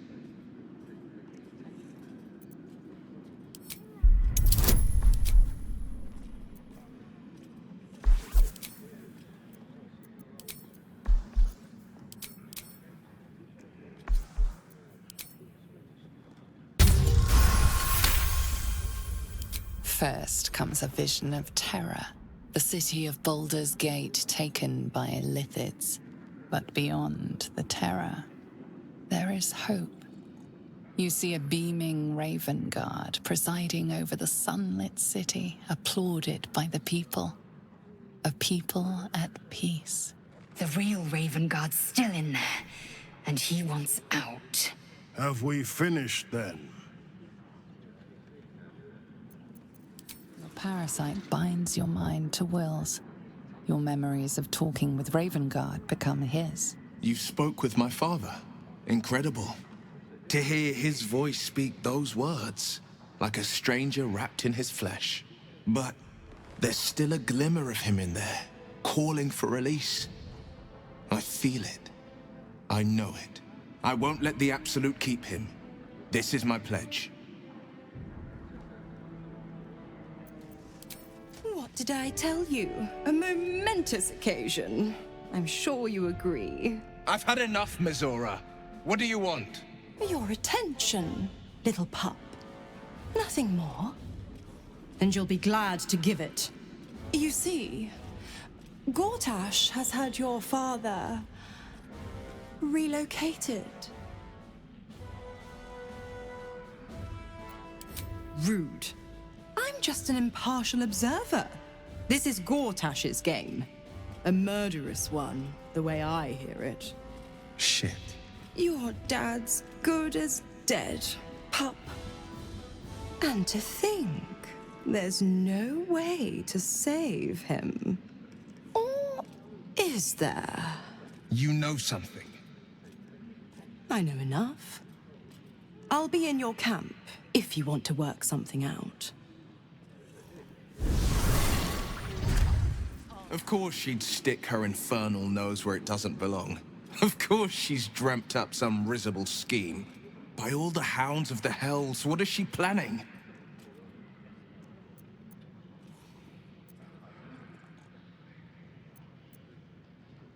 Certainly not. But she's as inevitable as Toril's path around the sun. We'll have answers soon enough. Mazora's gone to camp. We should speak with her. Until then, may my father keep safe, whatever coop he's been flown to. What fun I would have if I could play with Will, as Mizora does. He is rather fond of himself. If he truly intends to be the savior of Baldur's Gate, perhaps he has reason to be.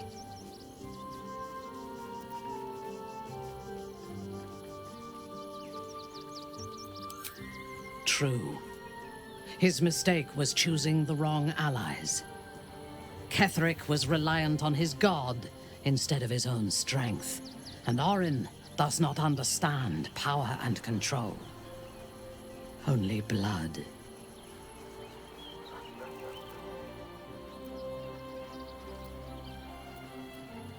Perhaps you should rule in his place. Your choice of allies is exemplary, after all. Together, we can teach this city to fear us. And that is just the beginning. When we have all 3 Netherstones and control the Elder Brain, all of Faerun will have reason to fear us. Fate, dost thou require a new ally? Or mayhaps a resurrection instead? The girl has left to hew her own path.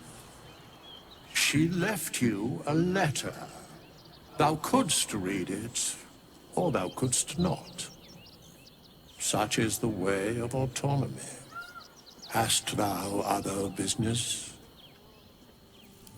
Will ought to know what happened with Mizora.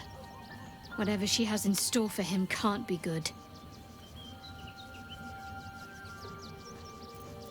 Fine. What's on your mind? I don't relish the idea of Mizora visiting our camp, let alone offering us anything resembling a deal. When the devils start approaching you, you know you're in deep. Mizora schemes with Will's very freedom. He deserves to know what she is up to. Mizora. I'd take anything she says with a grain of salt. But with her claws as deep in our business as they are, I guess we can't ignore her completely. I had no wish to lose Will, but my, it would have been nice to flush her into the colony's flesh pit.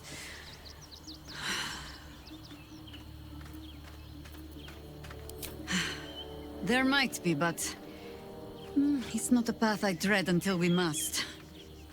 Let it wait until the city proper. Perhaps I'll have had a better idea by then. A devil will come for her due. Mizora is no different. Whatever it is she comes to offer, whatever choice Will makes, someone will suffer. Count on it.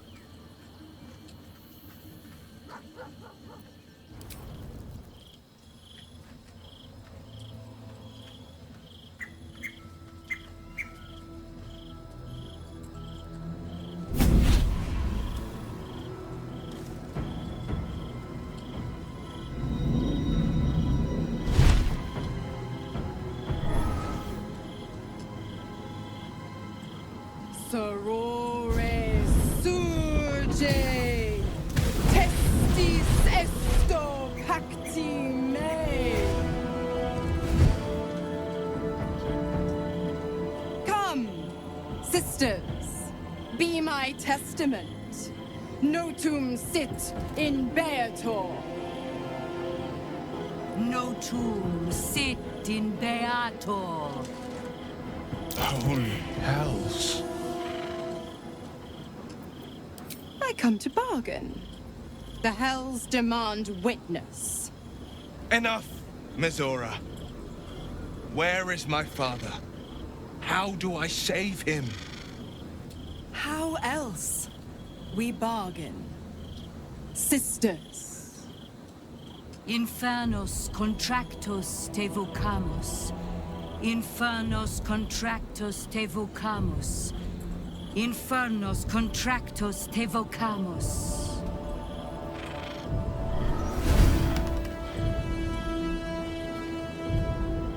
Your contract, Will. Signed in blood, forged in fire, bound in bone, but not unbreakable.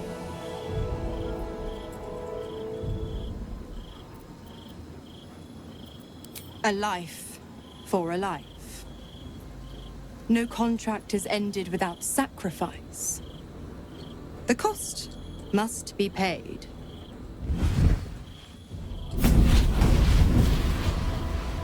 Will Ravengard, a choice is before you.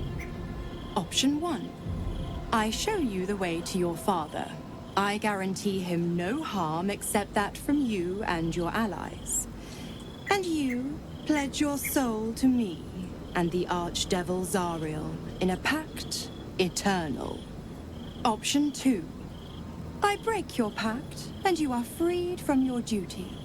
Your father dies by his enemy's hand, and Baldur's Gate loses its greatest champion. Name your sacrifice. Bloody Zariel. I won't let her take Will. Silence, Karlak. Mizora, you asshole! Choose.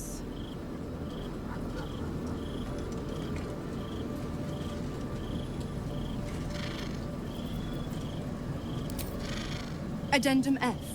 The Absolute must be avenged for the Soulbinder's detention at Moonrise. The Soulbearer retains his gifts until such time as the Absolute is slain.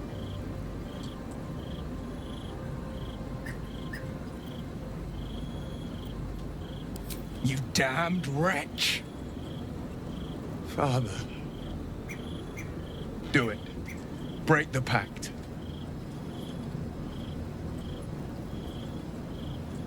Fiat ita. Fiat ita. Anima ad beator.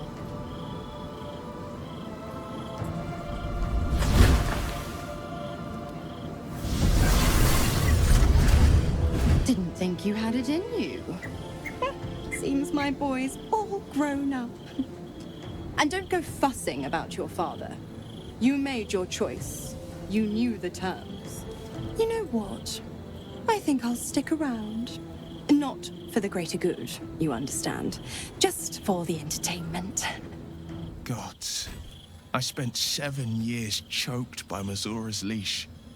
And I spent 7 years hoping to break free. I never knew freedom could taste so bittersweet.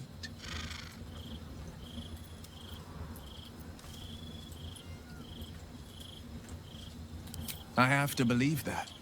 I'm not the Hell's puppet in life, nor its warrior in death.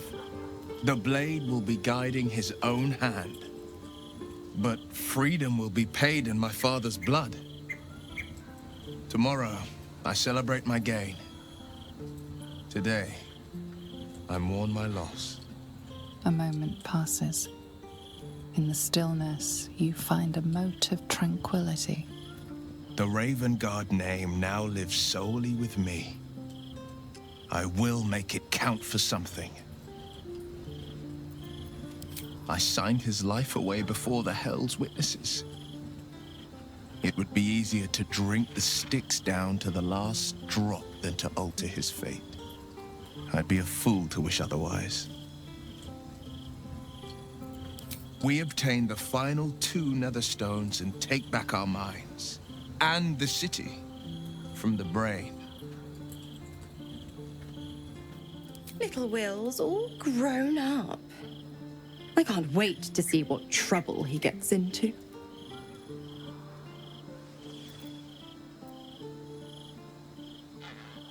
Impossible? My my bargain was uncommonly reasonable. A single soul for the return of Baldur's Gate's most beloved duke. A real bargain, I should think. I never thought the legendary Blade of Frontiers would surrender his father for freedom. Not very valorous, if you ask me. But what does a mean old devil like me know about heroes? The Absolutists worked a number on me at Moonrise. And you're the best hope I've got at payback. No one crosses the Hell's Children without getting scorched.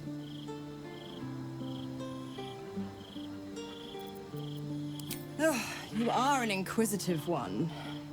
I'd have thought you'd figured by now. Zariel found new use for an old battle axe. The Dead Three and that bulging brain of theirs are a threat to more than this trifling city, you know. Savor her company. Who's to say when Zariel might change her mind? My mistress can be so capricious.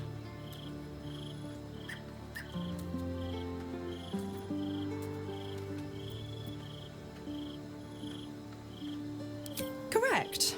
I didn't. If you must know, I was scouting the cultists on behalf of Zariel.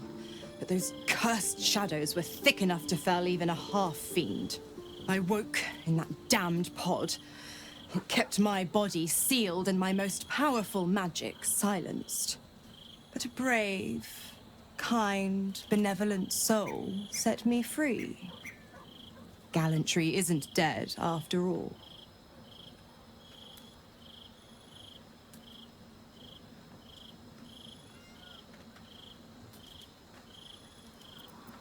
The 9 hells of Beator. Each its own domain, each with its own archdevil to rule it. I call the first hell my home, Avernus. My mistress Zariel's realm, a torrid battleground split by the bloody waters of the Styx. How I adore it, the delicious agony of it all. The other 8, well, they are pleasures unto themselves. Perhaps I'll show you myself, if I deem you worthy.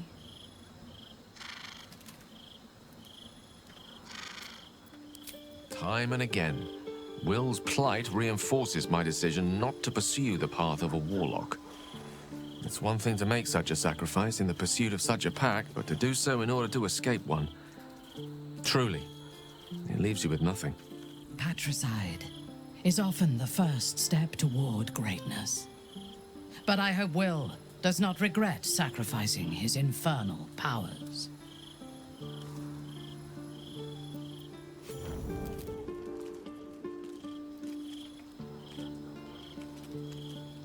You, this way. Quickly, eyes down. Good. Nobody saw you arrive. That will be to our advantage. Observant as ever. My life is in danger, as I knew it would be the moment I joined you. That fawning cleric, Isabel, asked to speak with me alone. Told me her goddess had asked her to extinguish me. And then she tried to kill me. Naturally, she didn't stand a chance. I dealt with her.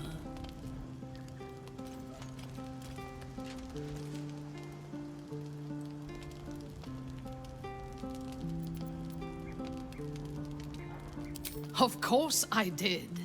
Anyone who threatens me either kills me or dies. The others have despised my presence here since I joined you. I have heard them whisper. I have seen the way they look at me. They begin to see you in the same light. Our relationship disturbs them. It's not only me they conspire to assassinate. They will kill us both.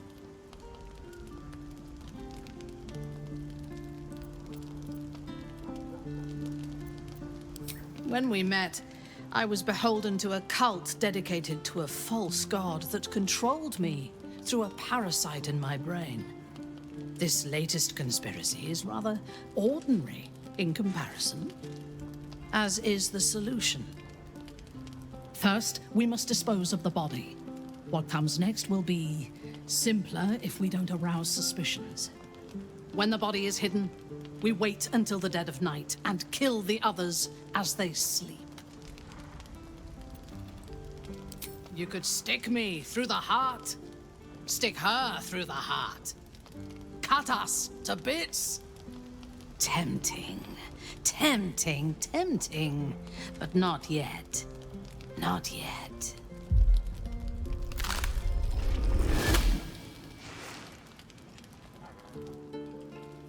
Look at it, crawling and sniffing and rooting around in the filth. Is it my netherstone you seek, little piggy? Hush, hush. Orin will take care of you and your little pet. Nothing. No, not a thing. Still gasping and gagging on the foul airs of Baal's temple. I will not slice. Her kind die too easily.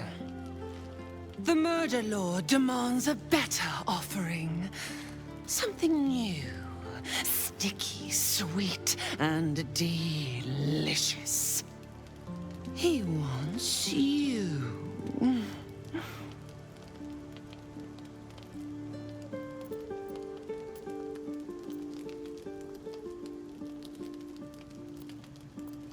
Silly little worm. My God is always with me. He shudders to see how my blades plunge into soft, surrendered flesh. You are dull. A blunt blade unfit to flay. But you could be sharpened, thin and jagged. Yes, I will tell you what to do. No, no, not here, not now. The tyrant must fall first. You've heard Gortash's whispers. I see how your skull swarms with his promises. He whinges and wails over the crown of Karsus, wanting to command it without me. Oh, how I long to slit his poxy smile from ear to ear. But I can't touch him. He bound my blade when we first conspired. Gortash didn't want me at first. Didn't trust me. Got me to wag my tongue, swear an oath, never to hang him from the hooks. Drip drain him into father's open jaws. You must kill the tyrant. Take the netherstone from his corpse and bring it to my temple. There we slice and shred each other. The survivor claims the stones. What's left of the other is Baal's. Agree, and I will bring my assassins to heal. They watch you always, longing to spray the crimson from your veins. Refuse me, and you'll learn what happens to those who defy Baal's doctrine. So will your friend. Orin demands a fight to the death. The prize for the victor, the Netherstones, and the chance to control the crown alone. Accept, and you must kill Gortash. Refuse, and your companion's life may be forfeit, as might your own. Orin's assassins will hunt you like prey for slaughter.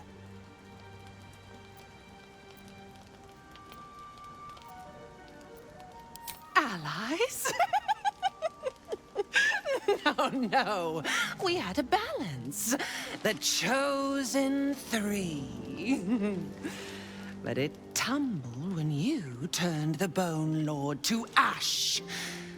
Now, Gortash tries to gouge me from the city. That festering inadequate. Thinks me a flesher, butchering and cleaving only to whip the herd towards his tin men's oppression. You must kill him, gore him like a pig prepped for the spit. Only then will you be sweet and sharp, ready for the murder lord's purpose.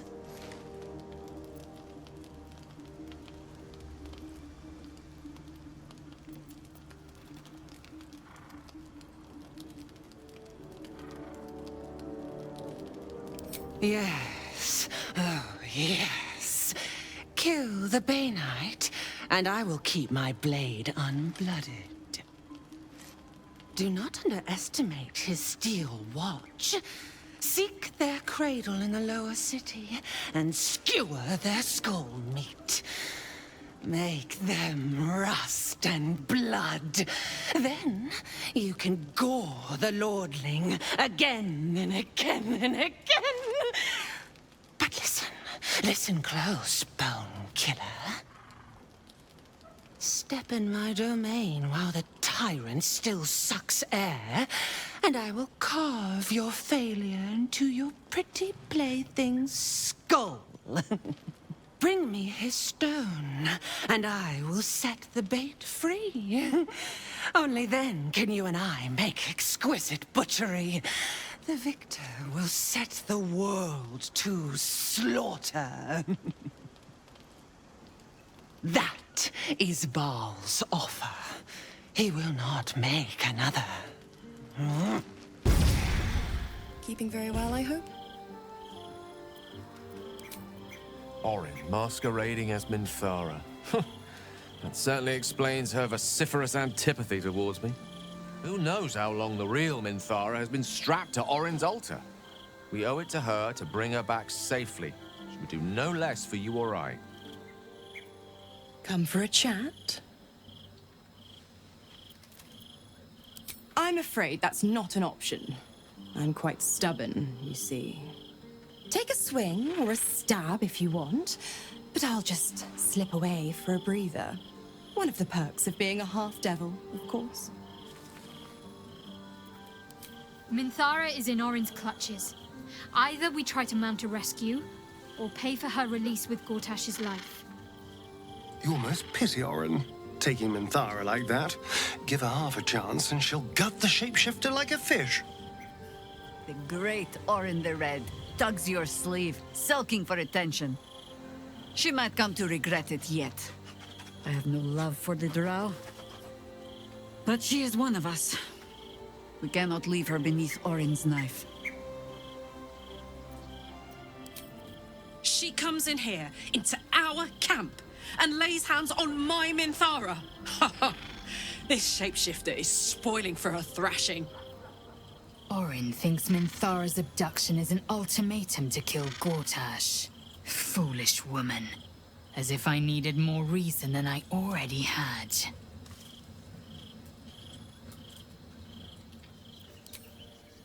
I've had my eye on you. Hot as brimstone, jagged as lightning, and seething like the river Styx. But there's something missing, isn't there? You're hungry for pleasures beyond this plane. Something more satisfying than mortal flesh, blood, and bone. I'm talking of the mundanity of a life ignorant to the thrills of the nine hells. Yes, you're curious. Your eyes are lit like raging stars. You want what only I can give you.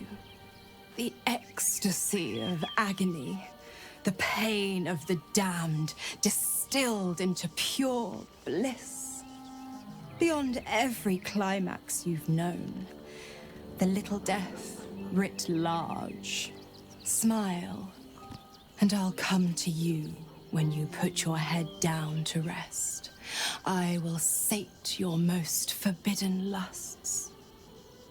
Or don't, and know the eternal ache of the unknown and the unanswered.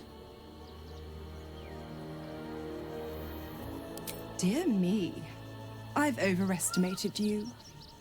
Trust me, I shan't be making that mistake again. Ta-ta.